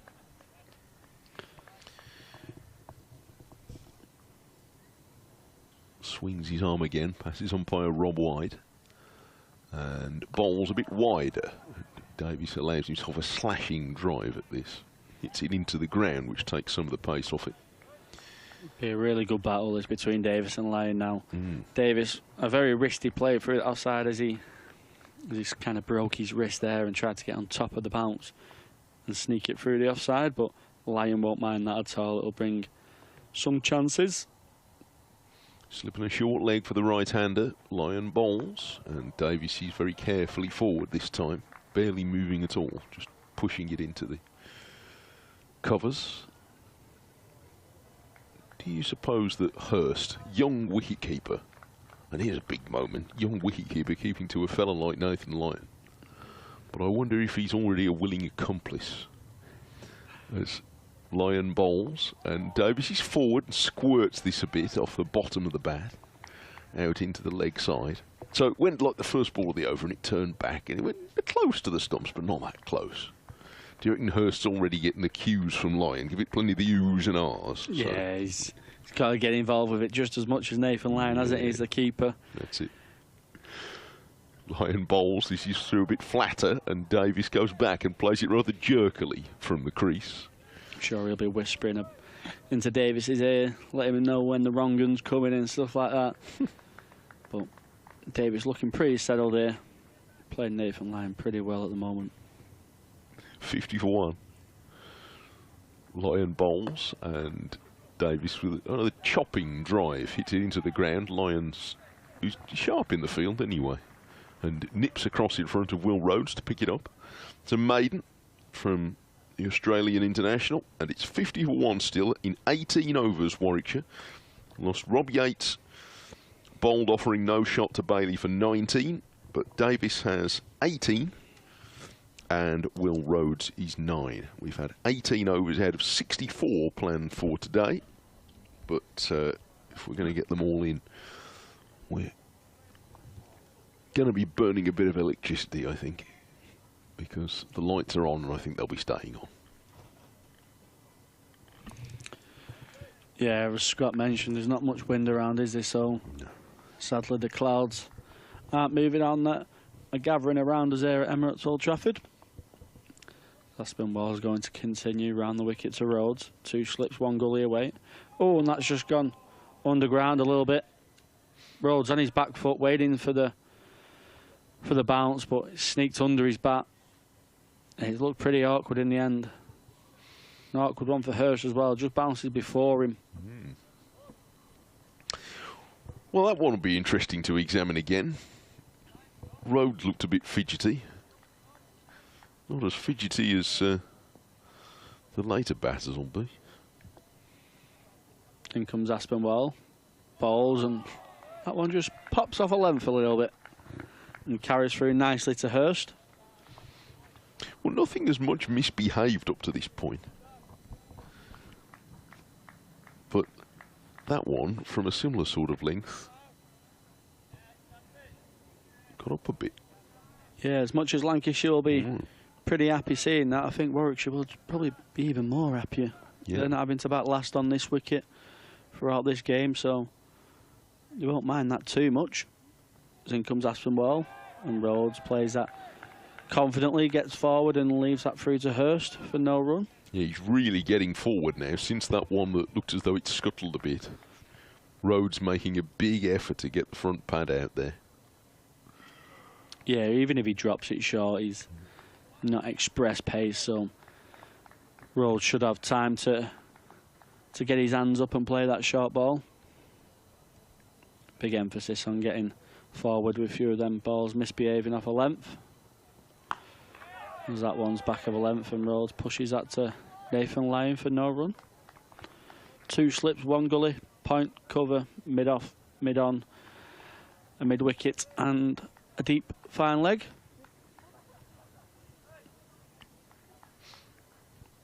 Got just a little bit of a grip on the scoring of the last little while as well. Since the wicket of Yates, Warwickshire not really going anywhere at the moment. Then comes Aspinwall. Rhodes pushes that down the ground, lovely, but Aspinwall does the fielding off his own. Bowling, one-handed, sticks. And he goes to put deep square out now. For the final ball, just to get Will Rhodes thinking a little bit. Only really seen one short ball, and that's from Tom Bailey, which looped through to Matty Hurst, so Aspinwall around the wicket and goes full. Kind of Yorker length, and Rhodes digs that out. Luke Wells does the fielding. It's another maiden from Aspinwall. 50 for 1 after 19, Warwickshire. 3 maidens in a row now, and this is it's quite an interesting point of things at the moment, where Warwickshire, after a good start, have lost a wicket, and now they've lost a bit of momentum. And it feels like the first opportunity just for Lancashire to apply a bit of pressure. Warwickshire without Sam Hain to bat for in this game. He had to be replaced midway through the match at Essex last week, and he's still absent under concussion protocol, so Ed Barnard will come up to 4. He's been in good form as well. Then Mosley and Bethel, but a batter down from last week. Lyon starts a new over, and Davies is forward, putting the bat gently next to the pad and just dropping the ball down into the offside. Yeah, Bernard's had a pretty good year, hasn't he, so far? He'll be looking to keep piling on the runs, averaging 57 this season. Hundreds in his last 2 games, Ed Barnard. Over the wicket comes Lyon, and this is a cushion drive by Davis, and it's just out of the reach this time of Lyon, moving across to his right in his follow through, so there will be a long single down to long on. Is that the captain who's hidden himself away down there in front of the... Certainly has. Likes to put himself in them long on, long off positions. Jennings, I don't know if it's the height as well that he thinks is an advantage. Unusual to see the captain so far away from the action. Although he's such a veteran bowler as Lyon, I suppose you really need to be whispering in his ear. Round the wicket comes to Rhodes, and he edges wide of slip and gets away with that. It's not quite going to run all the way to the rope, but 2 for Rhodes, and almost the first opening for Nathan Lyon, because that was a genuine edge. Yeah, and that's kind of what that defensive fielder of Jennings out onto long off can offer you. Rhodes probably just thinking he's got an easy single down the ground where flashes at one and brings in the slip cordon. Short leg's gone to leg slip now, Bell, as Lyon bowls, and Rhodes is forward defending. So there have just been a couple of the ones that have come straight on from Nathan Lyon that have gone on down the leg side, and Rhodes has tickled a couple in that direction. So Bell is now quite fine at leg slip. Still under the helmet. Round the wicket comes Lyon. Oh, and that one popped. And Rhodes stood up straight and allowed it to turn away from his off stump. Away from the left-hander and through to Hurst. Watched it very carefully. Bell almost looks too fine, doesn't he? He looks kind of on Matty Hurst's right shoulder. Yes. the angle that we're looking at from exacerbates it a bit, but from the way we're looking at it, he's almost beyond the wicketkeeper. But Rhodes' forward defends the end of the over, but that's the sort of over that's going to keep Nathan Lyon very interested, I think. 3 from it, 53 for 1 at Warwickshire in 20 overs, having chosen to bat first. Davies now 19 and Rhodes 11. Yeah, excellent over from Lyon. Getting Rhodes just to play it one outside the off stump, and the 5th ball as well, just gripping and bouncing a little bit. So that'll certainly be in the head of the Warwickshire pair, but so far I think they've batted really well in the first 20 overs. The rate's gone down slightly, but won't be an issue so far. Keep batting will be the message on this used surface, and try and get as many runs as possible, because any chase 4th innings will be tricky, but even more so on this tired looking wicket at Emirates Old Trafford. Aspinwall bowls at Davis for the first time and goes short straight away, and Davis just allows that through to Hurst for no run. His first go at Davis here. 2 maidens at Rhodes round the wicket. He's got 2 slips, backward point cover, mid off, mid on, mid wicket, and a deep square and a deep fine. So expect the odd short ball from Aspinwall. In he comes, bowls, and Davis plays that beautifully. Runs it off the face, down to 3rd man. Looks like he had so much time, and the fielder just slips a little bit. Davis picks up 3. Yeah, he got into position nice and early for that, Alex Davis. And I see Aspinall the cloth out now, as if the ball is just maybe picking up a little bit of moisture from the outfield. Groundstaff did a remarkably good job to get the ground playable, so much so that by 11 o'clock this morning they weren't using the sopper. The drainage here must be exceptionally good. Aspinwall back round the wicket to Rhodes. 2 slips, 1 gully. Rhodes allows that through to Hurst for no run. Yeah, I think it's the first tick you've got to do him up north, isn't it? Get your drainage sorted as a cricket. Well, I think cricket ground. Yes. I mean, I'm going to you can say that as a native, not me. But I mean, most of the test grounds now are very well equipped. But even so, I thought they did an admirable job. So I don't know whether we've got a number for how much water there's been in this area, but I was quite struck driving into Manchester last night just how much standing water there was around. Aspinwall bowls and Rhodes punch shots down the ground, nice. And Lyon does the fielding. Rhodes gets a single, punch it down the ground beautifully. Oh, another day he could have got a boundary there on a quicker outfield. But like you say, the ground's looking pretty immaculate considering the weather that we had have in the last few days. It's been non-stop, sadly. Yes, I mean, I saw some of the forecasts that they were expecting possibly as much as 2 inches of rain, 50 mil in the last 2 days. If they're anywhere near that, then it's remarkable that we're playing at all. Aspinwall back over the wicket to Davis. Tucks it on his hip and should get a couple there, Davis, if not 4. He does. Runs away for 4, beats the deep fine leg fielder. That takes Davis on to 26. Into position very early for that, Alex Davis. It was only a little bit leg side of straight. He just looks very comfortable on that back of a length, doesn't he, Davis? He just sits back in his crease a little bit. There's never too much footwork with Davis. He relies on his hand-eye coordination a lot. Plays the ball very late. But he seems very comfortable anything back of a length 4 short. As Davis just pulls out. That's a dead ball. Oh, somebody's in trouble with the umpire. Yeah. Just in front of the changing rooms as well. That's I don't know who's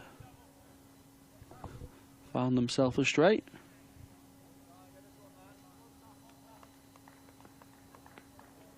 61 for 1 Warwickshire. In comes Aspinwall. Ball short, and Davis on that quickly again. But it'll only be a couple this time. Balderson does the fielding. Just in front of the new hotel. Takes the score on to 63 after 21. Now hand over to Scott Reed. There's been nothing really so far to encourage you to bang the ball in short. There was plenty of time again then for Alex Davis to get into position and hit it hard away for a couple of runs.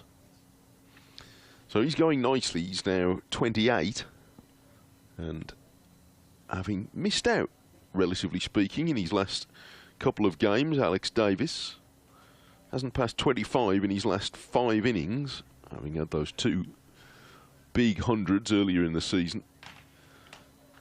Be determined to make the most of it this time, all the more so having won the toss and had first use of the pitch, and even more so than that against his former employers. He's at the non-striker's end as Nathan Lyon. 4 overs for 8 so far. Gets ready to see if he can tease Will Rhodes again from around the wicket. This one with a little bit more pace. And Rhodes pushes back to the bowler. It's fun watching Lyon, isn't it? It's been great watching him all season, yeah. It's been fascinating, actually, watching him bowl on pitches that have done nothing for him. And him trying to conjure something up. All the arts are there, wide on the crease here, and this one skids through a little bit. Wide enough of off stump to tempt Rhodes to try and play with a cross bat, and he hits it hard into the covers. And there's no run. It was lovely last week at Blackpool watching Lyon interact with the supporters inside the ground as well. He's round the wicket and Rhodes is forward, defending away onto the into the leg side. Well, he's a cricket man, isn't he, as much as anything else. He's a lover of the game as well as genuinely one of the great players in the international game at the moment. So I can imagine he probably enjoyed that experience. Round the wicket he comes, and Rhodes sweeps. He's taken on the pad. And Bell nips around from leg slip to pick up. And look, you don't come halfway around the world at this stage of your career to come and play half a season of county cricket if you aren't really up for playing cricket. It's very true, yeah. There's plenty of other things he could be doing with his time, but he wants to play cricket. I'm all for that. Round the wicket comes Lyon and defends into the leg side. Rhodes is 12. And he'll be enjoying the contest here too. Lyon's in conversation with Rob White. Alex Davis has found something on the pitch. It was a clod of something, of earth that popped up out of the footmarks when Lyon went past, I don't know. But he picks it up, looks at it rather suspiciously and throws it away. Slip and a leg slip for Lyon. A trademark swing of the right arm as he starts his approach and then pushes this through quite flat and puts his hands up in the air, not to appeal, but as if he's trying to take care where he's balancing and avoid putting his foot in something. So something has got umpire White and Alex Davis and Nathan Lyon interested down at that end in the last few moments. And there's quite a long conversation going on between bowler and umpire as the change ends. Anyway, 63 for 1 in 22 overs. Yeah, he spent kind of so much of the 4 days when he was out fielding, Nathan Lyon, down at fine leg basically, and he's going from fine leg to fine leg at certain periods on the final day, and he was just more often than not kind of over the boundary rope, signing autographs and having pictures taken with kids there and having selfies taken. It's just what a great chance. When on earth are you going to get that opportunity to get so close to someone like Nathan Lyon again? Aspinwall balls to Davis. Plays it leaning forward with a slightly angled bat, just guides it away to the leg side. There's no run. Yes, I'm glad he's made that sort of impression with the public. There was a time when, you know, a generation or two ago, where in a different era of international cricket, most counties were able to hire a top liner for the whole summer.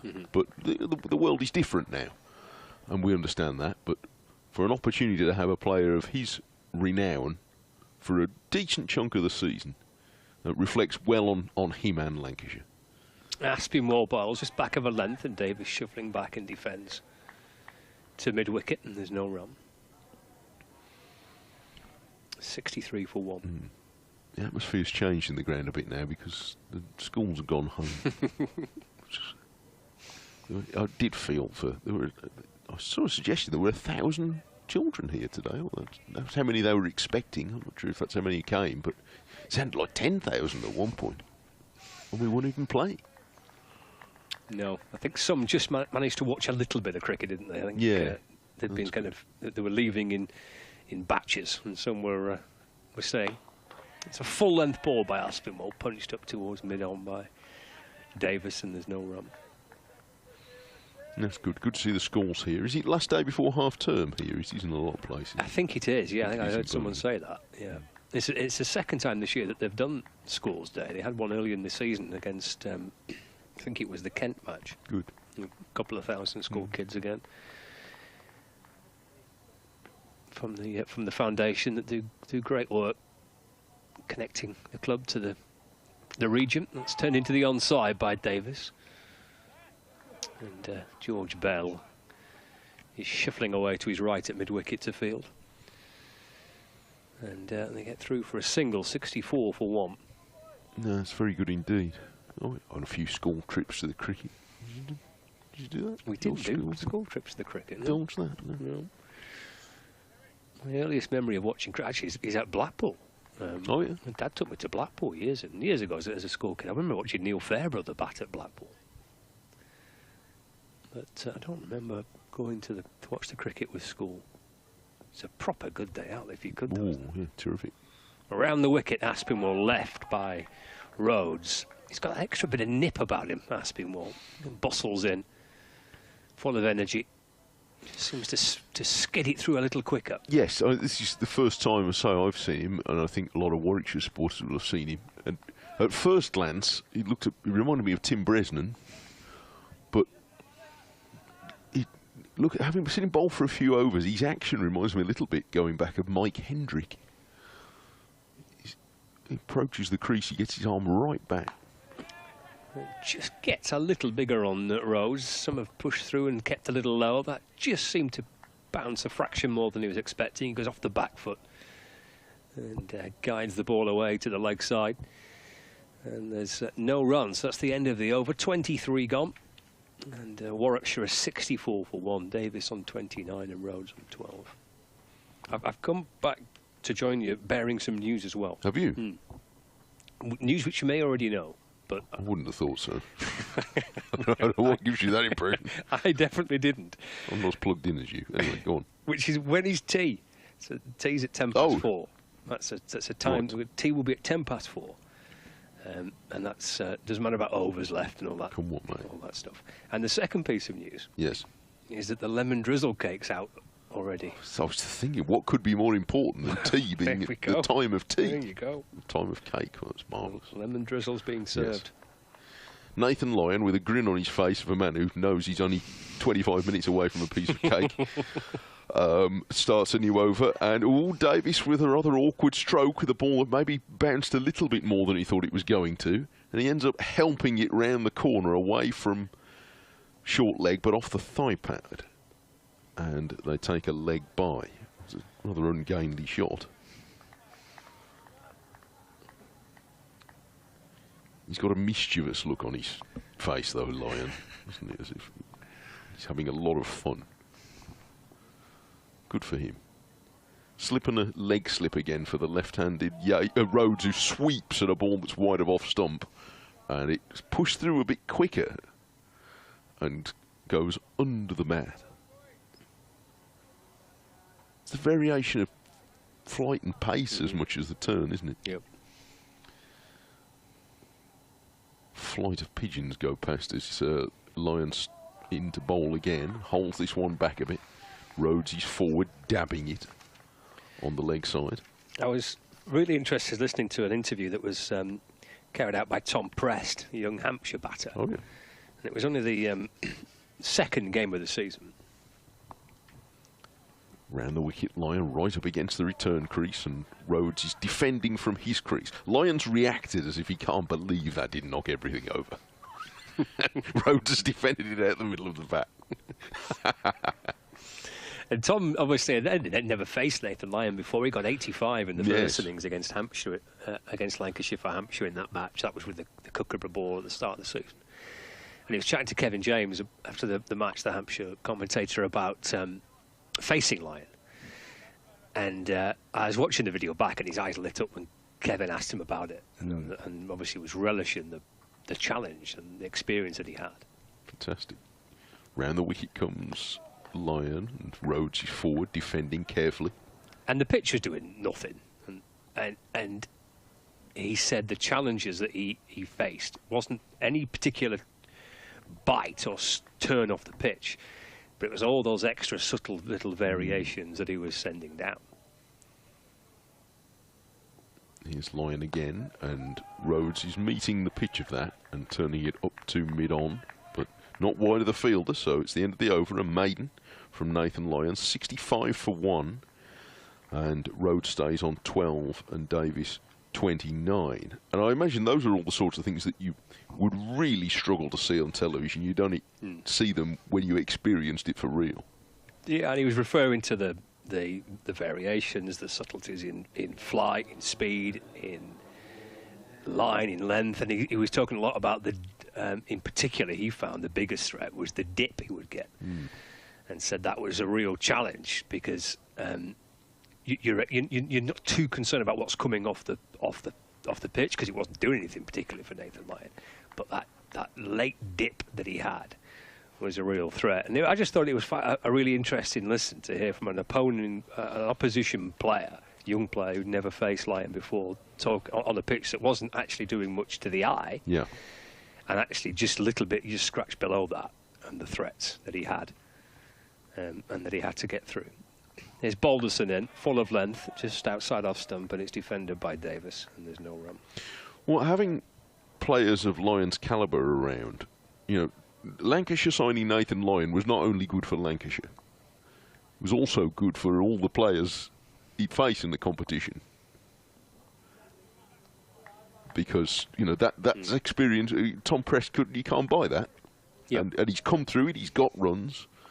I imagine he walked out 8 feet tall for his next innings after that. Good for him. 65 for 1. Here's Balderson from the Brian Statham end, in and balls. Full again. Davis looks to drive as he tends to do, or he drives straight. Looks slightly awkward, I often think, when Davis drives like that. And he's not timed that one as well as he would have liked, but you see him punch the ball down the ground several times. Straight to line on that occasion, no run. Remains on 29, Rhodes on 12. It's been a good session, this. It's been nothing much given away. It's been very competitive. Balderson over the wicket to Davis. Got time just to nudge that away off his hip. Out towards Bell. He's at square leg. And Davis moves on to 30, 66 for 1. I think Warwick should be pretty pleased with the session so far. 20 minutes left until the tea break, so choosing to bat first in what felt like reasonably brave conditions to do so. So far, just 1 wicket to fall.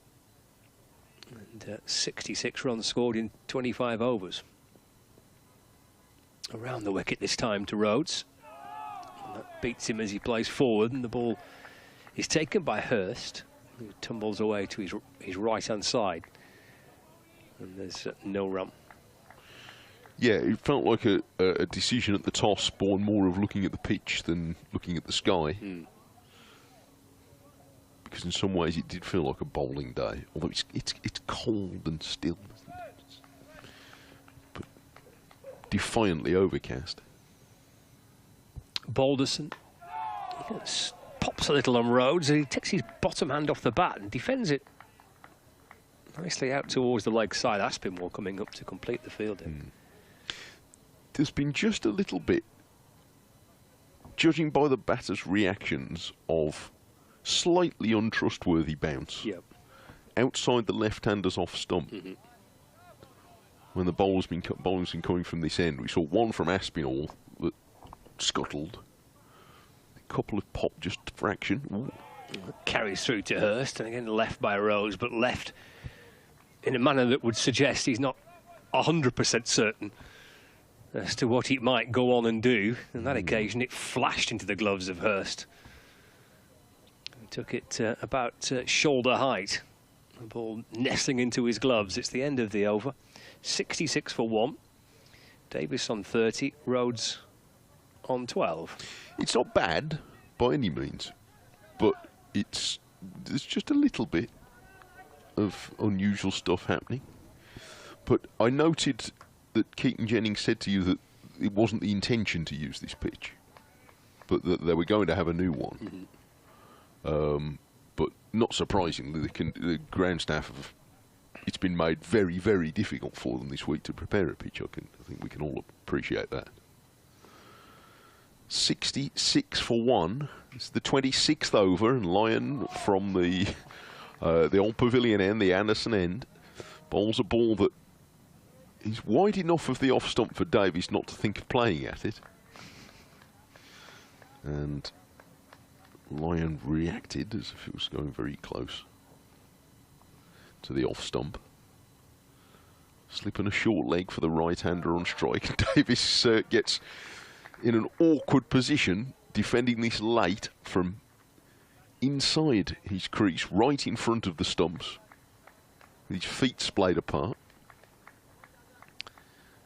But he found the middle of the bat. 66 for 1. Up comes Lyon. And back again goes Davies, right back against the stumps. And makes a late movement to defend it out on the onside. Playing as late as he dares here, Alex Davies. Up comes Lyon. 4 or 5 trotted paces. Davies is not really playing a shot at that, and I think that's the nature of Lyon's appeal to Rob White, who is sort of shrugs his shoulders rather laconically. He's not having it. Lyon looks very disappointed and has opened negotiations with the umpire rather than appealing that. It's the first stage. Yes. Yeah. Sort of, I think suggesting that Davies was not really offering the bat. He's sort of hiding the bat behind the front pad. Here he comes again, and Davies, with that familiar chopping drive we've seen him play a few times, where he brings the bat down very late and hammers it into the ground. Lyon fields in front of the non-strike. There's a fair bit of chat between bowler and non-striker and umpire at that end. It's a very convivial setting. Lyon bowls again and turns this into Davies, who off the back foot defends on the leg side. Lyon comes across, fields, gets up slightly wearily, and it's the end of a busy maiden over. 66 for 1 in 26 overs. Yeah, I like that little ongoing battle. Lyon with the batter.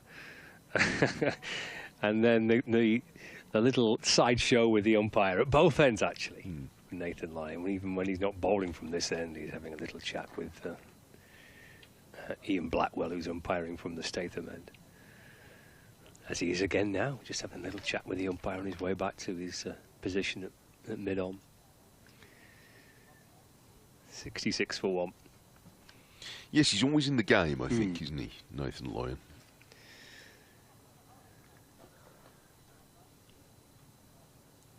Intriguing little passage of play leading up to tea, because Lyon's doing his stuff from one end and Balderson appears just to have found a little bit of unpredictability from this end, especially to Rhodes. Continue around the wicket. Jabbed away into the offside. It bounces out towards Luke Wells at cover. And there is no run. 2 slips in place. Keaton Jennings and Tom Bruce. And then George Bell at gully. Tom Bailey is at point, Wells at cover. Bannon fiddling around with his trousers at mid-off. Lyons at mid-on. Aspinwall is at mid-wicket. There's Balderson's in. It's punched up towards Bannon, who's at mid-off. Comes to pick up the ball right-handed. Quite scoop it up cleanly. They get through for a single. Rhodes moves on to 13. Score moves on to 67 for 1. He's not quite right, is he, Will Rhodes, at the moment? I felt as though he was slightly reaching for that. And 1 or 2 in the field liked it. He's 13, he's faced 55 balls, been there for a little more than an hour. It's looked like quite hard work. So getting to tee would be a good thing. Over the wicket to Davis. Balderson appealing for an LBW. No bat on it. He's going to signal a leg by, and potentially 2 of them if they come back. Now they decide against it. A slap of the thigh from umpire Ian Blackwell. I think that kind of killed the appeal straight away. Balderson turned on his heels and wanders back to his mark. Shaping to work it to the leg side, wasn't he, Davis? Maybe just angling down the leg side from Balderson. It's a little bit of movement, isn't there, somewhere behind the bowler's arm? Not for the first time in the last 20 minutes or so. Right near the Warwickshire dressing room balcony in the stairs. It's someone right at this near side, in this lower tier, I guess.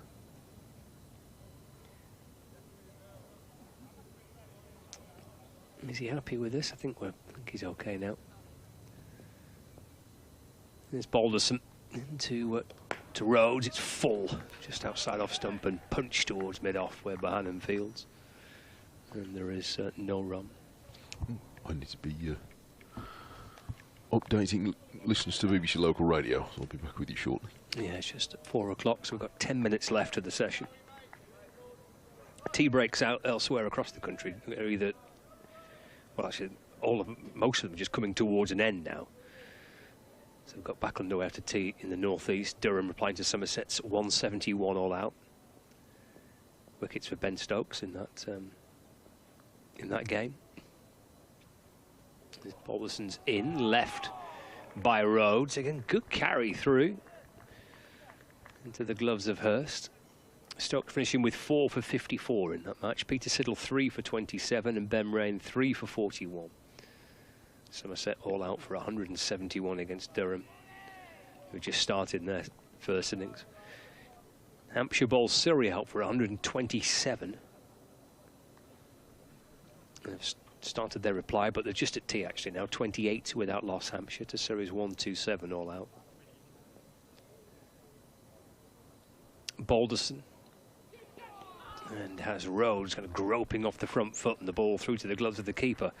And there's the end of the over. 68 for 1, Warwickshire. Helmets are coming up towards the other end because Lyon's going to continue. Elsewhere, Essex are 185 for 2. They're at tea against Kent in Canterbury. 185 for 2, Essex batting first against Kent. And there's been nothing today in the match between Worcestershire and Nottinghamshire. It's the first game of the season at New Road, but no play possible. Not even had the toss of the teams confirmed in that fixture just yet. I'll have a look at some of the Division 2 scores in a moment or two. As we edge towards the tea break, Nathan Lyon is going to continue from the Jimmy Anderson end. Callum Flynn's alongside me. He'll talk you through it while I nip next door for an update myself. In comes Lyon, slip and a short leg in place to Davis, who's on the back foot and punches that down into the offside for no run. Really good start from Warwickshire, 68 for 1. Skipper leading from the front so far, 30 off 68 balls. Just put away anything that Lancashire have missed on their length and line. As he comes forward and plays Lyon into the offside. Matty Hurst does the fielding. No run.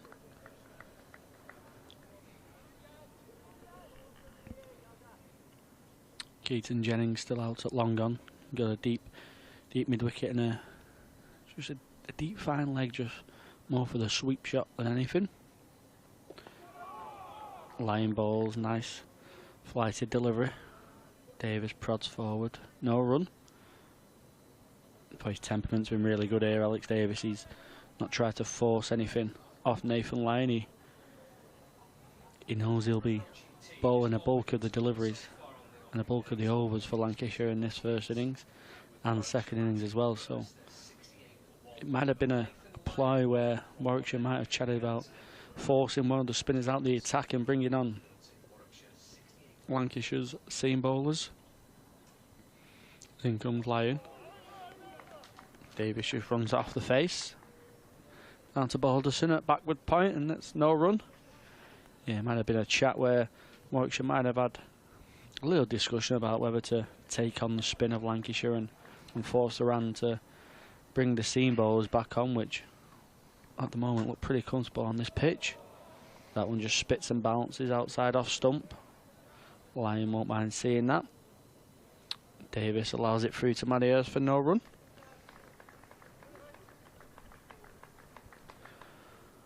One ball left in the 28th. Lyon bounces in, and Davis just plays that nicely into the offside and picks up a single, keeps the strike, takes the score on to 69 for 1. Davis into 31 and Rhodes 13.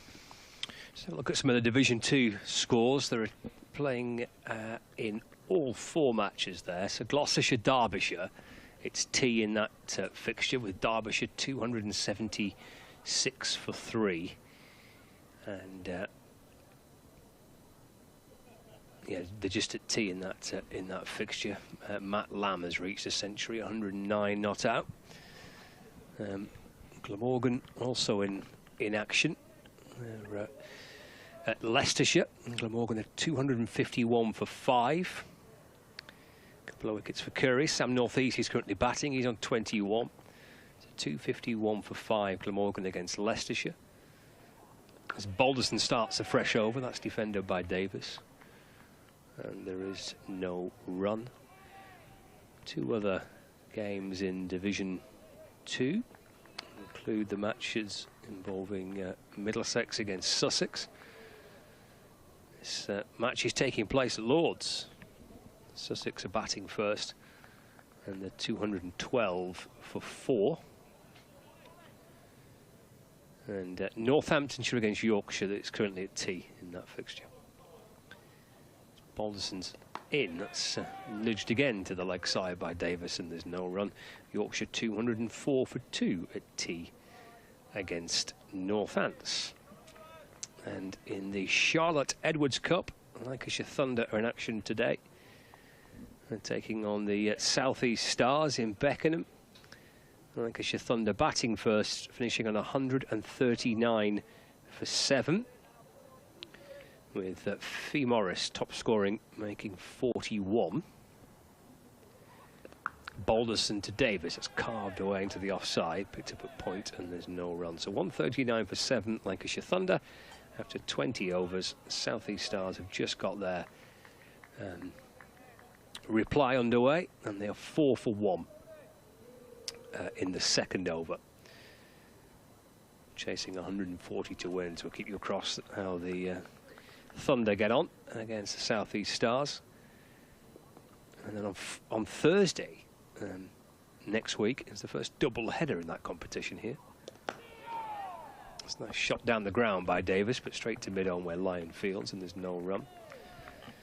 So if you fancy some cricket on double headers at these as well, which is always nice, on Thursday you'll be able to watch Lancashire Thunder against the Central Sparks, followed by Lancashire Lightning against Durham, and then that's on Thursday, and then on Sunday we do it again. As Balderson comes in, let's run down to third man for 4. Playing it late, Alex Davis, open face of the bat, and steers it along the ground underneath the fingertips of Keaton Jennings and down towards the boundary for 4. Yeah, it paces that slip cordon, but it's a pretty safe shot. It goes along the floor all the way, and a shot that Alex Davis is pretty strong at. Plays through that offside on the back foot pretty well. He's picked the fielder out at point a couple of times in this over, so he'll be glad just to get one of them away. Probably a bit closer to his body than he'd hoped, but he plays it pretty safely and it goes all the way for 4. 73 for 1. Balderson to Davis.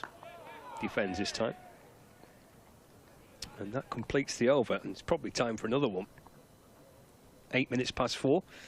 It's time to squeeze another Nathan Lyon over in from the Jimmy Anderson end. See, on Sunday we've got another double header for you. It flips on Sunday, so the men play first. Midday start, Lancashire Lightning against the Derbyshire Falcons in the T20 Blast on Sunday, and then from 4 o'clock you can watch Lancashire Thunder against the Blaze. So on Thursday and on Sunday, double headers here from Emirates Old Trafford. On Thursday, it's women playing first, followed by the men, and then on Sunday we flip that around, and the men go first, followed by Lancashire Thunder's side. Coverage of both of those games here on Lancs TV and on the BBC Sport website and the app if you can't get along, but try and make it to the ground if you can. Lyon continues to Rhodes round the wicket. Comes in and bowls, and Rhodes on the back foot punches that into the offside for no run. Yeah, it's brilliant for the women to get sort of the main fixture on the Sundays in the second game. Should hopefully be a bit of a bumper crowd still in from the men's game. Lyon bowls and Rhodes pushes that into the offside. Just keeps the slip fielder Luke Wells in play. Yeah, it's quite a quick turnaround, isn't it, from the men finishing to the women starting. So if you're going to have double headers, you want a quick bounce, certainly from one game to the other. Lyon bowls and Rhodes comfortably on the back foot, plays that into the onside for no run. Yeah, you just want to, like you say, game to game, straight on. You don't want to re-watch another team warming up as opposed to you. It's nicely if the toss is done quickly and the straight more or less into the field. So good exposure for Lancashire Thunder. Lyon bowls and Rhodes on the back foot again, just short of a length in this over. Lyon not quite dragging Will Rhodes onto that front foot. Might just be trying to set him up here with a quicker full ball. There's always something behind Nathan Lyon's plan. And that one's bowled really nicely. Bit fuller of a length, bit of pace off, just a bit of spin. And Rhodes leaves that free to Maniers for no run. It should be the last ball before the tea break. Warwickshire have been pretty good in this session. 73 for 1. A bit of a misjudgment from Yates for that one wicket. The Lyon bowls and quicker ball, and Rhodes just prods that forward back to the Australian, and that is the tea break. Warwickshire 73 for 1 after 30 overs, and it's been a pretty good start. They'll be pretty happy with that first session. I think they will, yeah. Alex Davis, the Warwickshire skipper, electing to have a bat first, and playing majority under floodlights, in kind of gloomy conditions. They've got a decent score on the board for the loss of that first wicket in that 2-hour session. Lancashire plugging away. Tom Bailey with the only breakthrough. We've seen 9 overs of spin from Nathan Lyon. We've seen a bit of Bailey and Balderson and Aspinwall as well. But it's the current captain and the former captain leading Warwickshire off for the Bears at 73 for 1. And in contrast and experience from 2 of the spinners there, Nathan Lyon and Jack Morley. Morley's yet to have a go, but I'm sure he will at some point. As Lancashire make their way back towards the dressing room. So that's the scene here at Emirates Old Trafford. Tea on the first day, with Warwickshire 73 for 1, Davis on 35, Rhodes on 13. So we'll take a break, 20 minutes break here on Lancs TV and on the BBC Sport website and app. And we're back with you just after, or just a fraction before 4:30.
Welcome to Conrad Dubai. Here's your key. Thank you. Let me help you with the bags.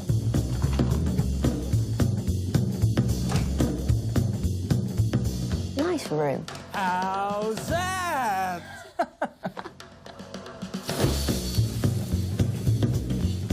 How's that?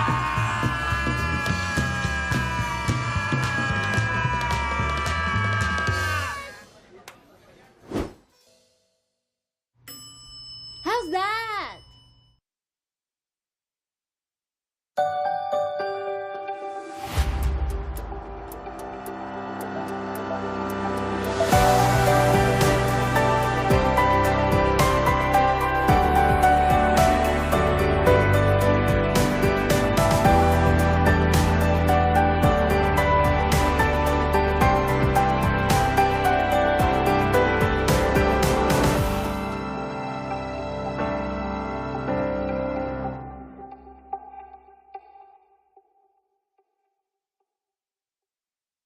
This is a call for hungry dreamers and hard-working self-believers.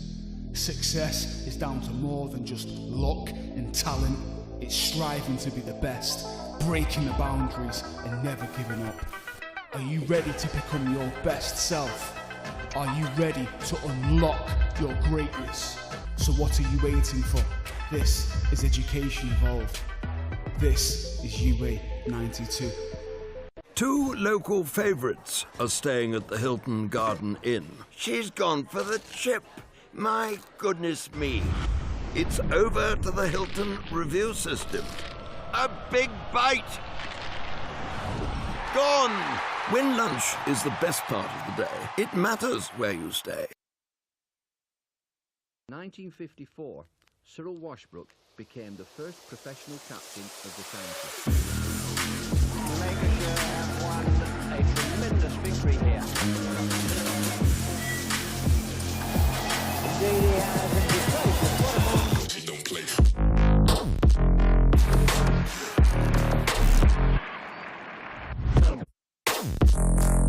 Well, the real thrust that came from Hagen's Fair Brothers. Fine chance to run the winning hit, on come the crowd.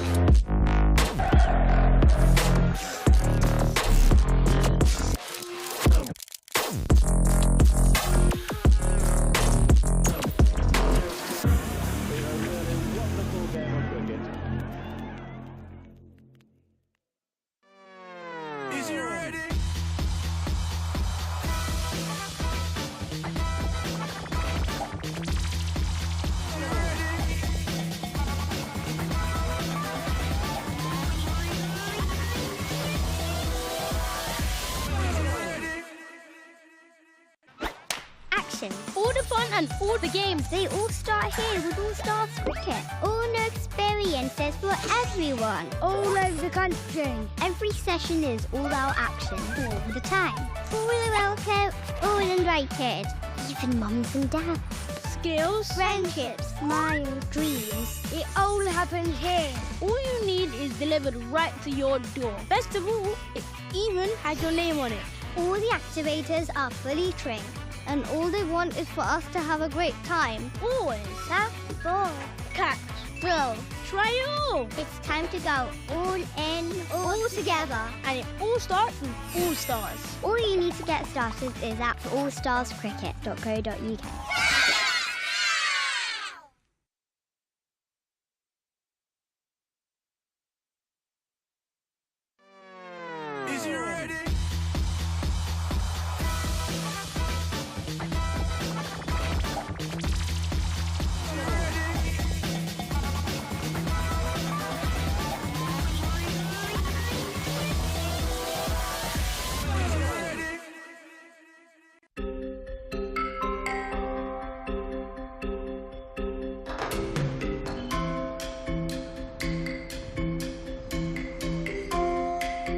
Really important really to not be afraid to take those opportunities and go as far as you can with those opportunities. And I think what for us is really important is that we get to do that for Lancashire cricket. And the beauty of what Lancashire cricket do is they they understand the importance of cricket in India, and they understand the importance of that cricket fan that doesn't just live in India but is Indian. What's important for us as Badger and Coombs is to support that for Lancs cricket as well, and I think what we're very proud of is that we don't just press buttons, we don't just put up cameras, we understand the technical, digital, creative opportunities that we can use with that kit to heighten the brand for Lancashire cricket in India. But because we've got such a good team in Mr. Singh and his lads, it's been an absolute breeze for us, and sharing that culture with them here and that experience here in Bangalore with them has been brilliant.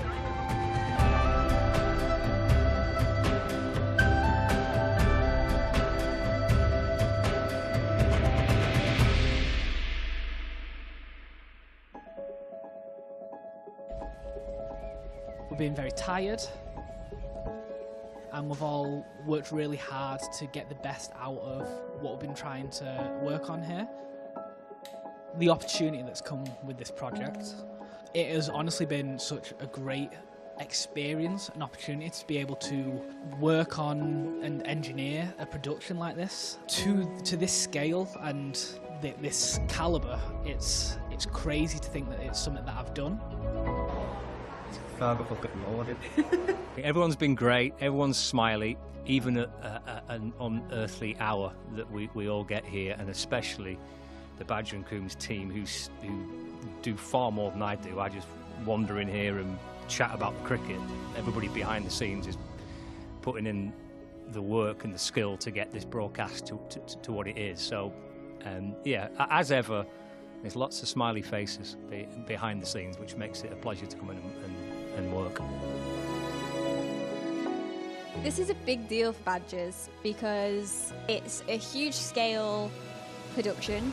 A lot of work has gone in over the last couple of weeks working with Colin and the team at Badger and Coombs, and so yeah, there's been quite a lot of hard days, sleepless nights trying to get everything sorted. And this is quite pioneering from the production company Badger and Coombs, and they are a very, very professional outfit. Take it from me, I've worked with all of them.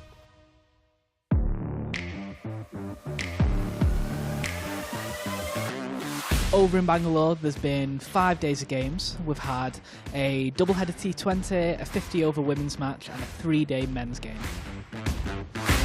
Pre-season tours have traditionally been very difficult for fans to access. But now, by being able to see the matches live, the fans are brought ever closer to what their players are doing in the run-up to the domestic summer. Good morning and a very warm welcome to Lancs TV. It was a challenge to doing a live stream 5,000 plus miles away from Emirates Old Trafford. To save on costs and to save on logistics and things like that, we opted for getting in touch with a local production company who have all the kit, and then myself and Katie, we flew out our remote production kit. We thought, let's try and get all this into one Pelly case and kind of pack it up in such a way that the whole of the remote production fits inside that Pelly case. Using the Stream Hub's talkback system, me and Colin would be engineering things on both ends. Is your if you can take a look at RX2 for us, mate, and just double check the sims? Yeah, I'm seeing what you're talking about. I never would have expected to be out in Bangalore, India, on tour with Lancashire Cricket. If you'd have told me that years ago, I wouldn't have believed you. I never would have thought that Lancashire would fly me out here to direct for them. That's just an incredible experience to have. I feel very privileged that myself and the company have got that relationship with Lancashire Cricket, where they have that trust in us and we have that trust in them. Typically in industry, it takes a lot of years to kind of work your way up, so the opportunities I've had at Badger and Coombs to try different roles and learn on the job and progress up through the different stages has been phenomenal, and yeah, it's amazing. It's a great opportunity to be able to broadcast our pre-season tour games live from Emirates Old Trafford, but also live from Bangalore. It's just a great opportunity for us to grow the Lancashire cricket brand, both in India, in England and across the world. And we're just trying to grow the love of the game and grow the Red Rose brand as much as we can. I think the sky's the limit. I think you guys are so innovative and what you come up with, and we're happy to play along, and it gives us a great insight to what you do and how that stuff works. Oh, great effort! Get in! Finish off! Everybody's bought into this different way of consuming the content. No task has been too great. We've challenged us as well and try and make us push on and be the best we can be. You're always coming up with ideas, you know, like today, the example with George Bell.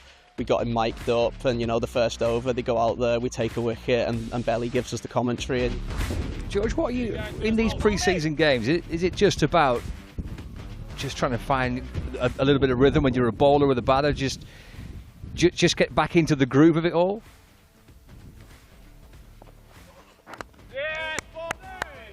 Yeah, I think so. I think there's definitely a part of that. Obviously, you want to get back into the swing of things and you want to find your way back into the season, basically. But also, there is a big focus on wanting to still play the game, win the game. You know, that's an insight that not many cricket fans get. You don't see that on many streams. So I think with sort of your brain power and your creative thinking and our cricket knowledge, we've made a really good team together. I think what we've tried to do is sort of show the nuances of the game in a different way and bring it to the audience, you know, bring what's happening out on the pitch to the audience, you know, get the players more involved and just innovate as much as we can. And I think the Badger and Coombs Lancashire cricket collaboration has really gone a long way to that. And for the county game and the game in general, that can only be a good thing if everyone is singing off the same hymn sheet.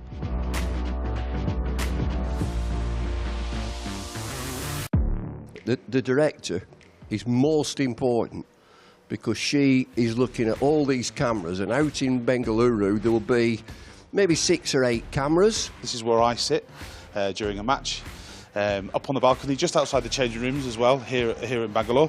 If you come with me quickly, I'll show you where our camera positions are. We're working with a team from India who are looking after the camera work and things like that. We've got Katie directing downstairs, which we'll go and take a little walk down there now. But as you can see, great camera locations, great views. If you'd like to follow me down the stairs. So look, let me introduce you to all the guys from our Indian Badger team who are amazing. And this is where Katie is. Again, we've got returns coming down from the UK. And where we spoke to you before, we've got our 2 Air 320s, the returns, so coming through the internet here and here, and then Katie has her talk back. Liv and Frankie sort this sort of things out. She's just having a cup of coffee, so she'll be on next. So, going back over here, I've no idea what that lad does. What's he doing here? Taking pictures? He's taking some good lad, that's the way. So let's get back to the engineers. See, I've always wanted, it's dangerous to let me loose in anything like this. Look at all these here. Come down here, Arthur. Look at all these. I wonder what these do. Don't seem to be bothering them, do they? I'll tell you what will bother them. I'll take this plug out.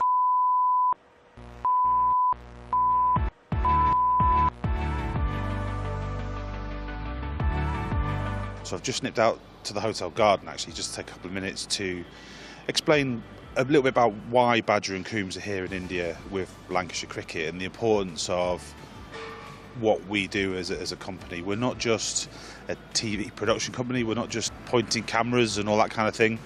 We're actually more of a digital creative consultancy as well.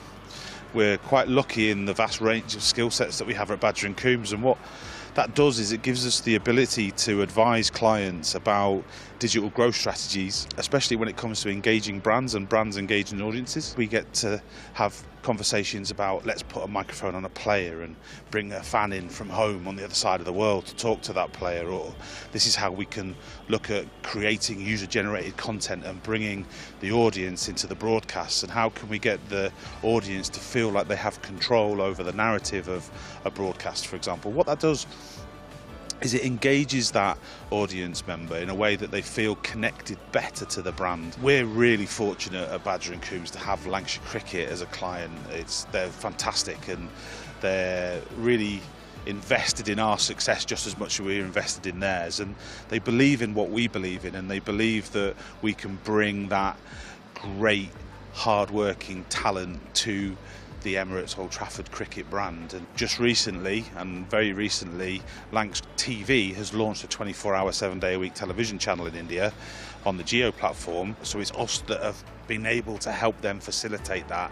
That's a massive step for a cricket club in the UK to do that, and Badger and Coombs are incredibly proud to be behind that and to give the confidence for the chief executive and the team at Lancashire Cricket the confidence to take that step. So we've done that because we've constantly advised them on the technology and the things that we can do. They've seen it firsthand, that we don't just point cameras, we don't just hit buttons, we do a lot more than that, and we are continuing to do that. So yeah, if you're interested, you should get in touch with us at Badger and Coombs.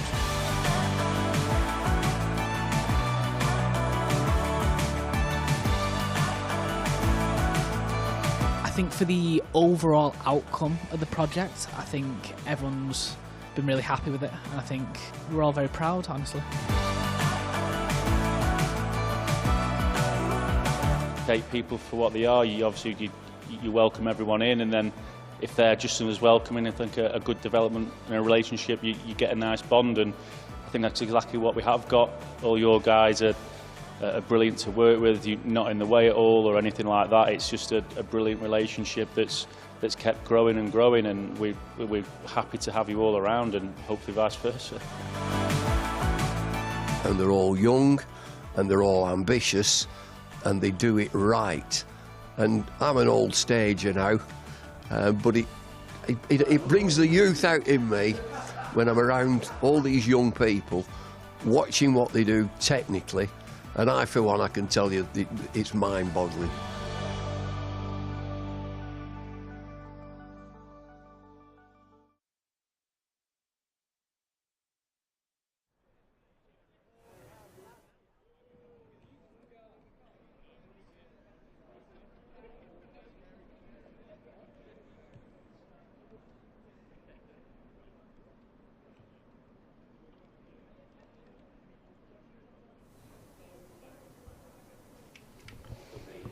So, final session on the first day, 34 overs today, still to be bowled, subject to the conditions. The floodlights are on, and it's been pretty gloomy for most of the afternoon, but at least it stayed dry, and we've had an uninterrupted morning session after losing the first couple of hours due to kind of overnight rain, really, and rain first thing this morning. It wasn't particularly raining, but needed a little bit of time for everything to get mopped up and the ground to be ready for play. So we'll see what the evening session has in store. 73 for 1, Alex Davis on 35 and Will Rhodes on 13. And Tom Bailey, it will be ready to come pouncing back in on the search for more wickets. Is the bail dog. Here he comes then, first over after tea.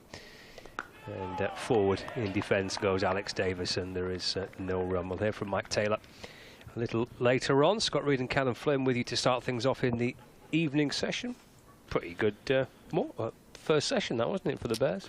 Yeah, certainly they'll be they'll be happy with their work. 73 for 1. Rob Yates probably very disappointed with his leave that castled the off stump. But Bailey bowled pretty well in his first spell, 1 for 21 off his 8 in the first session.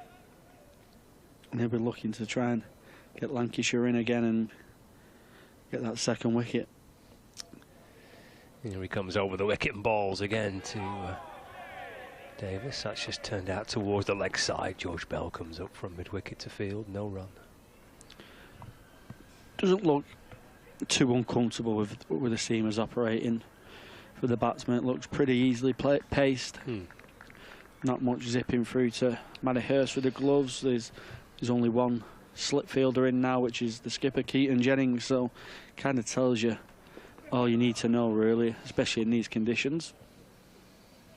Bailey bowls again. Davis turns it to the leg side. There's Bell once more at mid-wicket, and there's no run. 73 for 1. Yeah, just Jennings at first slip, and then you've got the catchers close in on the offside and the onside. Bell kind of lurking at shortish mid-wicket, and Wells creeping in at cover. Fine leg, third man. Backward point, mid-off and a mid-on. There's Bailey. It's punched away firmly, and a good stop by Luke Wells at cover. Low down to his right-hand side, no run. Cut down well there for a big lad as Luke Wells, hasn't he? Nailed from Alex Davis through the covers. Probably be a little bit disappointed he didn't find the gap and pick up a 4. But yeah, as this wicket goes on, it's going to get more and more tired. I think more funky fields will come into play, trying to attack them stumps and force a lofted shot. Bailey bowls, and Davis defends. Guides the ball away to the leg side, no run. Seen Sean Abbott do it last season for Surrey in the first fixture when they're pretty flat, the weather was good, and the wicket was just a little bit on the slow side. He just went stump to stump, got his catches and in front of the wicket, frustrated the batters and forced mistakes out. Bailey to Davis, drives down the ground. Bailey gets a little fingertip underneath that. Bohannon comes round from mid-off to complete the fielding. End of the over, 73 for 1. So a maiden to begin with for Bailey, his 5th today. 9 overs, 5 maidens for 21. And Warwickshire is 73 for 1 into the final session of this first day. Nathan Lyon to continue. This will be his 10th over, going for just the 9 runs from his 9 overs in the first session. 5 maidens in them 9 overs. Didn't cause too much threat for Rhodes and Alex Davis.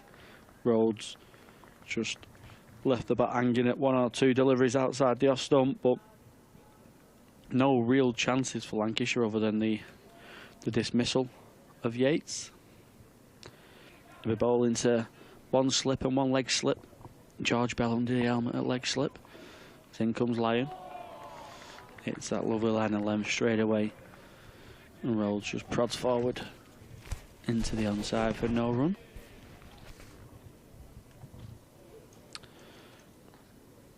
He's got a George Bell at a short third.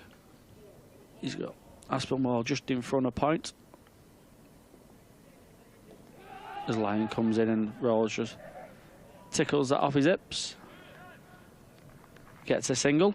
Davis calls him through. Sorry, that was Morley. Just in front of point, he had a cover, and Jennings still at mid-off, will now be at long on for Davis. As George Bell comes just a short square leg for Alex Davis, the right-hander. Lying back over the wicket, bounces in.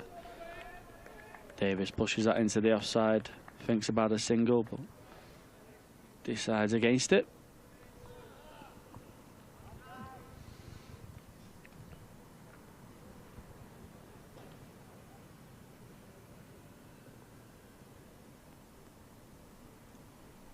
Lyon in bowls and just nearly catches Davis on the crease a little bit there, just to go back or forward. Plays it down, gets no run.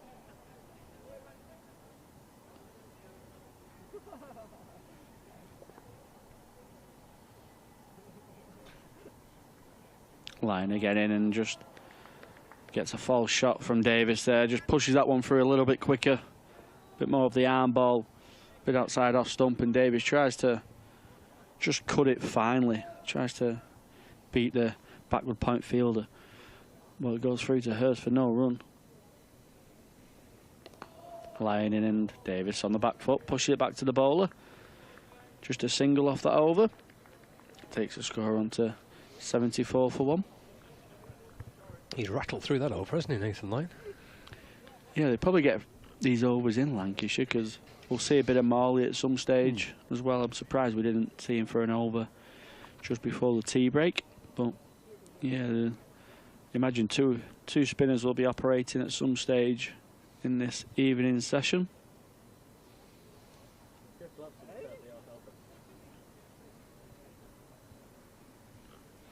Bailey sent down 9 overs, 5 maidens, 1 for 20, 1 for 21. Tom Bailey's figures. Bailey and Lyon after the tea break.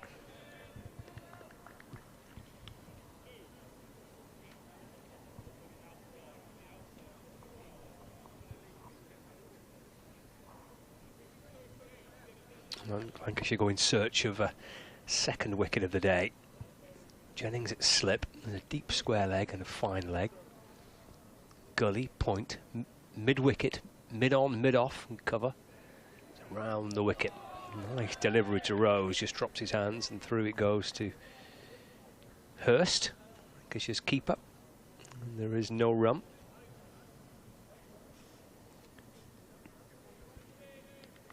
Will Rhodes on 14.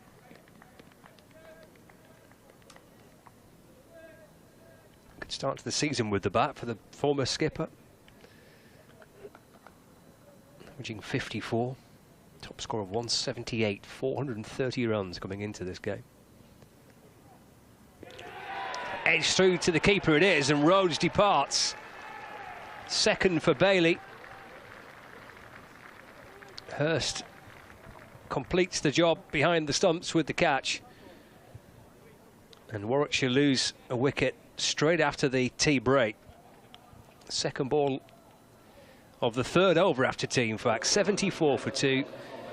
Rhodes caught behind by Matty Hurst off Tom Bailey for 14. Yeah, it's brilliant bowling from Bailey round the wicket. He's been excellent round the wicket to Yates and Rhodes.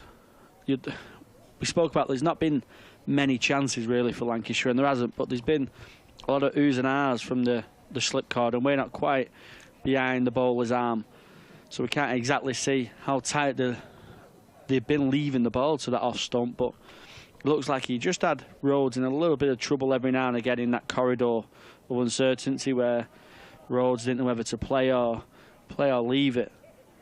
But he gets his rewards again. Bailey takes him on to 2 for 21 off his 9.2, and it's something that you so often see with Tom Bailey. Gets some big wickets up top and really does the job and keeps it tight.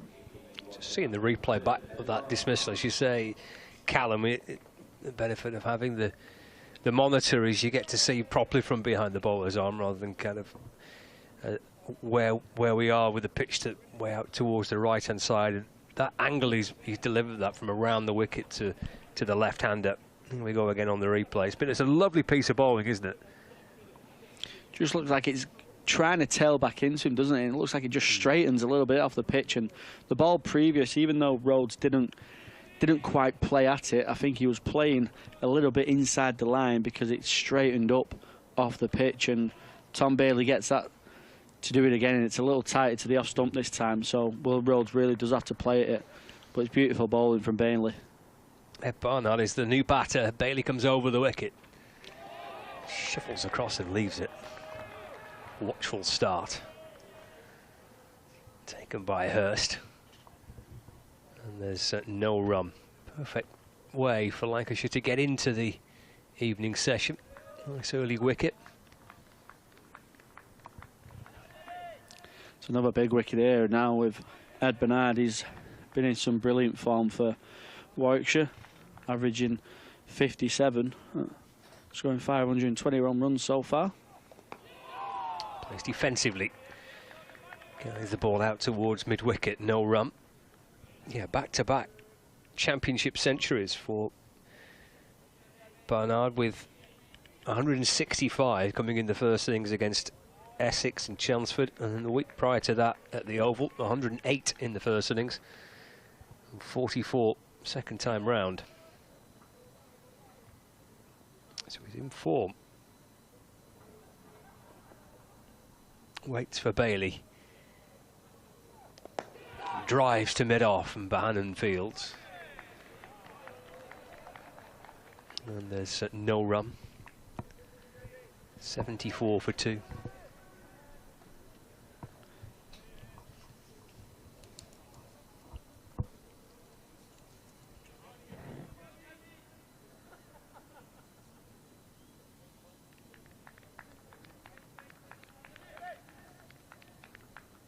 Bailey, final ball of his second over after tea.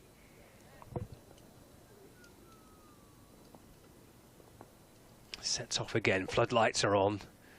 In and balls. It just sneaks its way through towards Hurst. It's a really good over. First to the left-hander from around the wicket by Bailey, then to the right-hander from over the wicket. Every ball on the money there. Wicket maiden for Bailey. 74 for 2. Yeah, it's well deserved. We spoke about it at the end of the first session. Lancashire, they really slowed the run rate down. Someone like Tom Bailey and Nathan Lyon, their figures really do that justice, and they've earned the rewards. Rhodes facing 68 deliveries for his 14, probably just got bogged down a little bit and played at one which was in that corridor that Bailey often puts it in, and found the edge for Lancashire as Lyon bowls, and Davis just runs that off the face of the bat down to third man, gets a single, brings Ed Bernard onto strike. He'll have Luke Wells in slip, George Bell at short leg. He'll have a catch in mid wicket, backward point cover mid off. Jennings sticking with a long on himself, doing the work out there, and he's got a deep square and a deep fine leg. Lyon bounces in, bowls, and Bernard plays that lovely down the leg side. Just paddle sweeps it, uses the pace. Bit of an arm ball from Lyon, just swayed down leg side. Bernard gets off the mark. Takes the score on to 76 for 2. Brings Davis back onto strike. 36 so far. He plays that one really late. Didn't quite know what to play there, didn't we? He was going to play a bit of an attacking shot or just get behind it. In the end, he nearly gets himself into trouble, Alex Davis.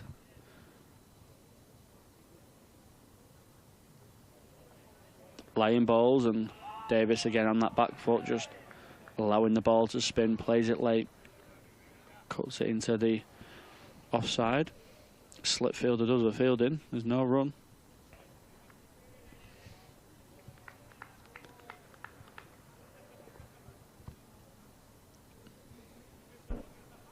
Lyon bowls again.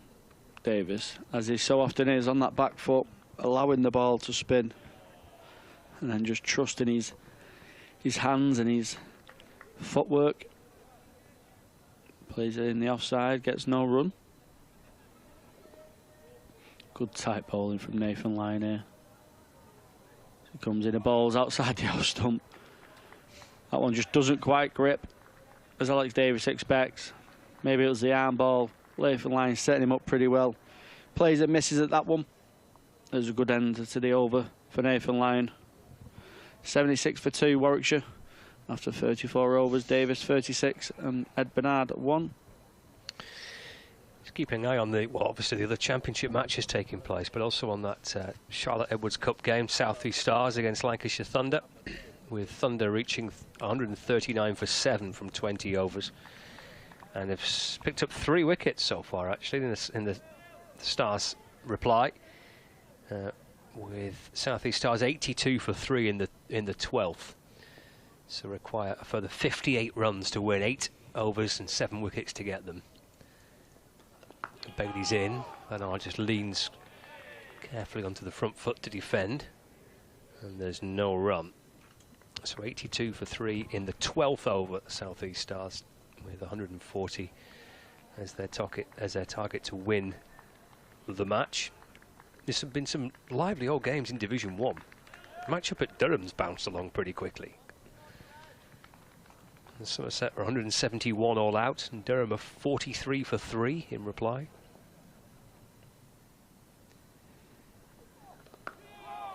Forward in defence goes Bernard.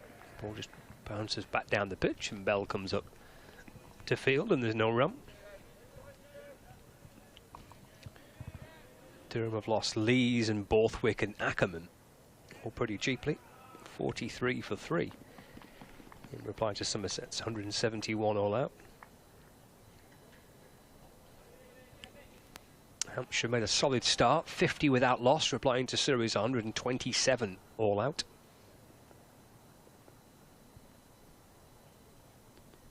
Bailey over the wicket.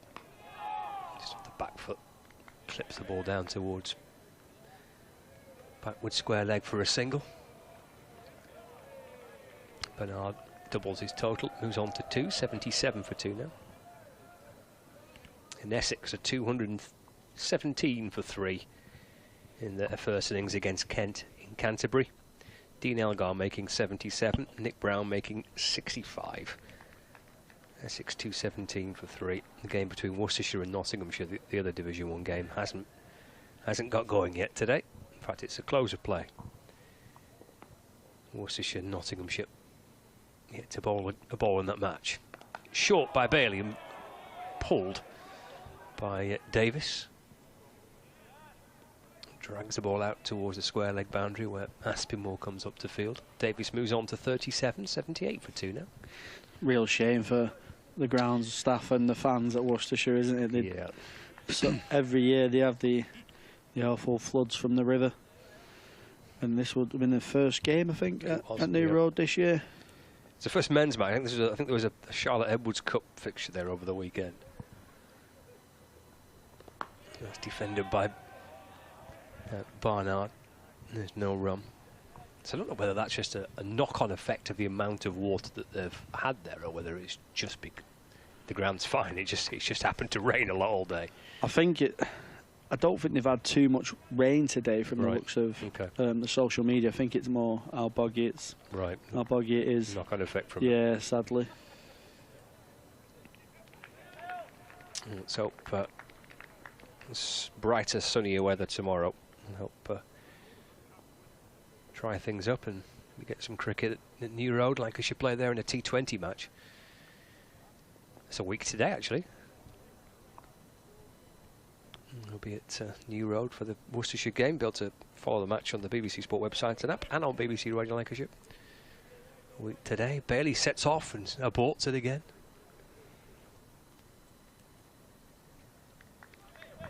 Two for 23 for Bailey back in Lancashire's side. 78 for 2. Barnard on 2. Final ball of the over. Tries again, Bailey.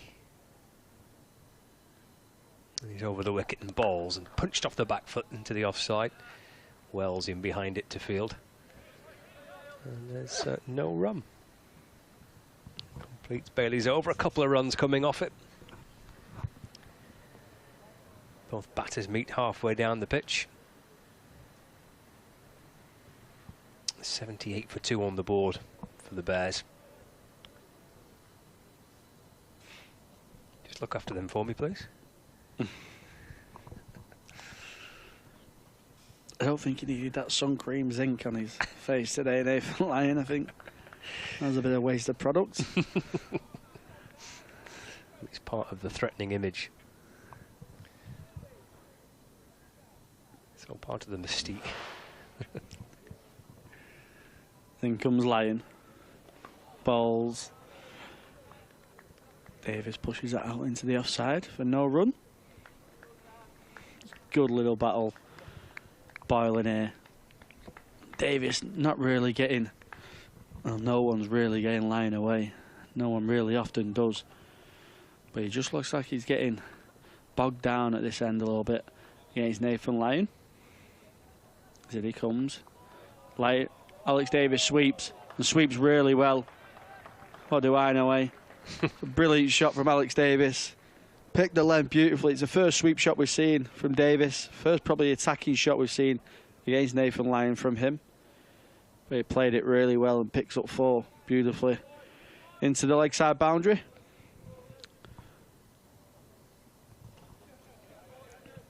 Takes Davis into the 40s. Been in some good form for Warwickshire this year. He's often gone big once he gets starts as well.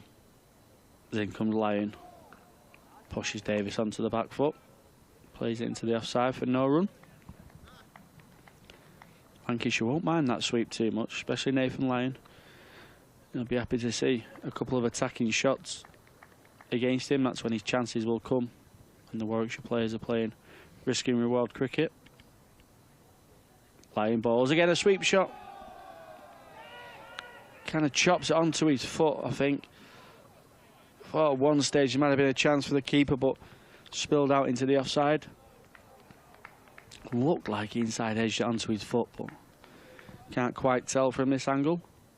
But again, another attacking shot from Davis. Lyon bowls, and that's allowed through.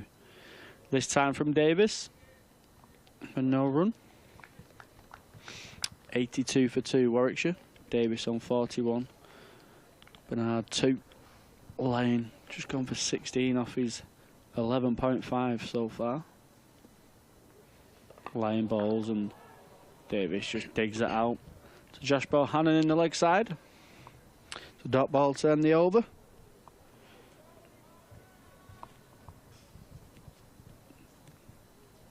Another good over from Nathan Lyon, but a lovely sweep shot from Davis, picking 4 up in that over.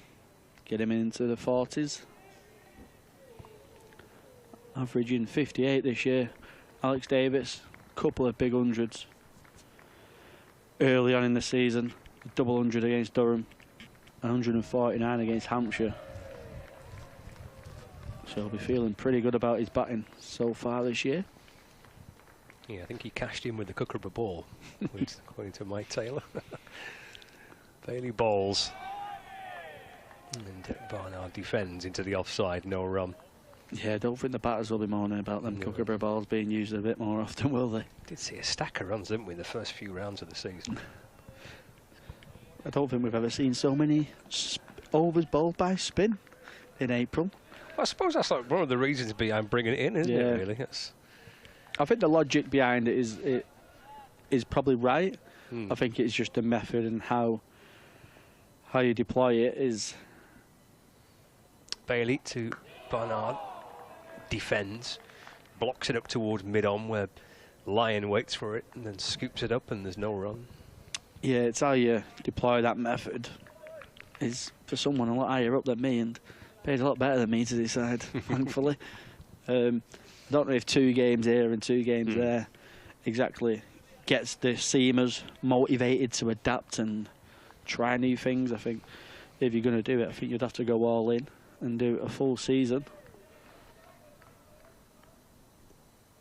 Bailey to Barnard. Just flicked the edge of the bat. Yeah, up goes the finger. And Bailey gets his 3rd. Roaring back to life, Tom Bailey. After a slow start to the season, but he's right on the money today. And Warwickshire lose their 3rd wicket, 82 for 3. Ed Barnard's gone. Little thin feather behind to the keeper Hurst, who made no mistake. 3 for 23 now for Bailey. It's been a brilliant start for Lancashire since lunch. Just 9 runs added. And 2 wickets for Bailey. Taking the score on to 82 for 3 in the 6 overs we've seen since... Sorry, the tea break, not lunch. But yeah, it's been excellent from Lancashire, especially Bailey. Putting it in the area, in that corridor again. Didn't think the umpire was going to give it for a little while then. Don't know if he was waiting for Bernard to maybe walk, but the finger was raised. And Lancashire will be really happy with this now. 82 for 3. Try and get into Warwickshire's middle order. Interesting to see a replay back, wouldn't it, of those 2 deliveries. The previous one that before the wicket, the one that before the wicket just nipped back in towards Barnard as he defended to Lyon, and just gets one either just to move away a little bit, or just hold its line. But I think it's a really clever piece of bowling, isn't it, by Bailey in that over to Barnard. It's not just that delivery in isolation, really, is it? It's the build up to it, I think. And I think that's why he's so good with the Duke's ball, Bailey, because he's not express pace by no means. He's 82, probably 83 miles per hour maximum, but the skills he have with the ball, which way he wants to shape it, the seam movement he gets, the seam presentation he delivers it with. He's been excellent for Lancashire for a number of years now. He's so heavily reliable for the skipper. Keaton Jennings and the skippers before Dane Villas. Like you say, he'd probably been frustrated with his start to the season. Not quite had the impact that he probably would have set himself. Missed out against Durham in the first victory for Lancashire. He'll be really hoping to put his impact on this game for Lancashire and try and take him to another positive result. Yeah, it's turning into a Bailey type of day, really. 3 for 23. Dan Mosley, the new batter for Warwickshire. Davis going well at the other end, and Mosley now joins him with 3 slips. He's off the back foot to guide the ball away into the offside. Spinwell Fields cover point. And there's no run. Dale Benkinson was saying he was just struggling for a little bit of rhythm, really, at the start of the season, which can happen, can't it? Doesn't mean these are good players. This is applicable to Lancashire's top order, isn't it? I mean, Josh behind and Luke Wells. In time, it'll come good. These are good players. Bailey to Moses off the back foot and defends again, and for Tom Bailey, just didn't quite have that kind of rhythm at the start of the season, but maybe a little breakaway last week's done him good. I mean, it's something that you forget with professional sports, men and women. They're human beings at the end of the day, aren't they? So they're not robots who can just constantly keep churning out these brilliant performances. And the way it was at the start of the season as well, the wickets were pretty flat. There wasn't much green tops handing around. The Kookaburra ball was out, so it was a bit depleting for the seam bowlers early on. Bailey in. He's asking for an LBW there from around the wicket to Mosley. And umpire in Blackwell says no straight away. Yeah, maybe just a suggestion there. That's angling away down the leg side. End of a good one again from Bailey. It's another wicket maiden for him. 12 overs, 7 maidens, and he's picked up 3 for 23. Bailey back for Lancashire, doing what he does best. And Warwickshire have lost 3 wickets. Replay of that LBW dismissal looked a little high and looked a little leg side, and the appeal quickly ebbed away. But good stuff from Bailey. Yeah, it's a bail dog that Lancashire fans have come to love. Oh, Keaton Jennings will be open line, can get amongst the wickets here. If they can get another wicket, especially Alex Davis. Lion balls, and Davis thinks about playing the sweep there. The bat goes up a little bit, but he changes his shot late on and just prods it back down the wicket for no run. We've got a deep mid-wicket, a deep fine leg, deep long on. Cover's just being pushed out now just to ploy with Alex Davis. Does he think about pushing it into the offside for a single? And that's what he tries to do, is a little bit square.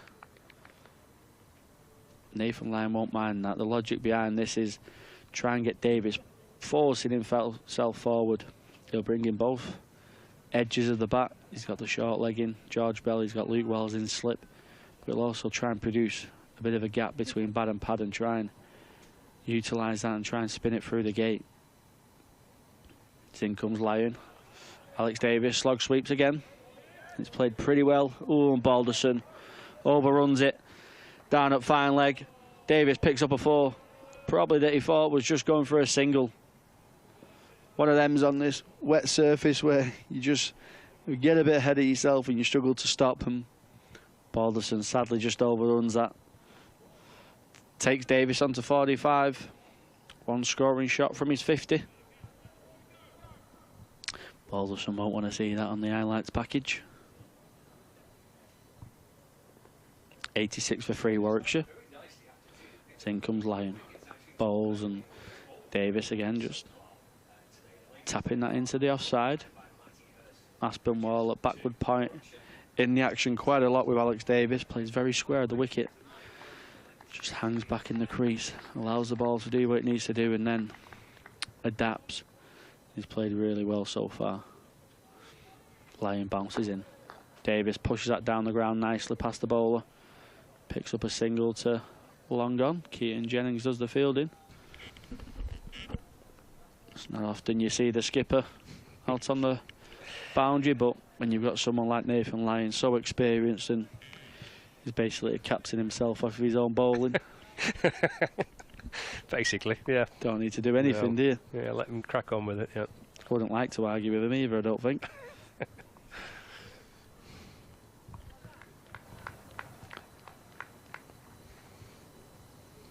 Similar field to Mousley here. Just got a deep mid-wicket and a deep fine, allowing him to have an easy single on the leg side if he wants to turn against the spin. Will be very tempted for the young left-hander.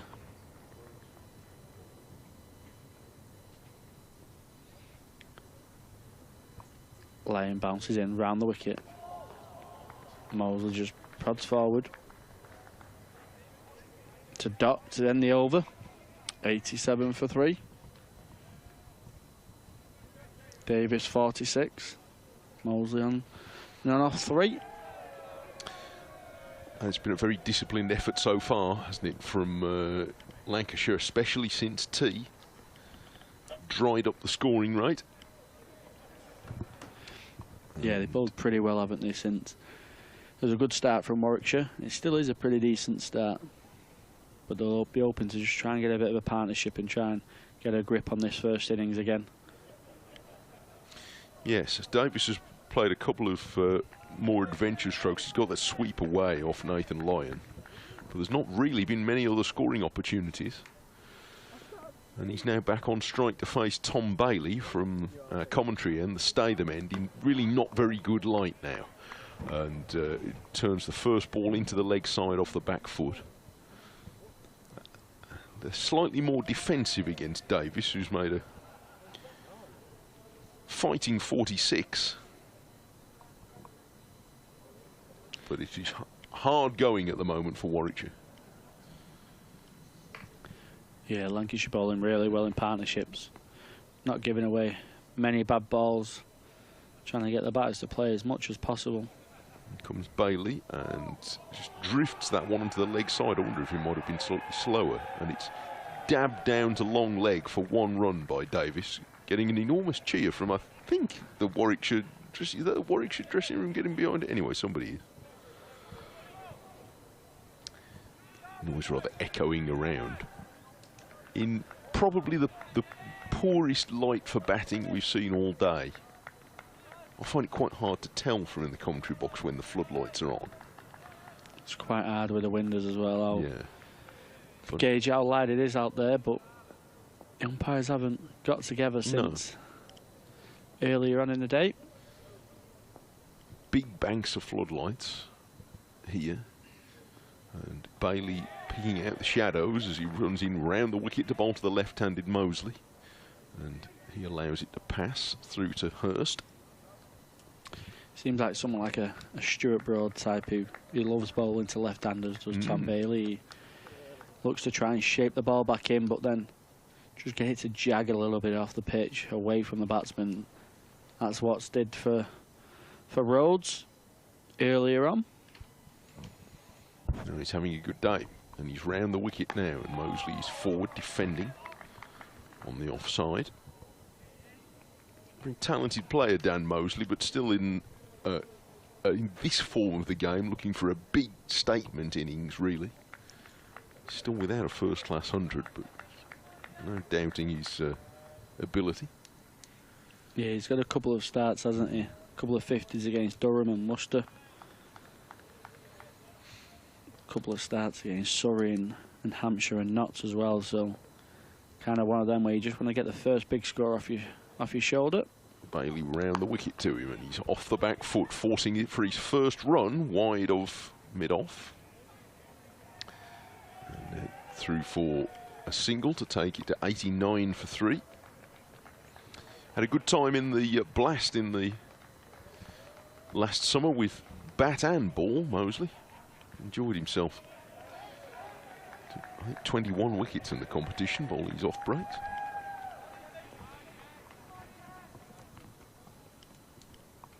don't think it was the Warwickshire change room. I think there might just be a rowdy little bunch that have gathered in for this Friday evening night. session. Could be a long night. Well, session might be the word. 89 for 3. Sounds like it'll be a big night. Bailey bowls and takes Davis on the toe, I think. And he goes hobbling away. It wasn't so much an appeal, he just do a general yell in the end, but Davis was sort of hobbled in a half circle, having been struck. Let's see the replay. Right. Oh no, it hit him on the thigh pad. He leaned over. I thought he stubbed him on the toe, but it cramped him right up. It hit him above the pad. And I think there might be as the far as we're going. umpires have got together. There's a little bit of rain, I think, coming down. Just a little bit of fine rain, nothing too heavy, but they're going to get that's the sound of the hover cover that you can hear being revved up through our mics. And the Warwickshire pair make the way off. 89 for 3 after 39 overs. Warwickshire, Davis on 47 and Mosley on 1. And they won't be too sorry to be going at this point, I think, because it's been overcast, really overcast for about the last 10 minutes. And that was a difficult session. 16 for 2 in nearly 10 overs since tea. Groping their way through the murk against Lyon and Bailey. All the wickets to Bailey, but Lyon contributed to that by not allowing any space for the batters to play. Yeah, they bowled well in partnerships. There was a lot of dot balls. There wasn't much bad balls being put down there for the Warwickshire pair. You've seen Alex Davis change his way of playing Nathan Lyon just before the break there. He's started to sweep a little bit more, tried to cover that spin and get them arms out and try and be a bit more attacking to Lyon, trying to get him to change his line of length. And he certainly did that. But like you say, I think the Warwickshire pair will be pretty happy if this kind of sets in and they can come back tomorrow morning. To be honest, it's a little bit dull out there at the moment. The floodlights are on. Well, it still reflects very well indeed on the ground staff here and the work that's been done to get 40 overs of cricket in today after 2 such wet days, and the rain persisted into the morning. But it's now like it was here at about 9 o'clock this morning, in that the sky is completely filled in and it's not raining hard, but it is constantly drizzling. It's been like an October day today. Yeah, it feels like the end of season vibes more than the end of May. But there is promise of better tomorrow, so obviously we shall stick around in the hope that we haven't seen the end of the cricket for today, but looking around the ground at the moment and bearing in mind that we can play for quite a while over today. There were 64 overs in the allocation when we started at 2:10, so we've only had 39, so there's still plenty of playing time available if the conditions improve. And it's hard to tell peering out from here whether it is still raining. I think probably it's just about. But now the players are off the field, the light does look very grey. So we'll see. It's in the hands of umpires Blackwell and White. But for the moment we are on hold, with Warwickshire having lost Yates for 19, Rhodes for 14 and Barnard for 2 at 89 for 3 in a 40th over, with Alex Davis, the mainstay of that, the Warwickshire captain, unbeaten so far with 47 and Mosley 1. So that's the position for now. There's the card for those of you watching the pictures online. 2 catches for Matty Hurst behind the stumps and all 3 wickets for Tom Bailey. So I think at this point we will take a pause at the time at just after 5:10 here, to 5:15, in the hope that we haven't yet seen all our cricket for today.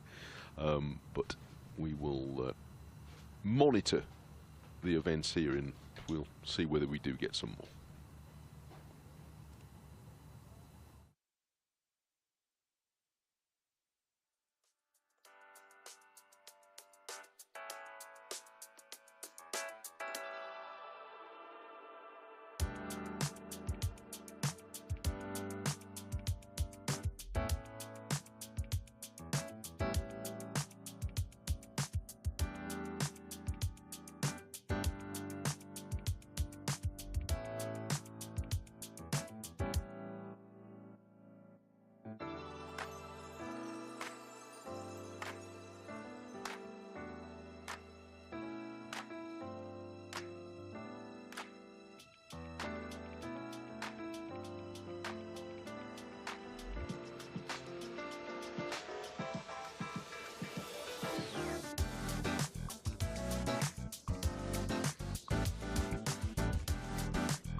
Welcome to Conrad Dubai. Here's your key. Thank you. Let me help you with the bags.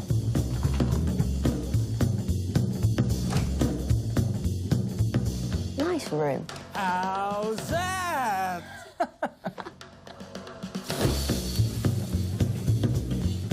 How's that?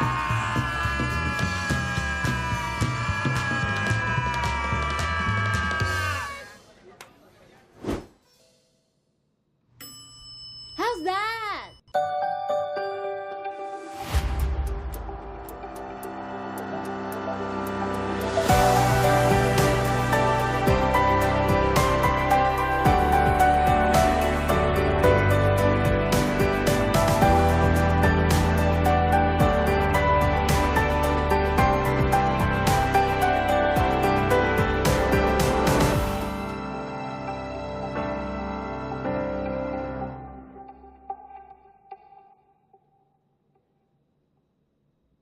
This is a call for hungry dreamers and hard-working self-believers. Success is down to more than just luck and talent. It's striving to be the best, breaking the boundaries and never giving up. Are you ready to become your best self? Are you ready to unlock your greatness? So what are you waiting for? This is Education Evolved. This is UA 92. Two local favourites are staying at the Hilton Garden Inn. She's gone for the chip. My goodness me. It's over to the Hilton review system. A big bite. Gone. When lunch is the best part of the day, it matters where you stay. Is he ready?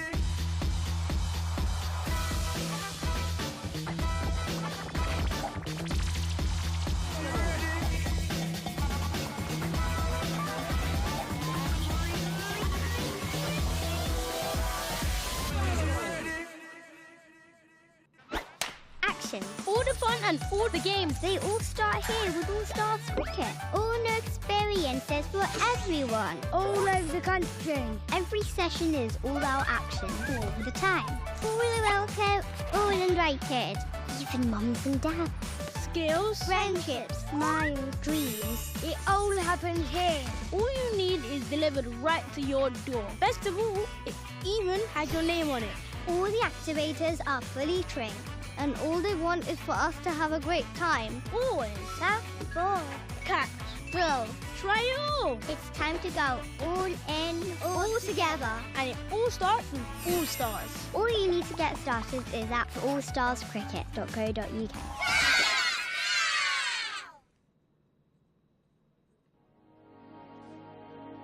Old Trafford was the place, the destination for you. Absolutely.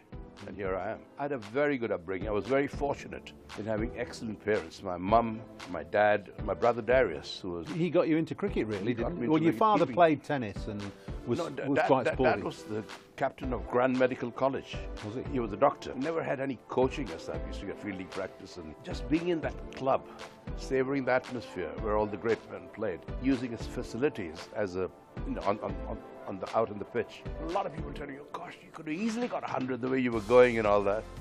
No, man, I was just pleased to be not out and there. And then first over after lunch, although I'm blowing my own trumpet here, that I was the last person to get a test 100 at the Brevin Stadium. Against England? Against England. I'm sorry, Paul. Welcome to Emirates Old Trafford for another edition of Beyond the Boundary.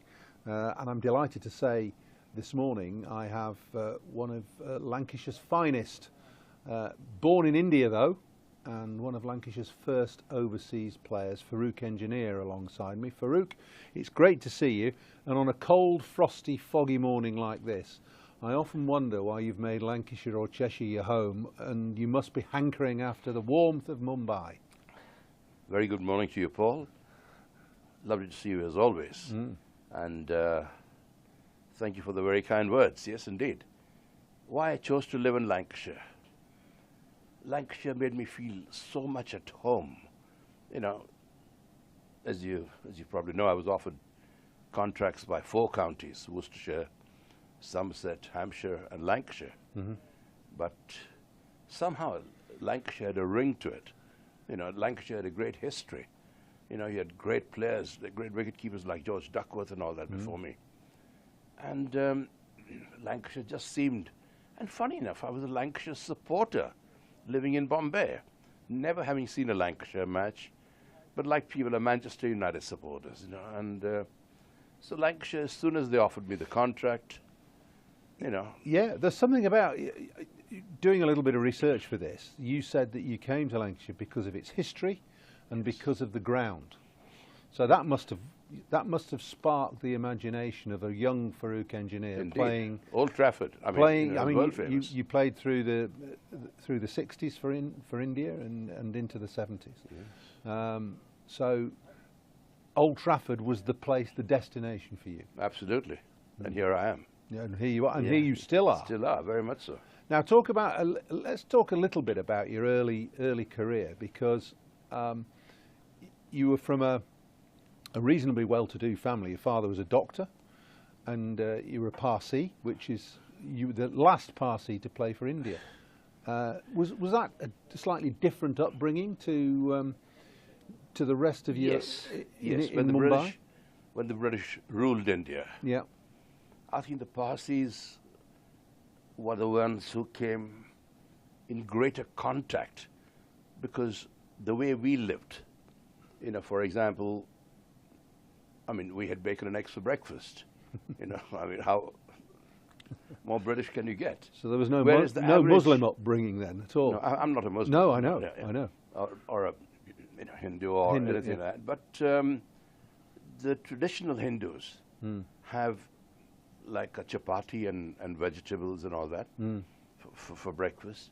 A lot of Hindus don't eat eggs, you know? And of course there are religious restrictions. You know, the Muslims don't eat pork, and you know, and I respect all religions. You know, and I've been brought up to do that. But the Parsis, I mean, just eat, drink, and be merry.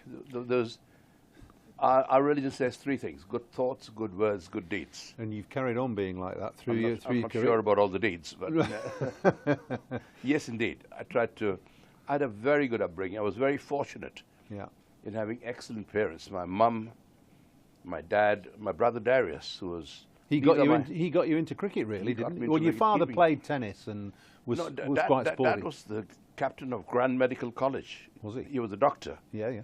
And having a surname like Engineer, you know, you don't see the funny side of it, being called Dr. Engineer all your life. But Dad was the great character. Yeah. He came here in his later years and watched me play. He was a hot favorite at Old Trafford. I mean, Dad never used to really drink, and people used to get him pints and pints of bitter. So after the game, I'd see him in the lounge and say, "Dad, what are all these beers?" So they keep on getting me these, and I don't want it, you know. But he was a wonderful human being. Yeah. You know, and I'm truly blessed for that. And in you played, or you were associated with the Brabourne Stadium and the CCCI, weren't you? Indeed, as a kid. Which is one of my favourite. It's one of the best grounds in the world. I couldn't agree with you more. I couldn't agree with you more. Fantastic setup. Even now, it's a shame that due to political reasons, you know, Mr. Vijay Merchant and Mr. Wankade couldn't agree to terms, and not even a quarter mile from each other. That's right. You well, know, the main stadium is the Wankade Stadium, which is down Marine Drive. Indeed. Yeah. You know, and the Brabourne Stadium is, I mean, they still play cricket there, but Brabourne Stadium has got a lot of class. You know, it has. The Cricket Club of India, yeah, the traditional, yeah, you know, the Brabourne Stadium. These are really. It's like the Lords of India. Absolutely. Indeed. And did you play in your formative years there, or did you just play the odd representative I was invited game as a cricket member, an honorary cricket member, as a youngster, and that itself was a great boost to my career. You know, I can't thank the CCI enough for that, because we never had any coaching as that. We used to get fielding practice and things like that, but just being in that club, savouring the atmosphere where all the great men played, you know, and using its facilities as a, you know, out on the pitch. And I'm very pleased to say, although I'm blowing my own trumpet here, that I was the last person to get a Test 100 at the Brabourne Stadium. Against England? against England. I'm sorry, Paul. Was that Tony Lewis's side? Was it Tony Lewis I or think it Tony was. Gray? I think it was.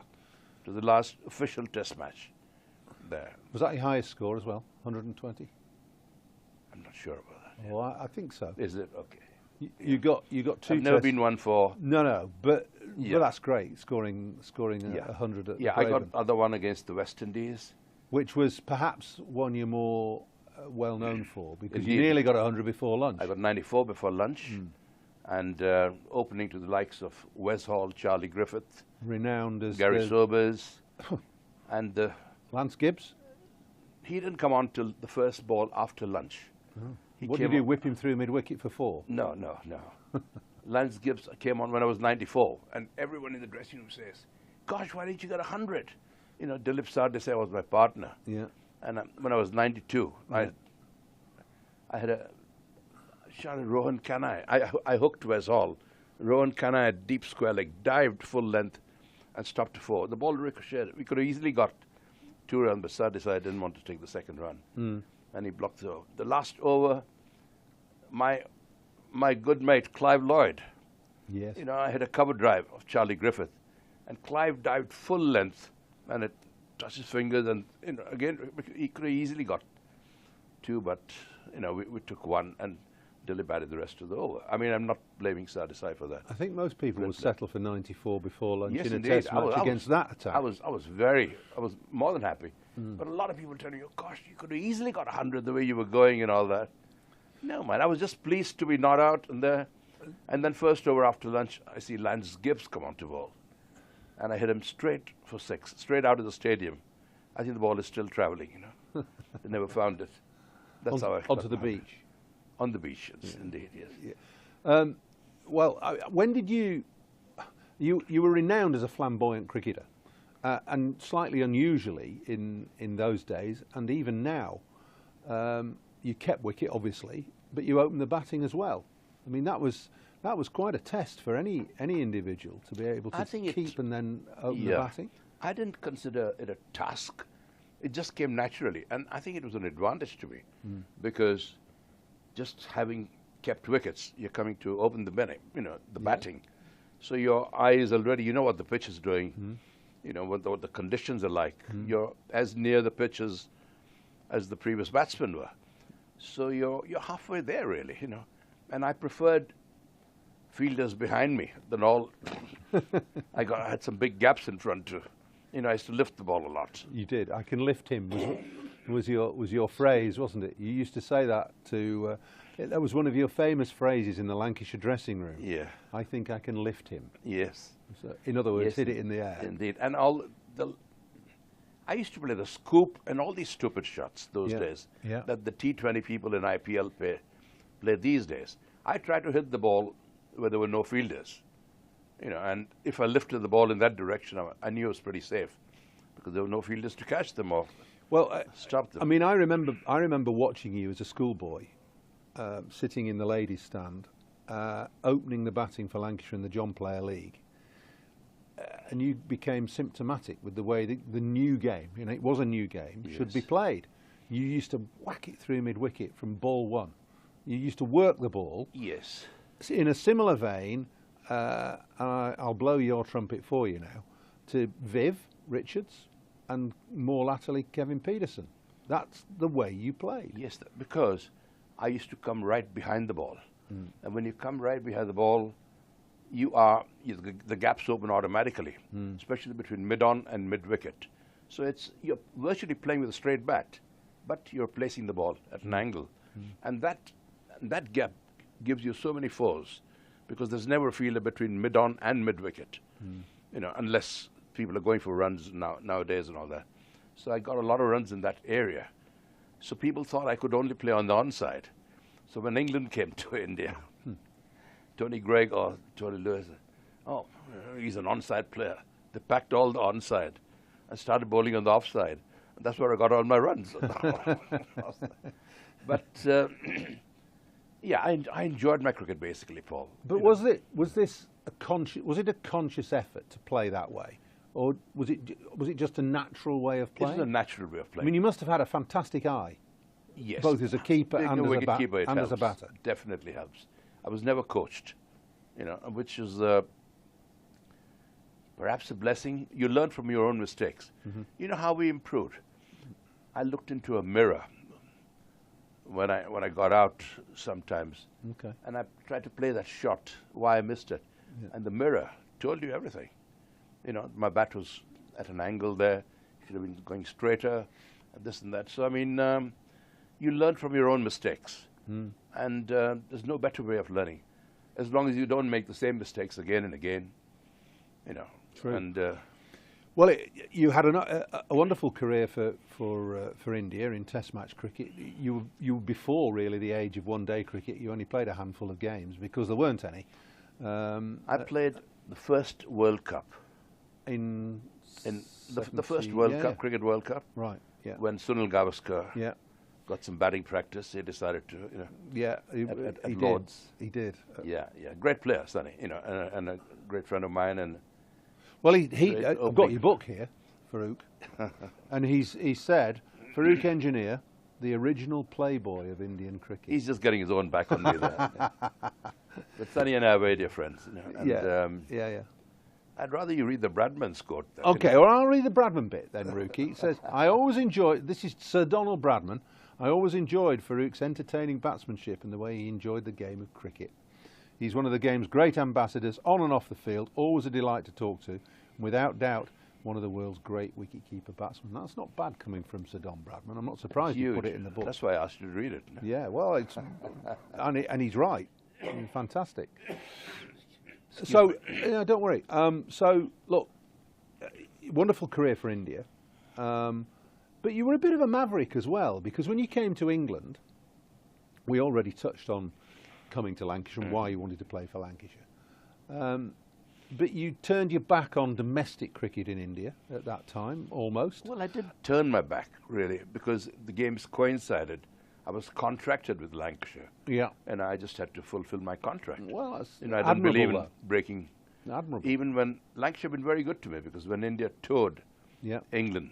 You only made yourself available for the Test matches? Well, because... I think that's great. Because of my commitments with Lancashire. Yeah. You know, I said Lancashire have been my, you know... That's my bread and butter, if you like. Absolutely, bread and butter. Yeah. And it wasn't just the money, but I enjoyed playing county cricket. You played with the world's best here. You played with against the world's best bowlers. You played in the most difficult conditions in the world, where the ball swings in the air and moves off the pitch a lot more than in any other country. How did you find that when you came to England? Because playing on relatively flat, slow, low pitches in India. Makes keeping difficult. That the ball spins more in India. Yes. But you come here, it's completely different. Well, you've got to adapt yourself, haven't you?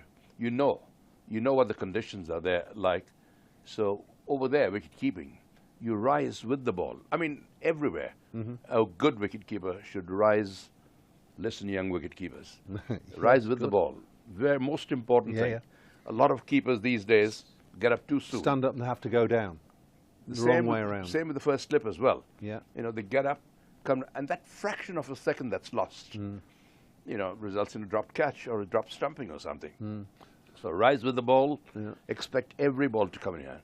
And the same principle applied over here, except that you rose a bit, you know, bit quicker, because the ball bounced a little more, moved a little more. You anticipate the swing, you know, the pitch and everything. I'm chopping and changing a bit here, but you started keeping in '59, so late 50s into the 60s, and keepers traditionally in India were a little bit lazy then. They used to not bother taking the ball down the leg side. Yeah, I'm glad you said it. And blame the bowlers. Okay, Paul, you hit the nail on the head.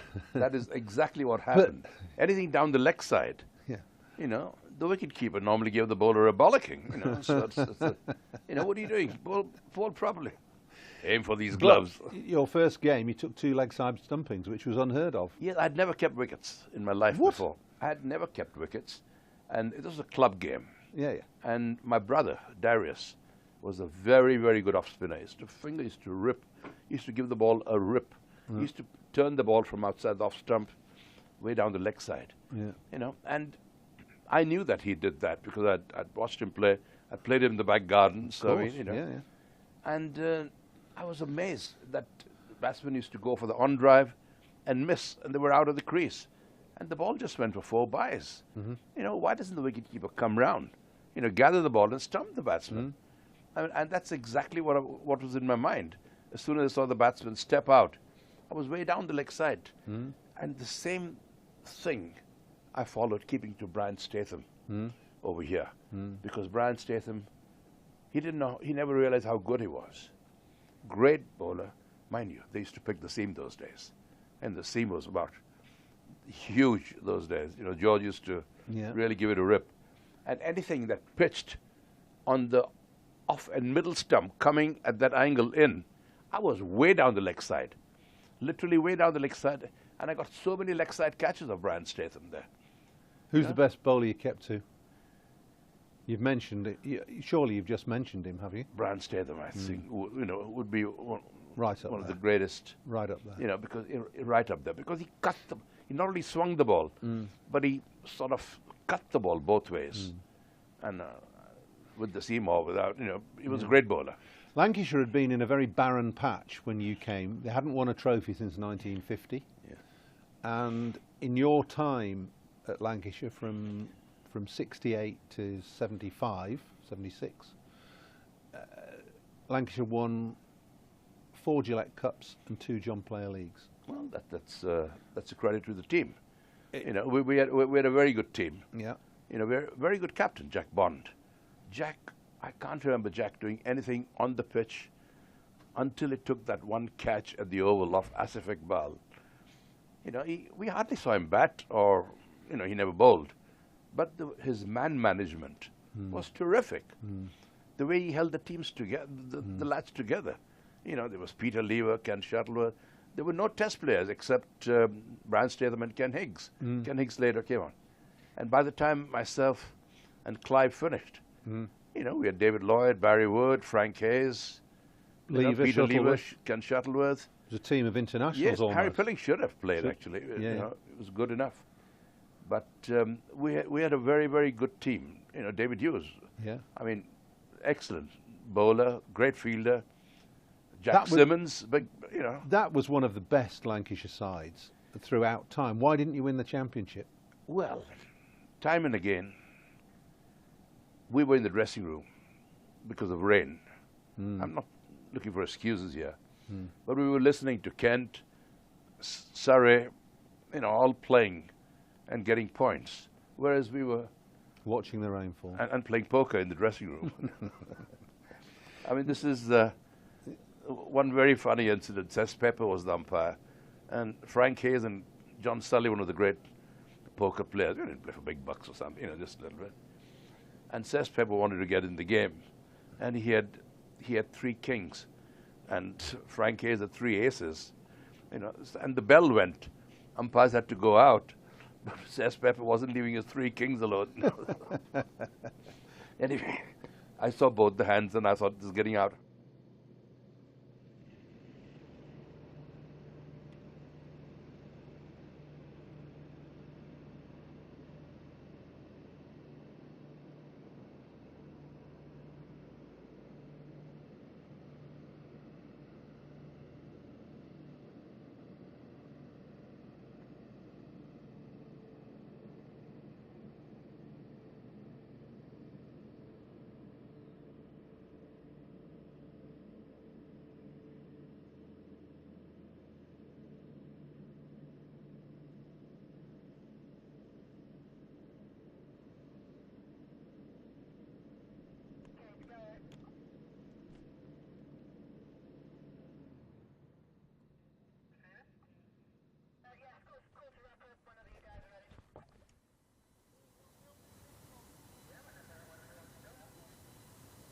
So the news from the middle, as you can see, the umpires have been out there and they've given it the best shot there. They've hung around for a bit and to see if the light's going to improve, but as you can see, the ground staff have removed the stumps and the pitch covers out there now, and I'm afraid that will be it for the day. The umpires at black, white and white gave it as long as they possibly could to see if anything was going to improve, but the cloud cover above us here at Emirates Old Trafford just hasn't got any better. So I'm afraid that is the close of play on day one. Just the 39 overs possible because of the delay and then the way that the evening session finished a little bit earlier on. We'll be back tomorrow for coverage of day two. It will be a longer day tomorrow. 104 overs tomorrow. Bring your sleeping bags. We're here for the duration tomorrow with Warwickshire 89 for 3 at the close of play on day one. Enjoy your Friday night. We'll see you in the morning.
Welcome to Conrad Dubai. Here's your key. Thank you. Let me help you with the bags.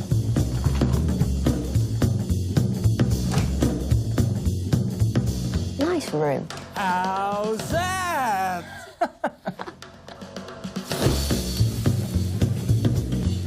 How's that?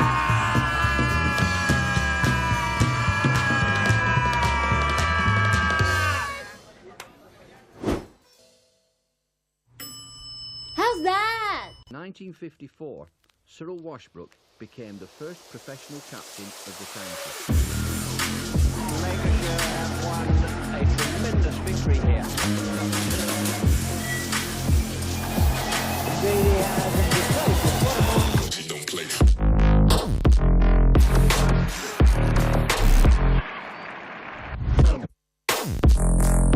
Well, the real suspect came from Hagen Fairbrother. Finds out it's 2 runs at the winning hit. On come the crowd.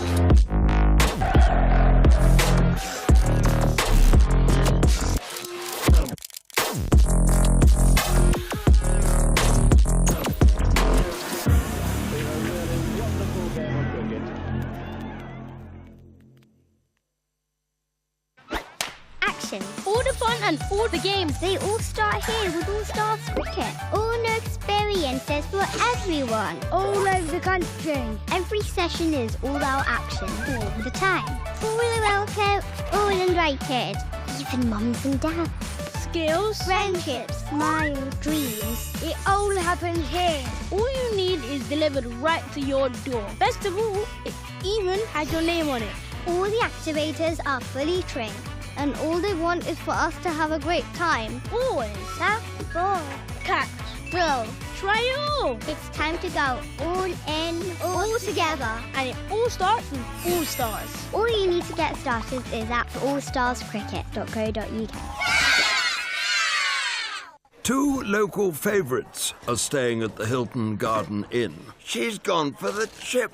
My goodness me. It's over to the Hilton review system. A big bite. Gone. When lunch is the best part of the day, it matters where you stay. 1954, Cyril Washbrook became the first professional captain of the county. Lancashire have won a tremendous victory here.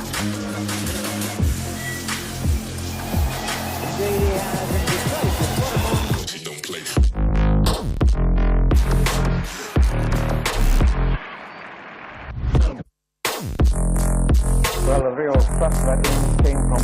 Fair, brother. Finds out it's